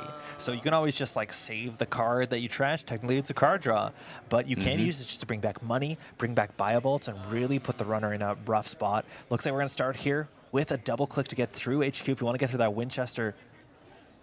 Obviously, we're not at the point where I'm worried about time yet, but it is notable that Sokka does have points. Yes. And the King doesn't. If things stay the same the rest of the game, this is Sokka's win. Yep. When time is called, it looks like it's just buy vault run on HQ. Buy vault. Although double click, that was a run on alarm clock. Double click into a hand. The hand has, I think, 5 cards in there, but it looks like they're almost definitely an agenda. Yeah, how that is very stacked is expensive. HQ if that's a Biovol pop? Assuming maybe 2 agendas in hand Yeah. here. It also stops the Steve trigger and the Hoshiko, so there's a lot of incidental value Yeah. and the leech on top of that. Now, if you want to go back here, with only 6 credits, you can actually res the Pharaoh, so you can just trace your way through the Winchester and pay through the credit pool and probably get a very good access here. Now, Steve can bring back Aquaceres Cruise, can bring back Economy. Oh, it's a logjam though. That's So cool. that is resable. So this is resable just to bait the double click through the Winchester, just to end the run. And if you're coming back, I'm resing this, and this will guaranteed fire. This is only 4 strength. Sorry, I think it's a logjam. It's a tree line. Oh, excuse me, yeah, tree line. line. So this is only 4 strength with the Ice Carver. The lowest we can get down to is actually 1 strength. Oh, we see a Dirty Laundry come out, though. On the remote On the server? remote. On 3 credits saying, I don't think you're playing Ice Wall. I can just Yeah. make this run and gain 3. Hoshiko does actually need to touch cards as much as Amakua would enjoy that empty iced server. Yeah, Amakua just cares about the breach. Hoshiko does have to access at least 1 card. Basalt Spire for Basalt NGO Spire front. for NGO front. Just needs to build back the credits. I understand it. Yeah, double advance, And getting it the is money. the double advance. Now, this could be an agenda. I'm not saying it is, but when they think you know It could be. It Yes. could be. No, the king can't It would be. just It would check be a pretty gutsy agenda It'd push be here. cool. Yeah. But probably not. Probably just a crack for 8 credits NGO front. One of those staples that you can put into any deck costing no influence. That gives you a bit of a bluff, a bit of economy play, and a really nice way to get back into the game here with the built to last ability. If this were an agenda, I think that would just be like truly the world champ difference. Running HQ? Okay, that is a leech, so we're starting to finally see leech counters. We've crewed our way through the Winchester. We're going to get an access here. We think their agenda's in hand. That's just a wall-to-wall. Wall-to-wall. 3 to trash is a fair bit. I think we missed the Steve trigger. I think we did. I'm not sure we got the Steve trigger. It looks like it's just strike fun. Okay, so just Oracle there was sorting it out. So that is a card that is play for 3 or clicklessly play for 2 while you're getting something installed or played with the patchwork. That is a fantastic synergy. Amakua is coming down. Amakua finally comes down. That is huge with the alarm clock and only 1 ice on HQ. Now, obviously, with the NGO, what we assume is the NGO, ready to be popped, probably another ice about to go down on HQ, I would guess. There's the NGO crack for 8 credits, and we know that the Biovault on HQ was fired. There's still a lot of value in that run. Yep, another ace on HQ. There's just more ice in this deck always. There's always more ice. It's just like Ag Infusion. There's always more ice. Install on the remote server. Our guess is it's the wall-to-wall. Yeah. That card's really interesting because it does actually not entirely force, but the corporation can draw cards from it, which does just speed up the game. Though, I've been talking to some players this weekend who've been on BTL for KOS or for the main event, and they've said, oftentimes, I just don't take the draw. Yeah, you don't have to. I think it says up to 3. It's a modal card, depending on whether you have other rezzed assets. But that gives them... Actually, Sokka looking in the bin there. That's sometimes a tell. Oh, we're running HQ. Another Winchester. That is third Winchester. Now, this deck, there's big parts of it. I see a little incredulity on the king's face there. Yeah. Really? The third one? It's like one of the most common breaker suites we see in this meta. Oh, running the remote server. Another Just mist. getting rezzed. Just pivoting off of that. Just protecting what's in the remote server again, whether it's a wall-to-wall or whether it's a Spin Doctor Rashida. But I don't think it's Rashida's. I think that must be the wall-to-wall here. Yeah. Just going to advance up Makes again. the most sense. Make that logjam safe. Get those, even getting like a really big tree line is just good enough. Yeah, Message Justivo, pretty punishing. It's very face check. good. Like, the king was on 30 credits not that long ago, now only on 9. Yeah, some of those I think were like really forced traces on the Winchester, which those are big numbers, and there's a couple of them. So we'll see here with the Amakua. You need to be careful. You don't want to get some program destruction. You want to be able to get that breach step and just farm the remote server, farm archives, whatever you can. We haven't seen him a virus yet, as much as there are some face downs here. I have to say, it does make a lot of sense that this is probably one of the most difficult decks to farm turtle counters against, because it's rough. Famously, turtles cannot live on the moon. So, like, looking at that composition of this deck, right? Like, so much of the choice of Sokka's deck is how does it interact with some of the common runner decks you see in the standard format? 3 Winchesters, and we've also seen, I believe we're assuming that it's a Colossus. If you're breaking that with the Revolver Suite that and look Sokka at that. brought, Yeah, the counter goes on likely the Colossus. it's just going to get big. Currently, it should be 6 strength. We're going to advance the message chest, so it's better than clicking for a credit. We're just going to get a credit pull up and say, hey, this wall-to-wall is going to bring us back to liquidity. It would be a very, very good trash, but obviously the problem with Amakua I mean, Amaku is a great card, but if you want to trash something like this wall-to-wall, you don't get a counter if you do that. And you spent all of that effort getting in. We do have the third Devil Charm. That is the last Devil Charm in the game come down. There is a second Leech. If any of these centrals open up, suddenly you could start stacking up those counters very quickly. So I'd imagine we might see the King pivot to trying to open up a central here. Yeah, what's going to matter a lot is getting the labor rights. A lot of times these crew host decks, I don't expect to see something like an Ashen Epilogue. Definitely a second labor rights, maybe even 3. But at that point, you just bring back all the crews and say, like, I have 3 crews. I can technically brute force through 6 strength ice by just taking a bunch of tags. You don't expect tag punishment to be in this deck, but you can just like force your way in, break open HQ, get that alarm clock, and get some pretty good central pressure. And then, as you said, snowball forward. The tag punishment is you get your Steve trashed, you get your other crews trashed, I guess. Yeah, losing your crews is not great. You don't have Seb's text to protect it, in quotes. But just getting some credits. Again, wall-to-wall firing, advancing. We believe that should be, at this point, a 7-strength Colossus. And at that point, once it's hit the 3, I think the subroutines get a lot worse. They do, yeah. So you now take extra tags, which doesn't matter as much. The real big thing is now, if Colossus fires, you lose a resource. And as we just talked about, resource is very important to this host deck. Looks like labor rights. We're trashing 3. One of them might have been a strike fund, so we'll see what's going to be shuffled back. Just happening a bit, again, off camera. This is the Oracle doing all that hard work to get things back into the deck. A lot of options there. Not many cards in the stack right now, are there? Not too many, no. Often you'll wait till the end of the deck. I think we've emptied out. So whatever the labor rates brings back, that's going to be entirety of your deck. So what Peter here is going through is deciding like exactly what he wants this to be. If there's a third labor rates, that almost always goes back in. Otherwise, we may just see crew. Boomerang is a really good call, especially because there's no, on the table, there aren't any bio vaults right now, so you know it's going to come back. You can pre-install the Boomerang on the tree line, and then next turn try and get in with Alarm Clock. But it gives Sokka a whole turn just to like trash and over-install the tree line and just say, just strand that Boomerang, So do you almost have to shuffle back 2 Boomerangs then? But Sokka can just do it again. I don't know. That's the problem. We see 1 crew there on top of the discard pile, if I'm not mistaken. So it doesn't look like the full set went back.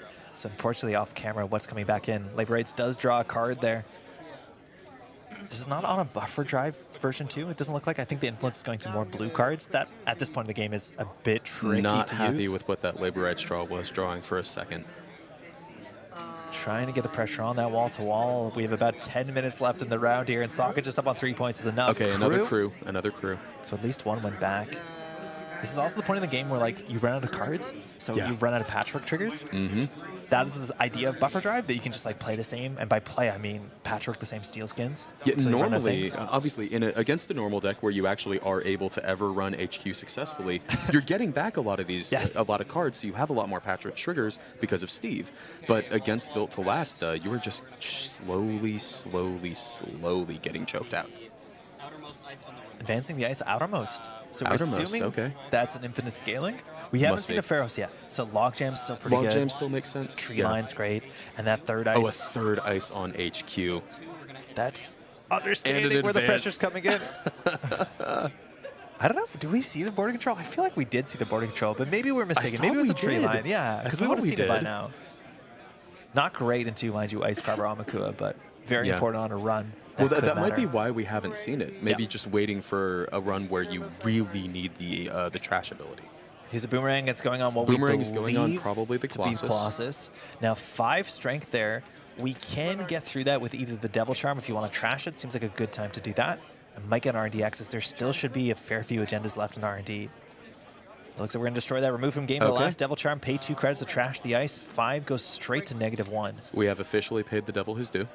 And we're going to res this Colossus. So it looks like this Boomerang is going back.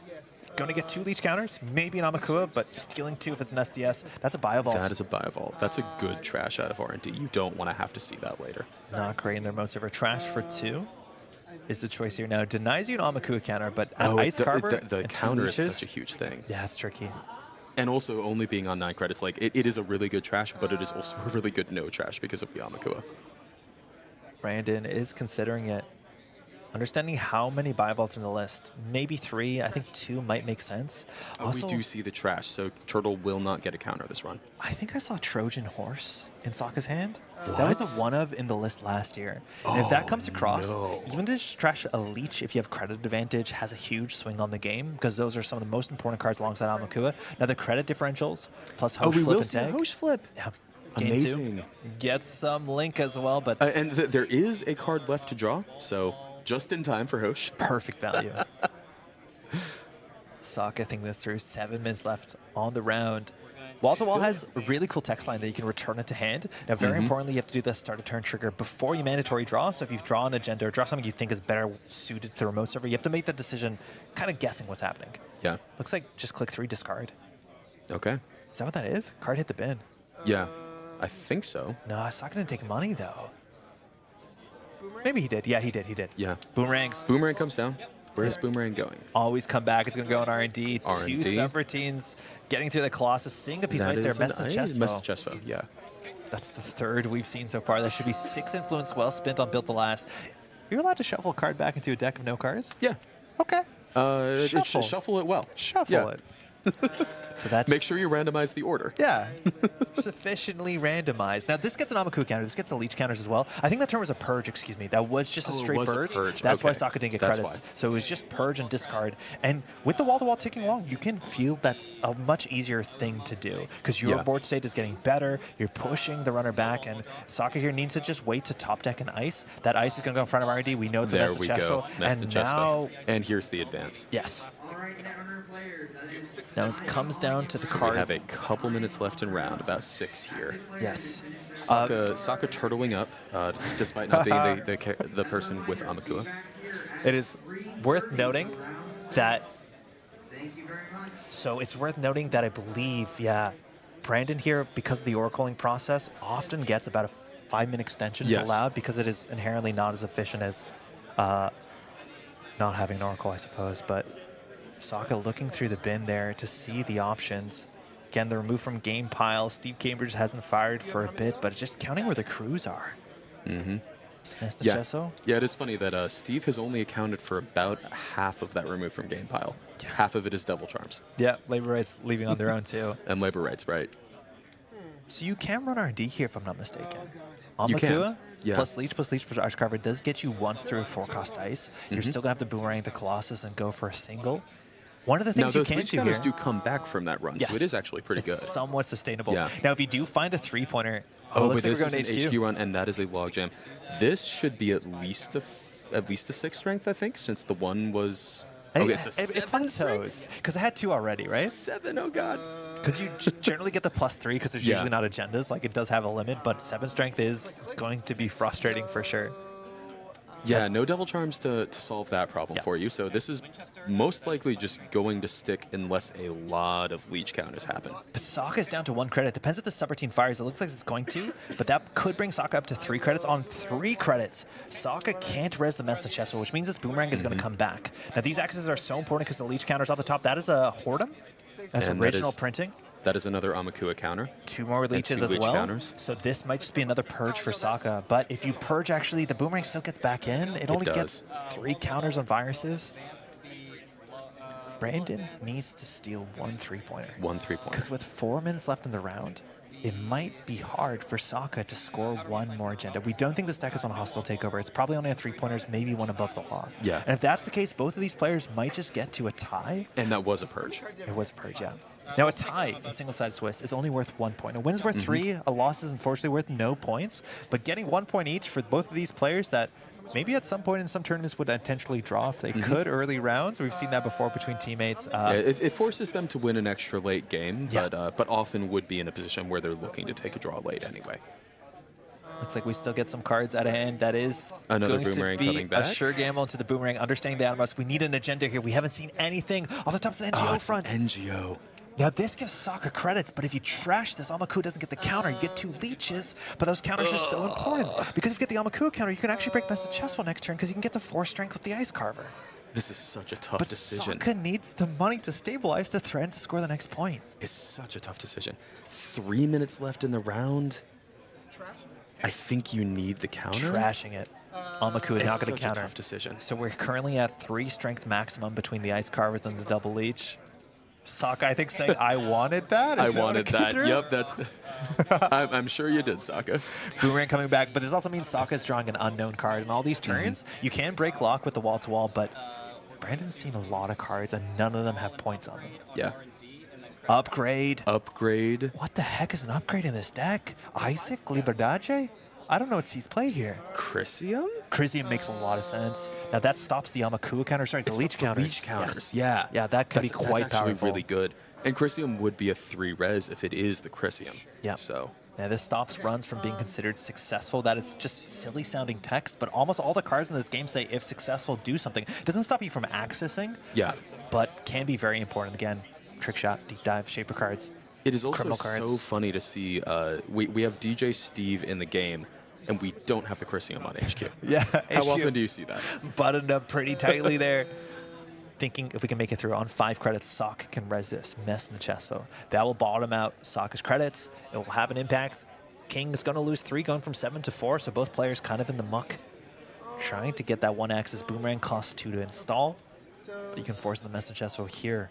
It comes back to labor rights. I don't know if we have another crew. Brendan still has a couple options. I think 4 cards he's deciding between. Amakua, going to install here, play something. It is the crew. Final it is crew. The crew. So we haven't seen the take attack ability on crew. Oh, third labor rights. There is the labor huge. rights. The game continues. I think he didn't mean to play that. I think he meant to play the Boomerang here. Okay. So now you can take a tag to destroy the Mess Nachesvo. So Sokka has to decide, do I want the Messney for 5 or do I want the Chrysium for 3? It looks like we're going to have the Messney for 5. Okay. The on-encounter tech should fire here. And It that should. continues to leave at least 2 credits, exactly 2 credits for the Aquaceres crew, but you have to take a tag. Yes. If you take a tag, the Ice Carver can be trashed. It actually can be important, but obviously Sokka has a liquidity problem.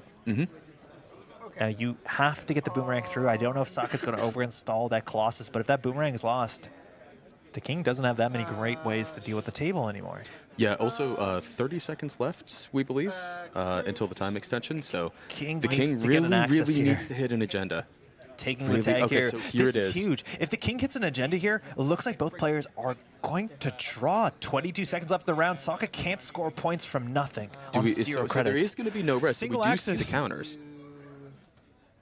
The room is very quiet. Let's see it. Let's see it. Oh, it's a virus. It's a virus. Okay. 1 influence makes sense. Getting the purge.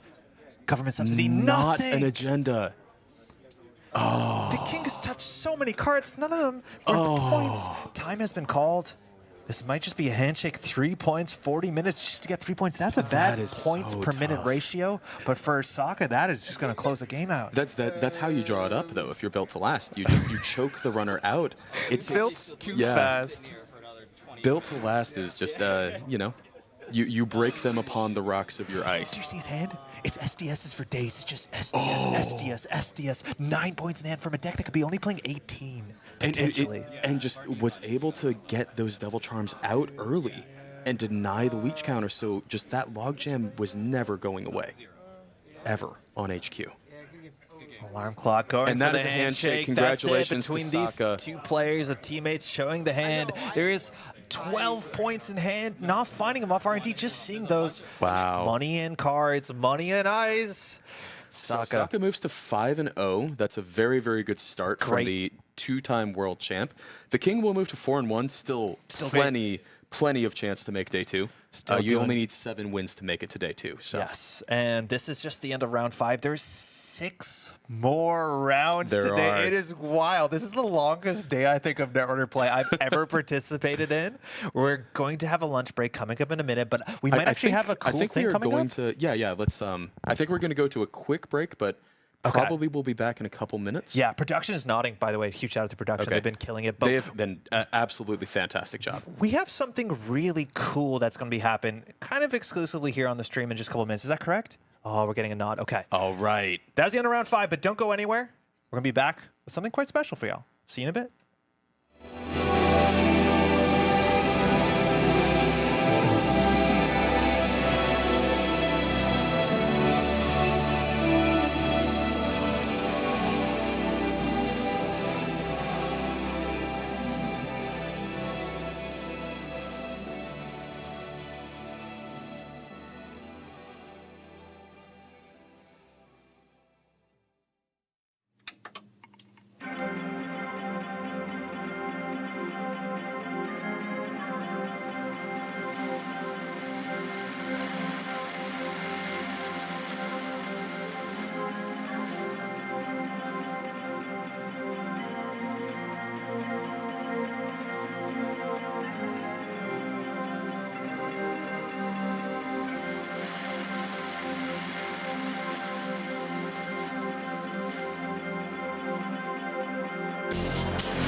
2024 World Championships.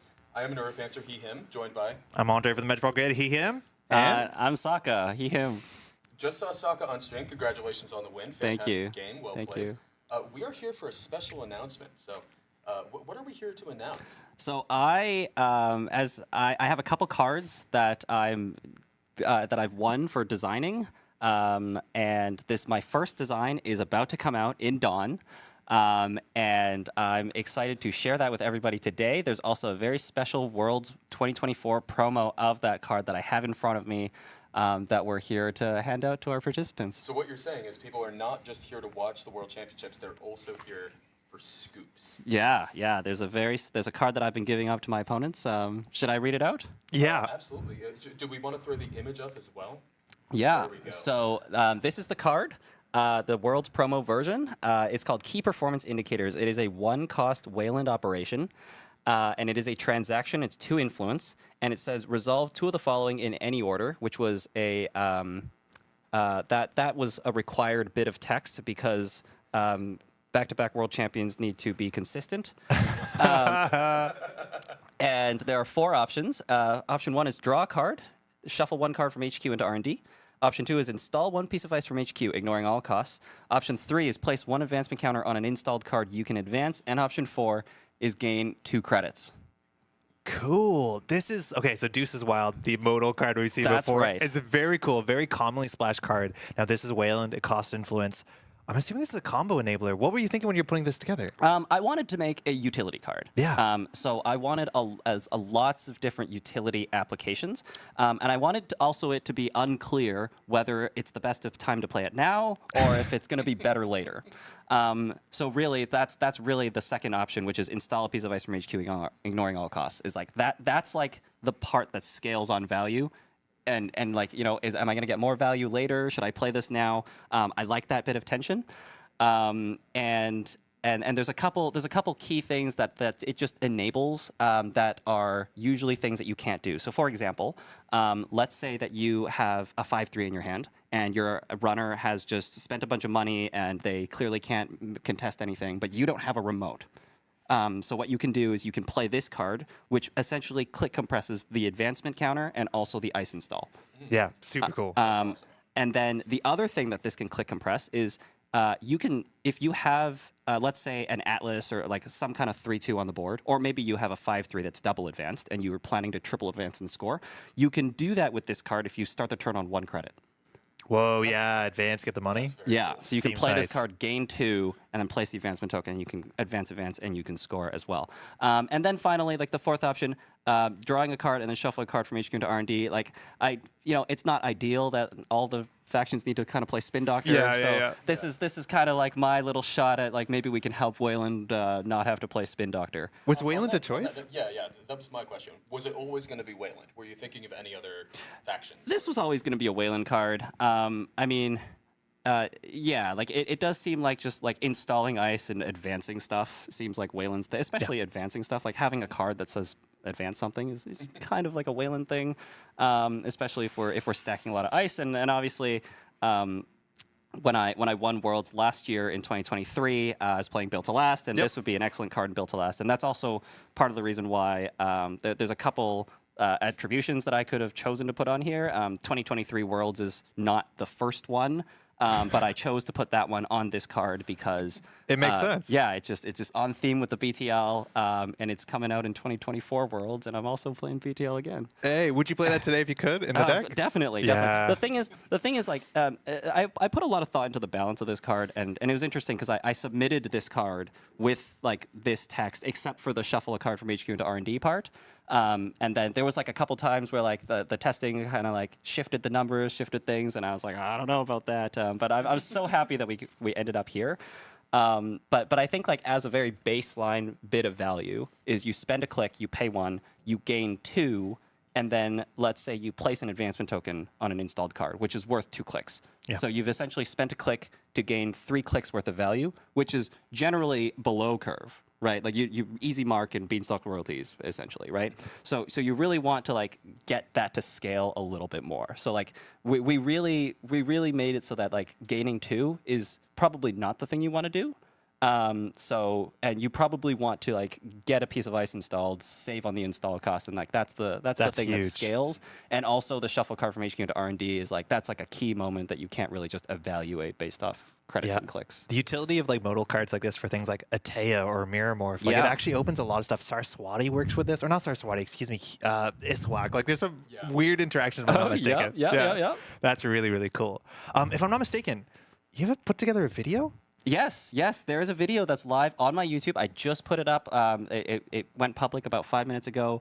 So go check it out. It's on my YouTube at Saka234. There's like a 3-minute video on there. And while you're at it, you'll also find some shorts as well that I've been recording after every round today. Oh, cool! Just like last year. Yeah, just like last year. That's sick. That's really great. I think we may actually have access to that video. We can probably cut to it after this, but I think before we do that, we should definitely, again, thank you, Saka, for coming on and it's a making pleasure. a special announcement and giving us scoops, giving the people scoops exactly what they want. Yeah, I'm super excited about this. And obviously, like the version that we're giving out today is a full art promo.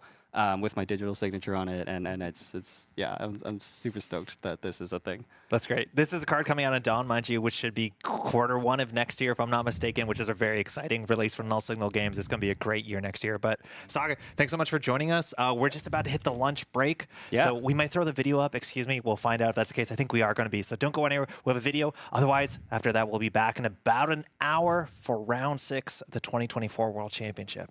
Thanks for watching. Thanks again. Enjoy, everybody.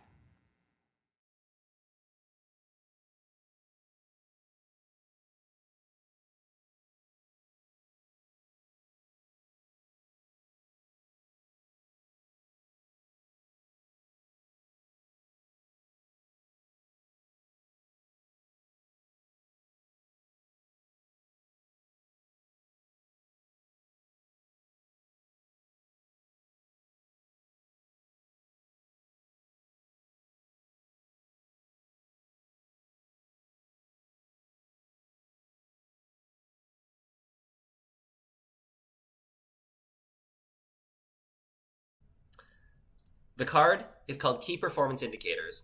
It is a 1-cost Wayland transaction operation for 2 influence. And it says, resolve 2 of the following in any order. Option 1, draw 1 card. Shuffle 1 card from HQ into R&D. Option 2, install 1 piece of ice from HQ, ignoring all costs. Option 3, place 1 advancement counter on an installed card you can advance. And option 4, gain 2 credits. I'm so happy with how this card turned out. That creates a lot of really interesting decisions for the Corp, because it can do a lot of different things, and you can never be sure when is the best time to play it, because it's useful in so many different situations.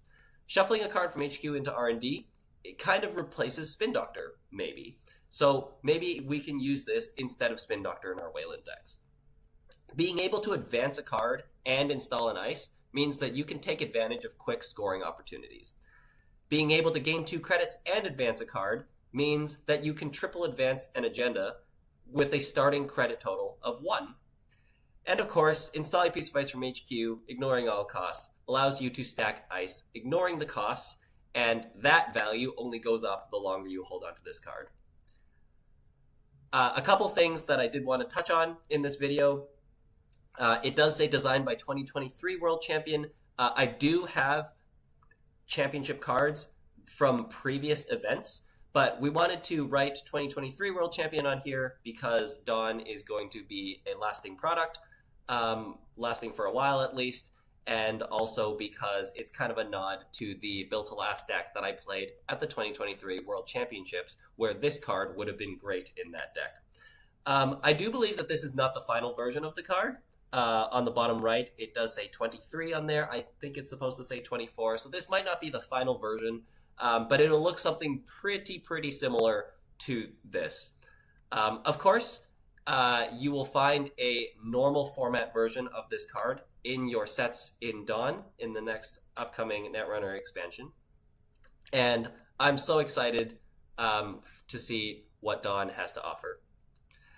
Tomorrow, on Saturday, we will start the Standard World Championship, and be sure to follow along on my YouTube shorts. I do plan on posting YouTube shorts as much as I can. We're playing 14 rounds of single-sided Swiss, So we'll see if I can post a short after every round. I'll do my best. But do follow along on there, and also I'm sure No Signal Games will have a great stream as well. That's all. Thanks for joining me. Thanks for watching, and I hope you're as excited about Dawn as I am.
Hello and welcome back, Netrunner Faithful. I am Orbital Tangent coming at you from the 2024 World Championship of Netrunner, and I am joined by some of my lovely co-hosts. Hey, I'm Cranked, he, him. How's it going?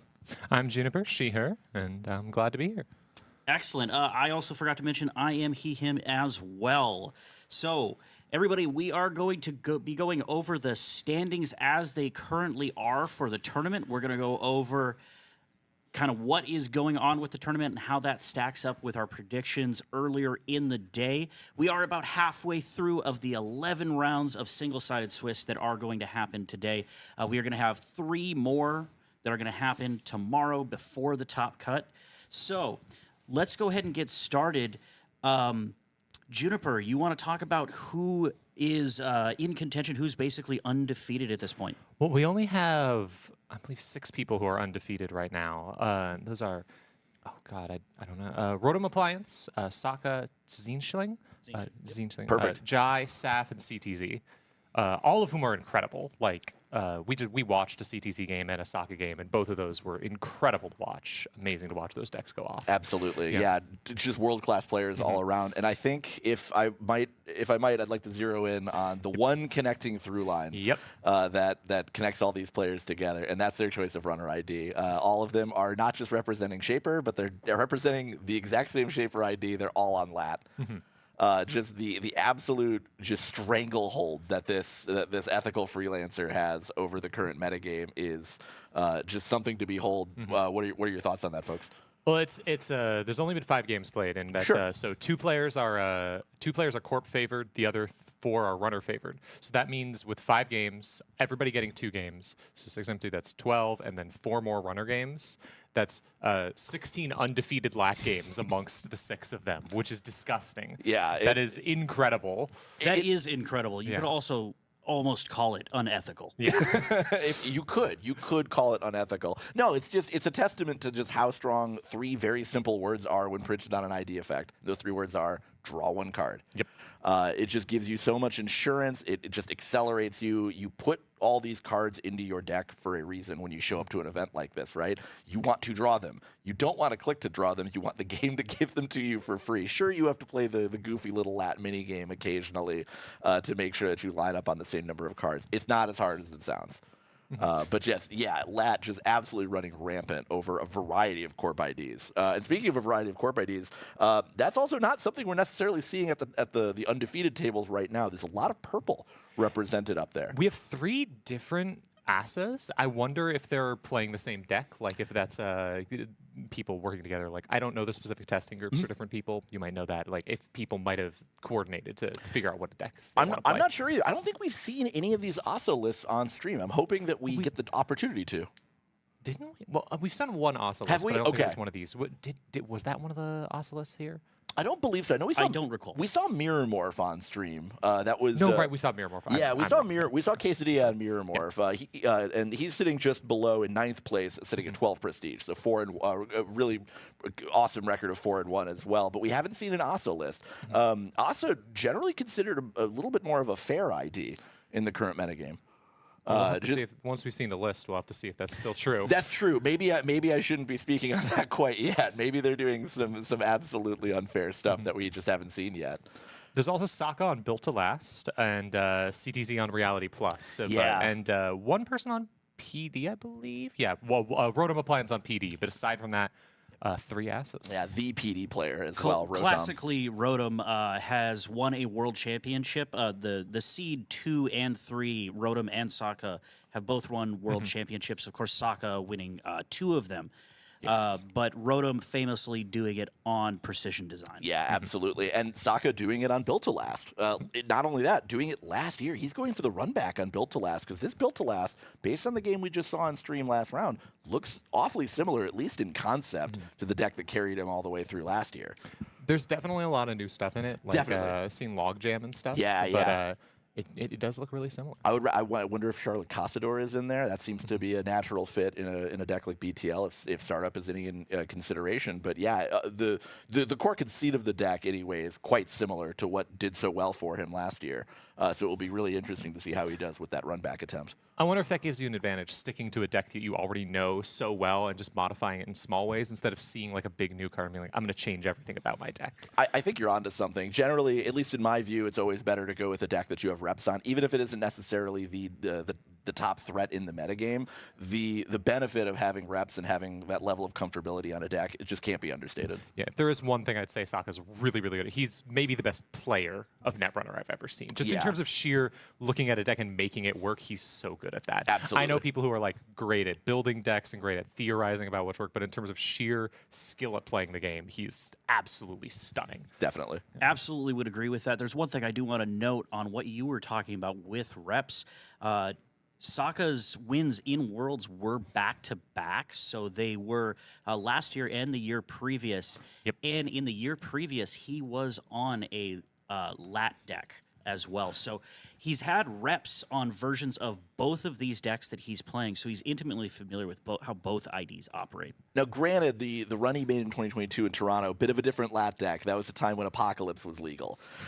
So a little bit different than what's going on, but maybe not. I mean, a lot of these lat decks are playing Deep Dive, and Deep Dive has the same play condition as Apocalypse did. So, it stands to reason that there may be some sort of transfer of skills that's going on there.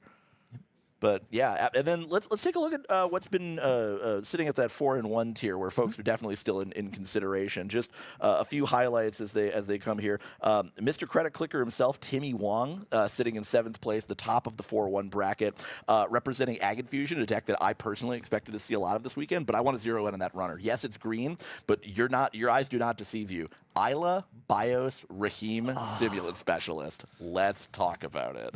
Did anyone expect to see BIOS this No. weekend? Absolutely not. That's what I was hoping to hear.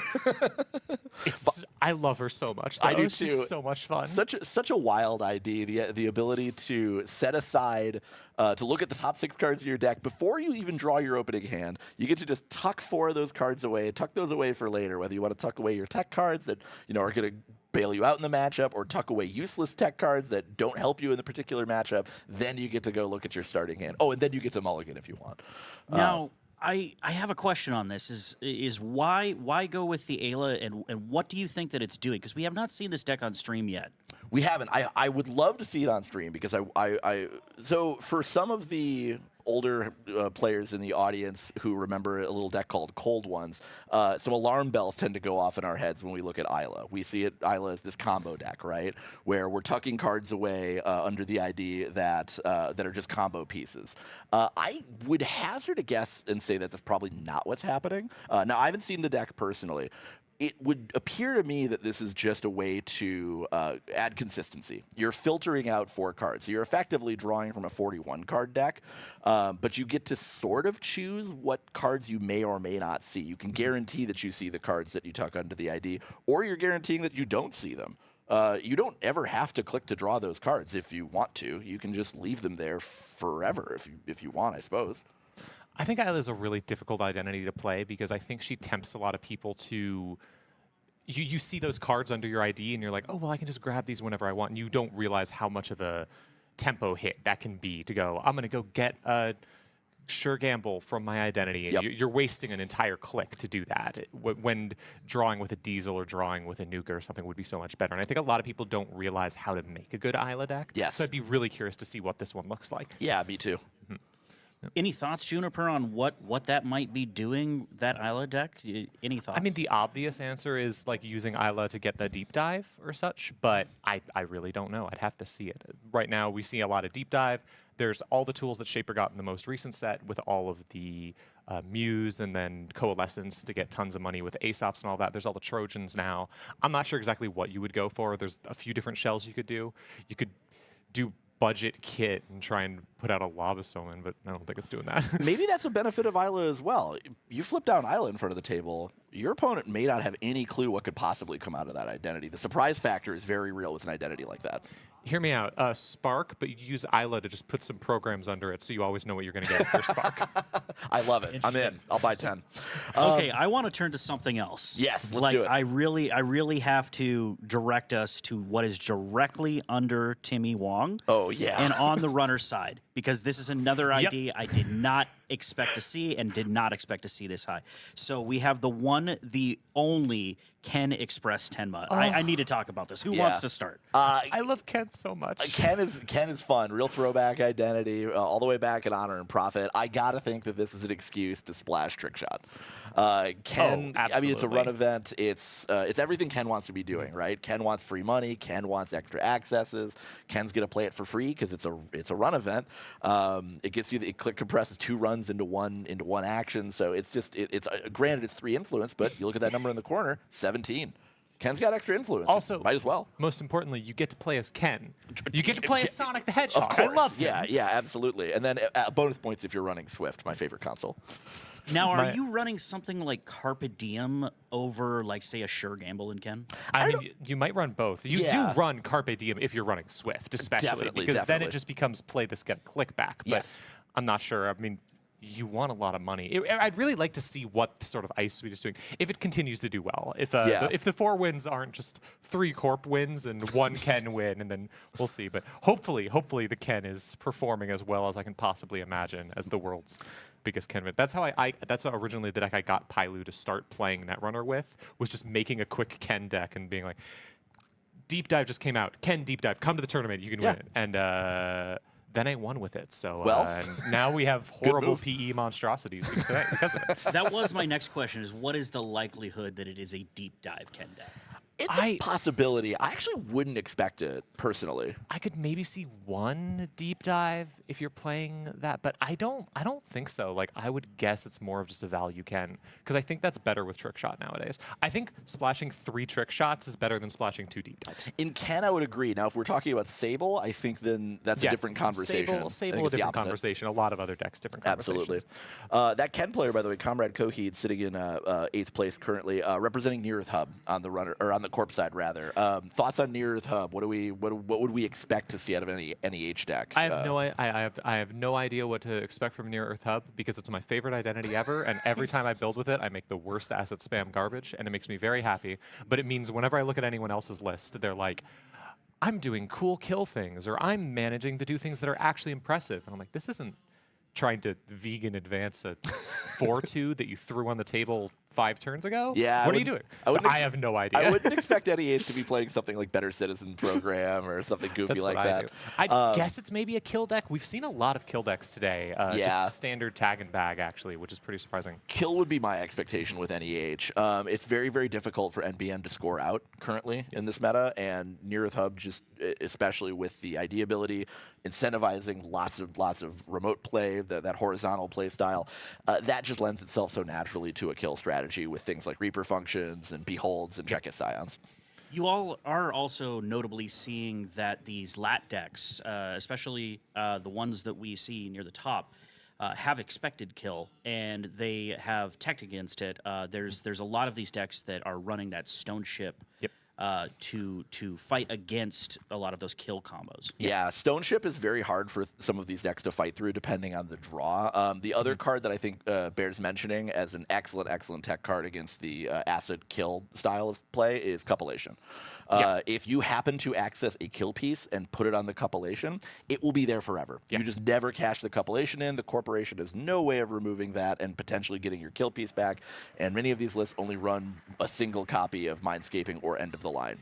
And if you have that card removed from the game, it becomes very, very difficult to win. So Cupulation is another way that Lat can fight these strategies. Yeah, it's difficult with cards like that to deal with. If your deck is only kill, if it's not kill but maybe I can score out, or kill but I can do other things too, then and they hit one of those, it's real rough. Yeah, and I think that's why we're seeing so many players kind of port that strategy over to Reality Plus. Reality Plus just allows you to for lack of a better phrase, give value tags. You know, your pings become effectively free or worth +2 cards into HQ. You can play a small Oppo research for 0 credits. So that's sort of what we're starting. I think it's what I would expect to see out of an R+ list. But that's kind of where the standings are sitting right now. And yeah, that's what things are looking like. And excited to see what's happening more. There's a ton of other people at the 12 points. Lots of interesting decks. There's a sports medal there, but I think we're about ready for the next one. Did you want to say something? One more thing before we go. I just wanted you to speak briefly on where there's one notable absence near the top here, which is you have to go quite far down to find a Hoshiko Shiro. And there are some there, but there's not as many near the top as you would think. Do you think that is going to last? And is there a brief reason why you think that might be? I think Lat does the reg runner thing so to me there's 2 flavors of Hoshiko at the moment, right? There's reg Hoshiko that's doing things with actual breakers, maybe a turbine, it's abusing things like Banhar, and then there's also ice destruction. The reg decks have a hard time competing with Lat. I think Lat does it more efficiently, and the ice destruction decks, well, if there is no ice, they don't do anything. So the predominance of decks like NEH and Reality Plus kind of make the ice destruction thing a tougher sell for me. Mm-hmm. I think that's also just the ice destruction decks are maybe struggling. I mean, we saw in the Wayland game, the Sokka's built to last, just a lot of really powerful ice that was really difficult to destroy. Yeah. And if you did deal with it, you could just keep putting down more powerful ice. So maybe we'll see it, but I don't know. We'll see where Hoshiko goes. It's always a solid identity, but I think a lot of people are just playing Lat instead, yeah.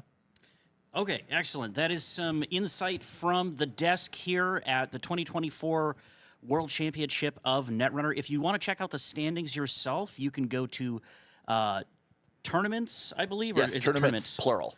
Tournaments.nullsignal.games. So those are up on the version of Cobra that is hosted there. So go ahead and check those out yourself. See if our predictions and our advice and our commentary still hold true. We are going to cut away here and get ready for the next round with your commentators. So please keep watching. Please stay tuned. Always be running, and we'll be right back at you.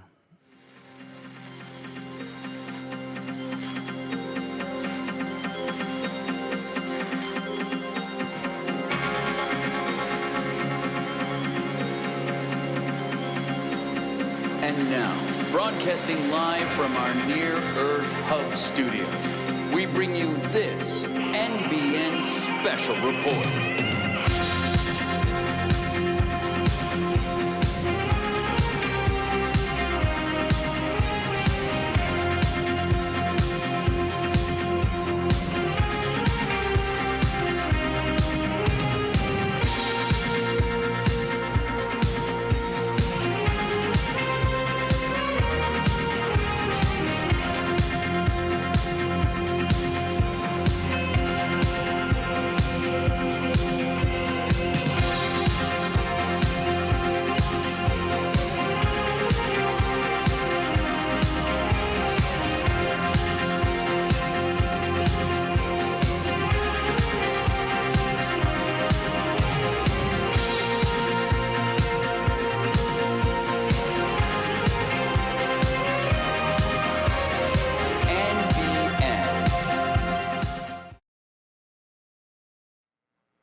Welcome back to the 2024 Netrunner World Championships here in San Francisco. I am Neuropanther, he, him. I am joined by... Well, it's Andre for the Medfall Grid, he, him. And this is a fantastic round 6 coming up, isn't it? We are not even, I think, halfway through the day. We just got our lunch break. We got to see a new card from Dawn that is being technically soft released here at Worlds, which is pretty exciting. Getting some scoops at Worlds, you always you'd love to see that. But we have a good round 6 coming up again. It's 11 rounds of single-sided Swiss on Saturday before we go back to more rounds on Sunday, and of course a top cut. This is going to be a fun game. I think I have a bit of information on both these decks. On the left, that's Arzan coming in from British Columbia, Canadian player on the West Coast. Arzan's been grinding this like Arsana aggressive deep dive deck. Round 1 today, the tournament, Arzan, 3 deep dives, turn 4. 3 deep dives turn 4. 3 deep dives turn 4? 3 deep dives turn 4. That's what he said. Wow. And so we're going to see. How does the math on that work? It's you can get this stuff out somewhat consistently. New good card draw. This is like, I think, a 50-card Arasana deck. Now, Arasana from the Liberation Cycle, you want to play some Trojans, you want to get those installed clicklessly, and you want to have these cheap breakers, things like Gauss and Euler, come down cheap and get you early accesses. Now, on the right side, this is Bushi. Bushi's been grinding. This is an Atea, another, again, identity from the Liberation Cycle. This is an ID you might not see too much of, but Bushi's been grinding this one for a while. Yeah. And I've seen him play multiple versions of this sort of Atea. He does care about cards and hand cares about damage. I don't know if this version is going to be that sort of data loop version where you want to grind someone through that over and over with Nisei tokens, border control, and the run, and then hurt them. Whether you want to use tricks, like you can use agenda counters to Atea install snares in front of people. There's some cool stuff here that Bushi can do. Yeah. If you ask me, one of the scary things about Atea is that it's kind of soft to central pressure because it's hard to put enough ice, get enough money on your centrals when you want to commit so many cards for that cool double install remote play. Yeah. Yeah, and obviously you can do so much with those remotes because you're able to build them up so quickly. I mean, you can even play Honest Netrunner and throw some campaigns in them if you want to. But certainly, so here we are seeing the click compression that Atea gives. Two clicks to throw out 3 cards. Fantastic start there from Bushi. Already have an advancement, threatening something like a Nisei potentially. See how they run potentially. Off-world office just to gain money back. But Arasana is starting to set up. Yeah, early environmental testing. If you install 4 hardware program, you get 9 credits suddenly. I think there's a big chance that's going to be a Charlotte. We might have seen it in hand. That makes sense, but that's too. one of the step 1 setup. It's very common in a lot of Digitech decks modernly. You want to get that engine going. Whether we're going to see Lacoste City grids to get the advancement for free. This is the sort of thing where you're putting multiple threats on the table. And multiple threats it's a bit of a shell game. You don't know which one of these you run. There could be an agenda just sitting on the table there, waiting for a seamless launch to connect. Easily, yeah. And we'll see how the pressure comes down. That is a Gauss. Not very common Fractor, but it does come in at 4 strength on the turn it's installed, which can be quite nice. Botu, you break for just 3 credits potentially. We'll see if there's pressure here. You're worried about things like Size and Ton, but this is how aggressive Arzon could be here. Trick Shot is a start. Trick Shot. Forcing the res here on only 5 credits. Maybe Bushi can res 2 pieces of ice. You're looking for a Tattoo Bola to hopefully have some cards in hand. Now, how big has Trick Shot been on this weekend? You've been on a number of games already, so how many Trick Shots have you seen? I've seen so none. Far? Really? Yeah, but I don't think I've played trick shots. shape. Okay. Oh no, I've seen maybe 1. Okay, that's not representative. No res here. Yeah, because obviously it has been one of the big cards this weekend so far. This whole year so far. Off the top, that's Lacoste trash for 4 if you want to, but we're seeing 1 card deeper. And it looks like Bushi wants to keep the credits. A Spin Doctor going down for NGO friend, excuse me. NGO, okay. That's the Barcelona special. Now we're going to the remote server with 4 credits, and Arasana Estelle's ability, whether it's a breaker, whether it's an SMC, whether it's a Muse, Arasana has so many ways at instant speed. Size and Ton. Now that is a nasty face check if you're not able to break it. Is Arasana going to flatline here with 3 cards in hand? Easily could. Wait, what's in hand? Onacom program. He has no way to break this. If Bushi calls program, which against Arasana you generally do, if you call hardware, this is going to be a flatline. Now, Simulchip has access. I think there's nothing in the heap besides Diesel. Is this the fastest game we're going to see on stream? What's the name? I think Bushi said program. This is lethal if you call program. Onacom. Oh, wow. I think he called event. He called event. Amazing. Charlotte leaving. That could have been quick. Talk about 3 deep dives in 4 turns. I mean, that's it. Even though that isn't a flat line, that is a lot of tempo to lose, and those are a lot of tools to lose this early. Yeah, you're going to have to refill your hand for sure. Now, Size and Ton, you can just still fire that Charlotte, get the 3 credits, which, again, Bushi here really needs. That card and the other remote server, we don't know what it is. Advance, I'm assuming another Charlotte. Again. We've seen NGO fronts, we see very willing. Now, doesn't have credits here, Bushi, to score out an actual 4-2, we're imagining. So you're assuming this is an econ play, but at least Arzon can walk away. That was probably as close to the sun as you can get. Yeah. Though, obviously, if there is a seamless in hand, this could be an off-world score, go up to 7 credits, something like that. Could be. But that is a fermenter coming down. Name so DC. Starting to get that money ticking up. Yeah, we'll see. Bushi on 0 credits currently, so certainly needs to get some amount. No res, so it doesn't look like it's a Charlotte. No, that's an advance. It's an NGO front. We're just cooking it. Yeah, maybe you can expect a 4-2 or 5-3 just behind a Size and Ton that Arzon could not break a turn before. But we're imagining here, you have to imagine Bushi has 8 more credits because that's what NGO front does. Just pop that any paid ability window up to a healthy 11. Yeah, so the real question now becomes, and this is what I love about the Atea matchup, is you get those double installs. Is this the real server even? Is this actually the remote? Is the other one the actual remote? It's got to kind of play, exactly what's hitting the table. The res Size and Ton is kind of the best thing Bushi has for the board state, of course. Now, 11 credits, meaning you can res just about any ice. We're cracking the fermenter. Might want to use the Simul chip here. We'll see if we're going to pressure in. That's 1 deep dive down. trick shots. We're running through this. Okay, So running through the Seisenton. at this point, if Arzon has something like an Ika, you have to host and break. The break is only 2 credits. The host is a bit more expensive. But we'll see what's coming from hand. I think we see a Muse there. And big thing about Muse is that it should just catapult that environmental testing Okay, there is the Muse. to blooming to, what is it, 9 credits? End testing? Yeah. Yeah, 9 off of end testing. So Muse comes first. Here you can search your stack, grip, and heap for any program. Man, Arzon was on 0 credits just a second ago. How'd this happen? It goes pretty quickly.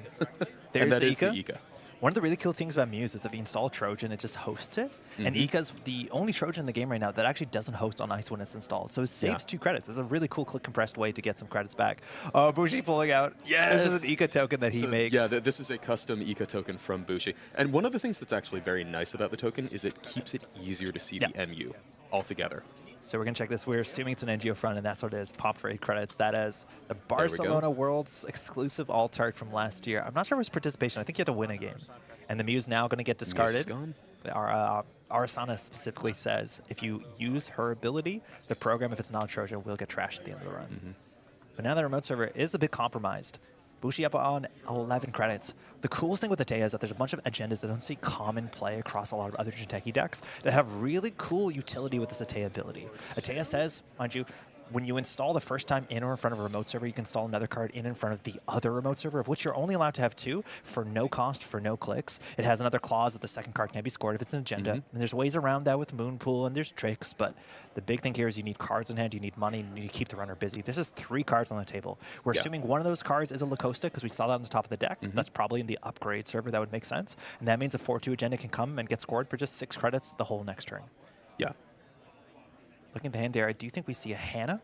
Very important thing if you want to go for the deep dive. And I'm not sure if Artisan can suss out what the agenda suite is. Again, flower sermons, stuff like that's pretty cool. But Hannah coming down gives the ability to check the remote servers clicklessly. We're hoping not to end the run because we don't want to take that tag and we can avoid it. You see the hand there. I think we only see a coalescence. Thinking it through. And on some card 15 draw. credits has bounced back economically very quickly. And there's the Tattoo Bola to potentially bounce back even more.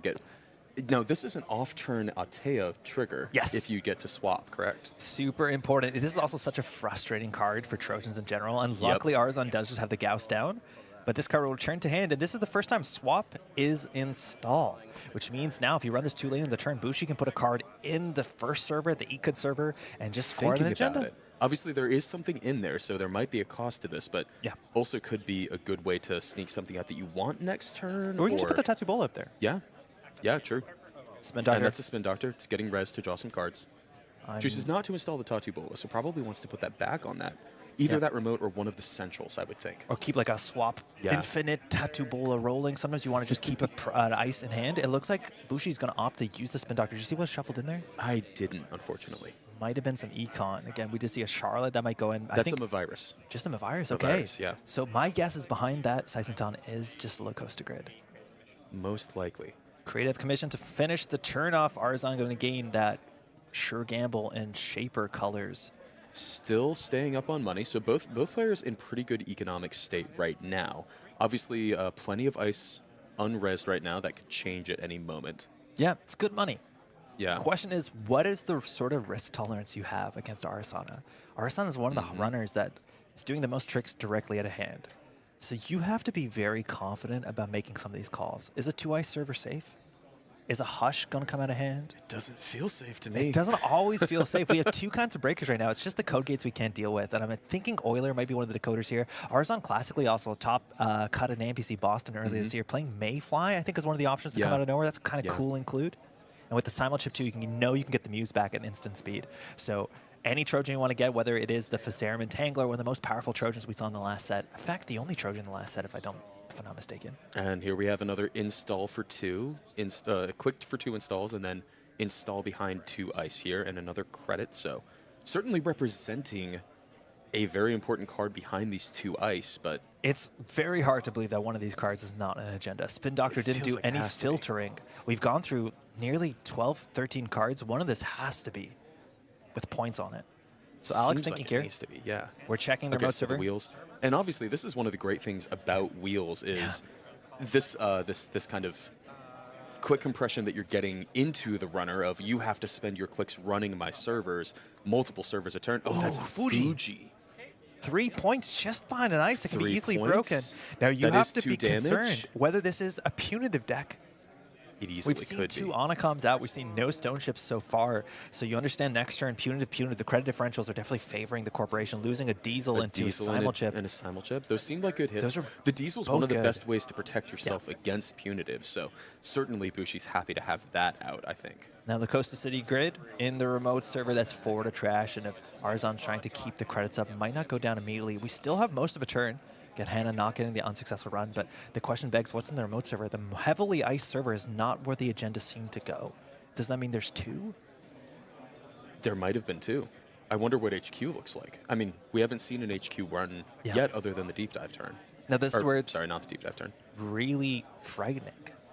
We have Hannah, we have Simulchip to be able to get the Pichachon, which was trashed off of the non-lethal Saisantan, which means that Arzon can relatively easily close the game off with a single deep dive. Yeah. Just stealing 2 agendas, having so many clicks left to his name to make those 3 runs, and then just get 2 deep dives in the same turn. You can see 16 different cards, access 2, maybe 3 of them sometimes.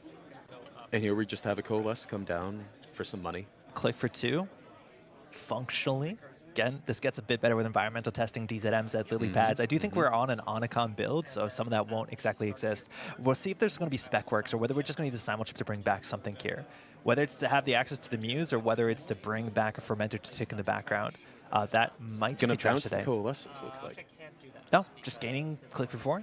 Yeah. This is our second simul chip. Now, that card is presenting a fair bit of threat with the ability to get the Muse. Just triple advance. Longevity? Advance. Oh, blood in the water, Blood in the water, okay. Bushi likes this card a fair bit again. I don't know if we're going to see things like Data Loop, that on-encounter barrier that takes 2 cards out of hand. Now, this is just a blank card. Working to make that just a 3-2. Again, the upsides is giving the Fuji, gives you that extra cards in hand. Now, you understand that probably Bushi here is on multiple copies of Blood in the Water. So if you can just end your turn on a lot of cards in hand, that means there's a bunch of bricks in the Corporation's deck.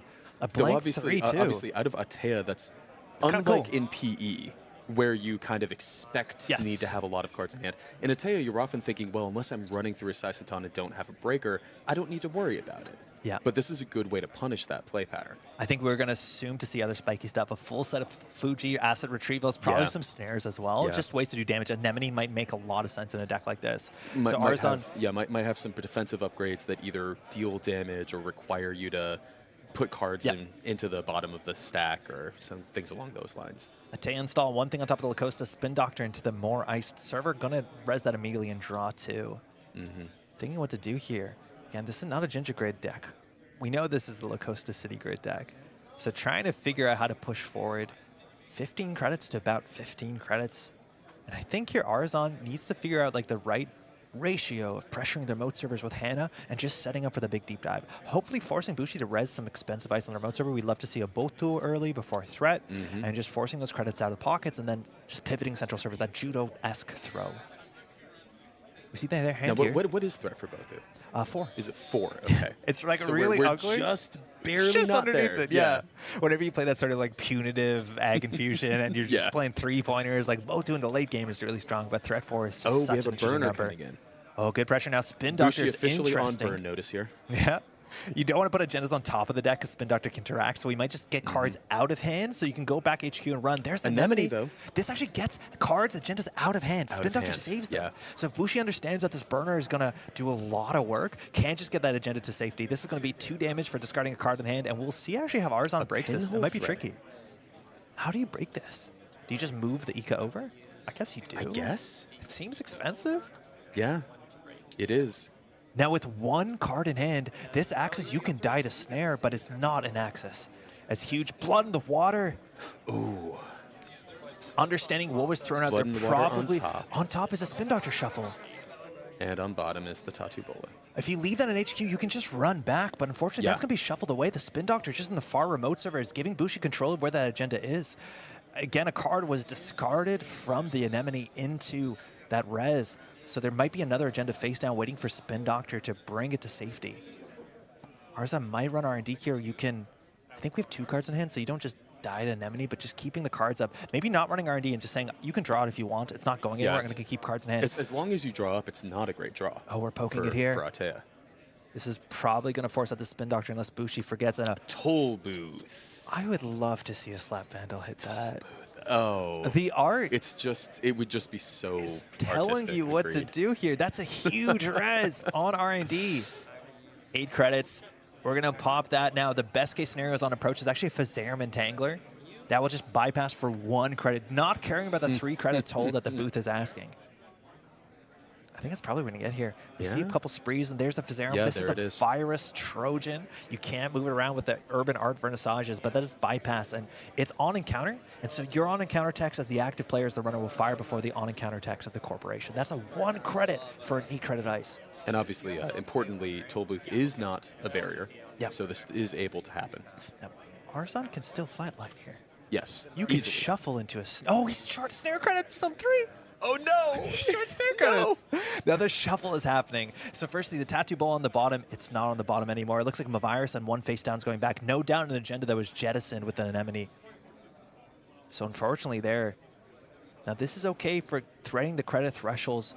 The remote server still on top of the cost. I think Rashida is the best that Bushi could be asking for.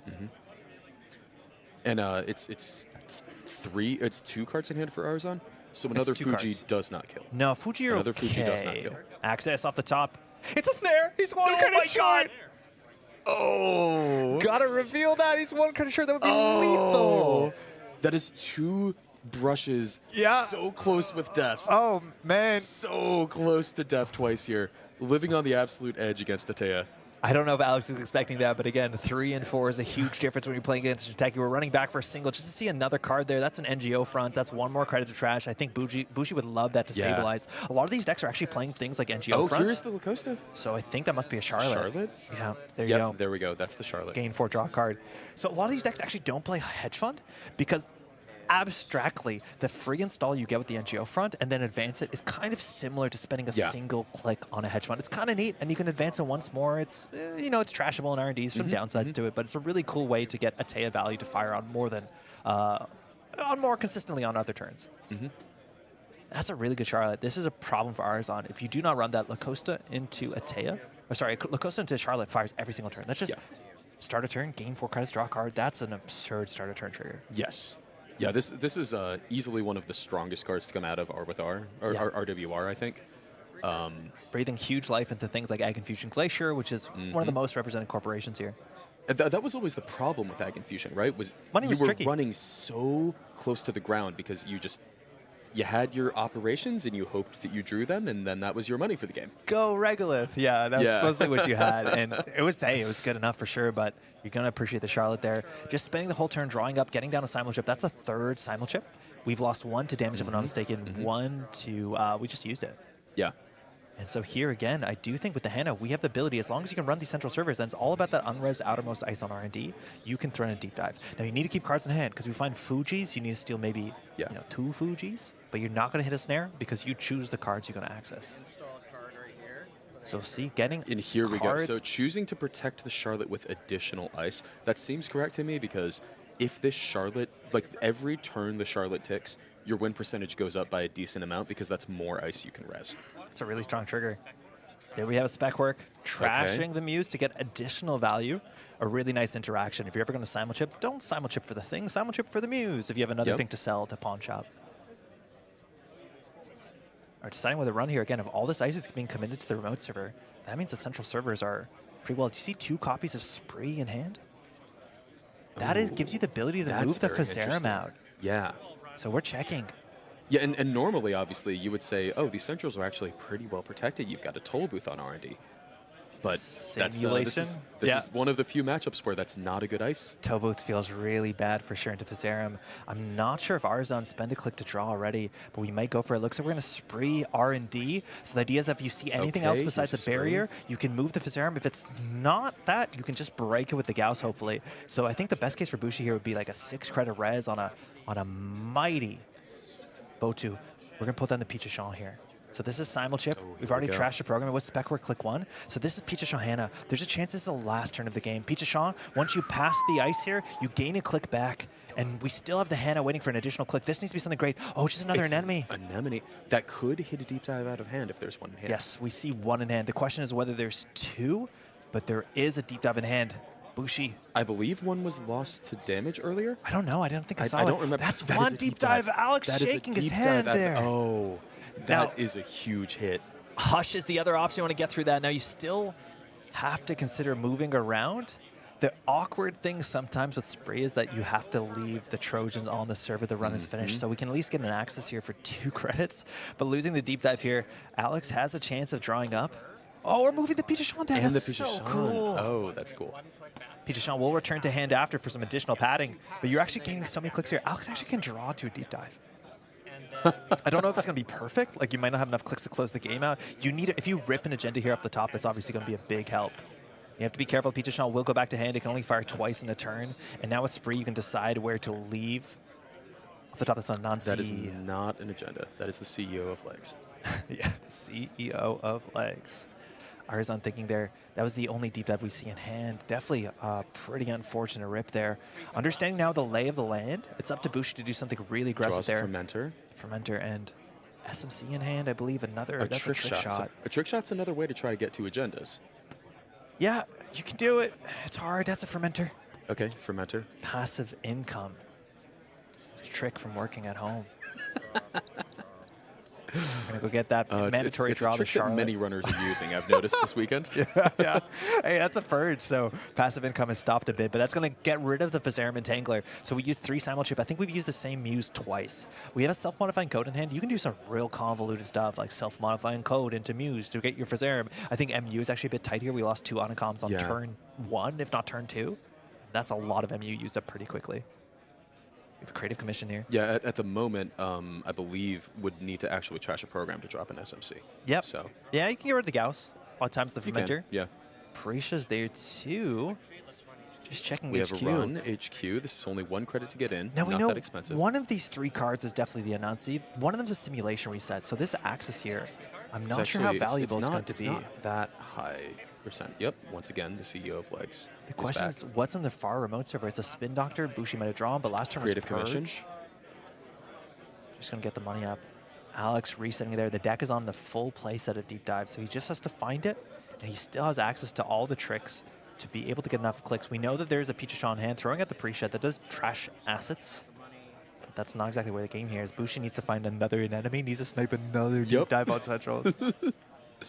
Charlotte, game 4. I believe that was always my game plan against when Kakugo was legal. That was always my game plan against Apocalypse, things like that. Just hit it out of hand. You'll be fine. Tempo damage. Upgrade. Okay, top so we have an and install advance. Okay. So I think we can track how many NGO fronts we've seen. It's somewhere between 1 and 2. Charlotte I believe it's 2. is unique. Now this Vant on the remote server behind 2 ice. Bushi's credits are a bit stacked, but I would say comfortable. I believe it's 17. I think those are stacks of 5. Oh, sick. So good money there. The question is, what are these upgrades? Again, one is on top of the Lacosta. That can't be a region, so we're assuming things like an Anoetic, maybe a virus. Very popular in these decks are both the Sysop things, like Volvo is really nice, and Adrian, because they do slide around, get very easy value when it comes to the text on Atea. Alex is thinking here. He has Sprees. Now that Vizarim is gone, Spree just moves around Trojans, so you can save some money on Anika, but you're going to have to break other ice types for sure. We've seen only 1 Code Gate. I think Code Gates and Jinteki is really tricky. Some decks are just like, I'll play Thimble Rig, I have it enough. Yeah. Whether we're going to see a big Atini or Vampire Nasa, some decks can afford it, and right now Bushi can definitely afford it. Atini is such a beating if you have to actually get through it. And Bushi cares about cards in hand. Yeah, absolutely does. Blood in the Water. We've already, Blood in the Water, Fuji. Yeah. Fuji can kill off of Atini. Yeah. Pretty easily. So it looks like especially Threat 3 is online right now. No choices. The card got less interesting, but more teeth. I would say it probably got more interesting for Bushi. Yeah, that's true. Arizon cracking their Fermenter. On a healthy 12 credits, we see the cards in hand, self-modifying code. The MU is open now, but we're just importantly, charging 2 this. MU. Yeah. Yeah. So there That it is is. a data loop. So this is what Bushi's been doing, getting cards out of hand, forcing you to run back, whether it's going to be a border control, a sandstone, Anoetic, just saying you're not going to have enough cards in hand. If you don't have cards enough in hand, on Fuji. encounter, you have to put them. So even if you bounce, you still have to put these cards on, the, on the top of the stack. True, unless you could hush hush it and Gauss it. It's going to be a it. bit expensive. That would leave you with 4 cards in hand. It could. The hard thing here is barriers are not the easiest thing. Alex, a bit of a grimace there. Ours on side. Right. This is 6 credits to fully break. Well, you only have to break 1 sub. Yeah. You don't have to do the tag stuff. So but it is still 5 credits to break through this and 2 cards or a hush. Yeah. It's likely Arzon might just walk away here unless we want to Gauss through. Ooh, we're Gaussing through. There we go. That's the 5. numbers on Gauss, you don't see it, but it seems like a lot. Deeper's Anemone. Anemone. This takes it down. Okay, this is only 1 card in hand after the Anemone has. The cards are leaving. Is this a Fuji? It's a single advance, so like a Fuji? You can't risk it. But there's a Lacosta. Lacosta. I don't know. Is Lacosta unique? I think if you're able to score Fuji, you would res it. Yeah, you would trash the other one for sure. I think you're okay if Bushi fires that. We're going to move the Eco okay, for a break. the Eco does move over. So wait, this can be dangerous. If it's a Fuji, it's flatline. If it's a Fuji, this is death. I don't know what if else. This is a Biovault and a Snare, it's also death. A virus can hurt you a bit as well. But Arzon might have to make a hard call here. Clearly, he wants to access these cards if he's moving over the Eka. Yeah, clearly. Oh, no? Oh, bounces. Okay. Just breaking. Oh, yeah, because it's rezzed. Yeah, didn't want to take the net. Of course. So here we're going to fire the Lacosta off. We'll see what the advancement is, whether it is just an NGO front or whether it's an agenda cooking, deciding whether to res Charlotte. She is unique. I'm guessing Lacosta isn't unique. Lacosta's not unique. Lacosta's not unique. Okay. It's a named region? That's sick. Oh, it's not unique. Thank you, production. Multiple grids in Lacosta. Triple advance. Let's see that Fuji. That it was Fuji. the Fuji. And there we go. Drawing up to not die. Made the right choice not going into that server. For sure. Losing a Montreal self-modifying code and a spray Bushi tap in that one. That's a nice one for my local town. Probably still sweating a little that one of the cards trashed was not deep dive. Yeah, I don't think he has one in hand. Now, he lost a Peach of Champ. I think he lost a Muse at some point, too. But Bushi's down on only 5 credits. The problem is, like, Charlotte's just going. A Pinhole got lost. Charlotte could come down so easily with a Pinhole threading. But Arzon's just struggling to try and find the deep dive. We see the hand there. I think a trick shot, a sure gamble is what I see. Yeah, this is one of those play patterns that you get against Jinteki. You know how there always used to be the Anarch sure gamble, click for 4 credits. This is the build your own diesel plus a card. We got Nukas. We got so much card round of action there, but Arzon is, again, the Onacom's getting lost early. Can't help when you want to go through your deck this quickly. Oh, it's huge. Because one of the great things about Onacom is it actually does trigger off damage. For sure. So probably would have triggered multiple times if it had gotten down early. Now we're up. Bushi on game point here. Going to replace the Charlotte. So whatever goes in this remote server, you're assuming it's important, but as soon as install advanced, the question is whether Arzon can crack that remote server or not. Bushi doing that double install. There actually could be 2 agendas on the table. It's easily could be very hard to deal with 2 agendas on the table. Especially if the one behind the data loop is a Fuji. Oh, okay. Installing ice instead. It's cheap. It's free. Right. You always want to do that. It's free. The big thing about Tei is the second install is ignoring all costs. So that is one of the few, I think, idea abilities in the game that scales to late game. Yeah. Because it gets cheaper and cheaper, better savings and better savings. And honestly, this is something that I think it is easy to overlook the power of the phrase ignoring all costs, regardless of what circumstances. Save a click, save a 2 credits is pretty important. Now we're starting there with a credit into a sure gamble, if I'm not mistaken. Only 2 clicks left. Now we have the Hannah, so we not only can check clicklessly, we can also like remove a tag, potentially, well, regardless, get more clicks on the turn. But Arzon needs to call this right. Now, the tag actually is relevant because of the data loop. Oh, yeah, that's funny. That's really funny. Yeah. So we'll see which one you run first. Okay. Only looks click like this is 2 clicks here. So a click to normal run. Yeah, just I imagine you want to save the wheels as long as possible. I'm not sure. Yeah, if you're expecting to take tag here, I don't know. Yeah, if you're expecting to take tag, you're worried about the wheels getting trashed, right? Because but you can always just you panic might need and it remove for a deep dive. Yeah, maybe. Yeah, that's true. And you'd rather have it for that deep dive turn because you do still need to steal 2 agendas. Now we've seen every single Anemone. The first ice not rezzed. Arzon with a couple cards in hand. That's just a Thimble Rig. That's a 0-cost code gate. That is going to be genuinely taxing. The one option we have in the hand is actually just a Mavirus. Now, in theory, if Arzon installs that on approach, Bushi can actually res a Mavirus. The timing here is important. If you install it on encounter, you can't res a Mavirus. You have to make sure you're doing this on encounter. This is a huge timing thing. You need to do this on encounter because Bushi cannot res cards on encounter.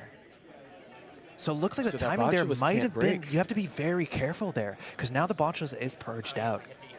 Again, Yeah, that's a very important interaction yes. for people at home to know. A lot of say. folks might not realize that, but Corpse can only res cards during the approach window, and you're allowed to botch us on encounter.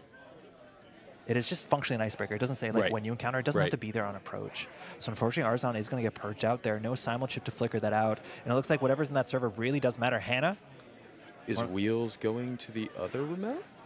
Could just Is check that it. what we're seeing? Worried about how many cards you have in your hand. You still only have a killer and a Yep, fractor. we are going to the other remote. So if this runs unsuccessful, So now it's, I believe this is 5 credits for Bushi. So probably I would imagine maybe no res other than a Tatu Bola, because this could be a snare in the remote. there must be bolas. We've seen them. Yeah. No res on the Outermost. No That's a res. data ward. Going to put 2 cards on top of the deck. Data ward on top of the deck. Now you still have to break that subroutine. I think it's 4 strength. Again, what are the Gauss numbers? It They're is. probably not good. It's 2. So it's 1 strength, 2 to boost 2. Ooh, that's so you have to bad. boost twice, and you have to break 1 sub. So Ooh, it is that's a lot of 5. money. And it is 1 to break the enemy sub. Leaving. So if this is 2 trash costs, no, it is longevity serum though. That does Huge. tie the game up. But Bushi might just have another agenda on the table. Yeah, Alex that's the do you have it? The universal gesture for am I dead? Are have we you presented lethal? playing shell games? Is the Thimble Rig just going to keep you out? Starting with the spec work there, just to Spec trash, get some cards here. The only thing Alex can do here is maybe figure out how to make one good run R&D, but Arsana has been used. Running Archives, running HQ, those are your other options. But if you're expecting 2 agendas on the table, do you think there's a third in HQ? Alex shaking the hand here. Arzon with still a couple clicks left, mind you. There's a lot of power in that Hannah. I think we have a trick shot still in hand. The question is, how do you get through it? The toll booth. If you have a Muse. So many tools used this game. Just running HQ, hoping that Bushi is hiding 1. Paying 3 to get that squid in. Single access. We think agenda's on the table. That's That is Daniela? not an agenda. Daniela? Yeah, Daniela. Yeah, Daniela. That is Okay. not an agenda, though. Ignacio, Importantly. just top deck. Got to watch out. You need that Lacosta trigger. That's a Just Lacosta. enough money. Advance. Blood in in the the water. water. GG. Well played by both. That was a hard-fought game. That's a cool fork. Just putting the agendas on the table. Bushi's gonna take it there. Just jamming on the table, saying, I'm gonna make 2 problems, and Arsana once per turn ability. Sometimes 2 problems is 1 problem too many. Well played to both players. Yeah, that was very back and forth. That's a cool game. I was convinced that we were going to see a deep dive to win pretty early on. Yeah, but lost the then just damage. Snipe. Yeah, Just sniped it. You can always snipe it. That is Yes. always a valid line of play. Yeah, Arzon's been repping the deck for a long time. It's very explosive. It can deep dive out of nowhere, but just keeping the game in the remote server, leading that dance is super important. So Yeah. well played to both players. Yeah, that was a great round 6. I think we're gonna. Round 6. We're just at the halfway point, if I'm not mistaken. It is a wild day here in San Francisco. We're at a Hyatt hotel right near the water. It's been a lovely city. You've been enjoying San Francisco? It's been fantastic. It's been nice. Yeah. Thanks so much for tuning in again. We have 5 more rounds to go here. We do. This is 204 players came out today to vie for the World Championship title. Yesterday was Crown of Servers. Tomorrow, day 2, startup event. There's a lot of stuff going on. There is. Thanks so much for joining us. I think we're going to be back in a bit. We're going to be throwing to a break. We might have some talk, but we're only about 10 minutes away from the beginning of round 7. Yeah. So let's go ahead and throw it to a break.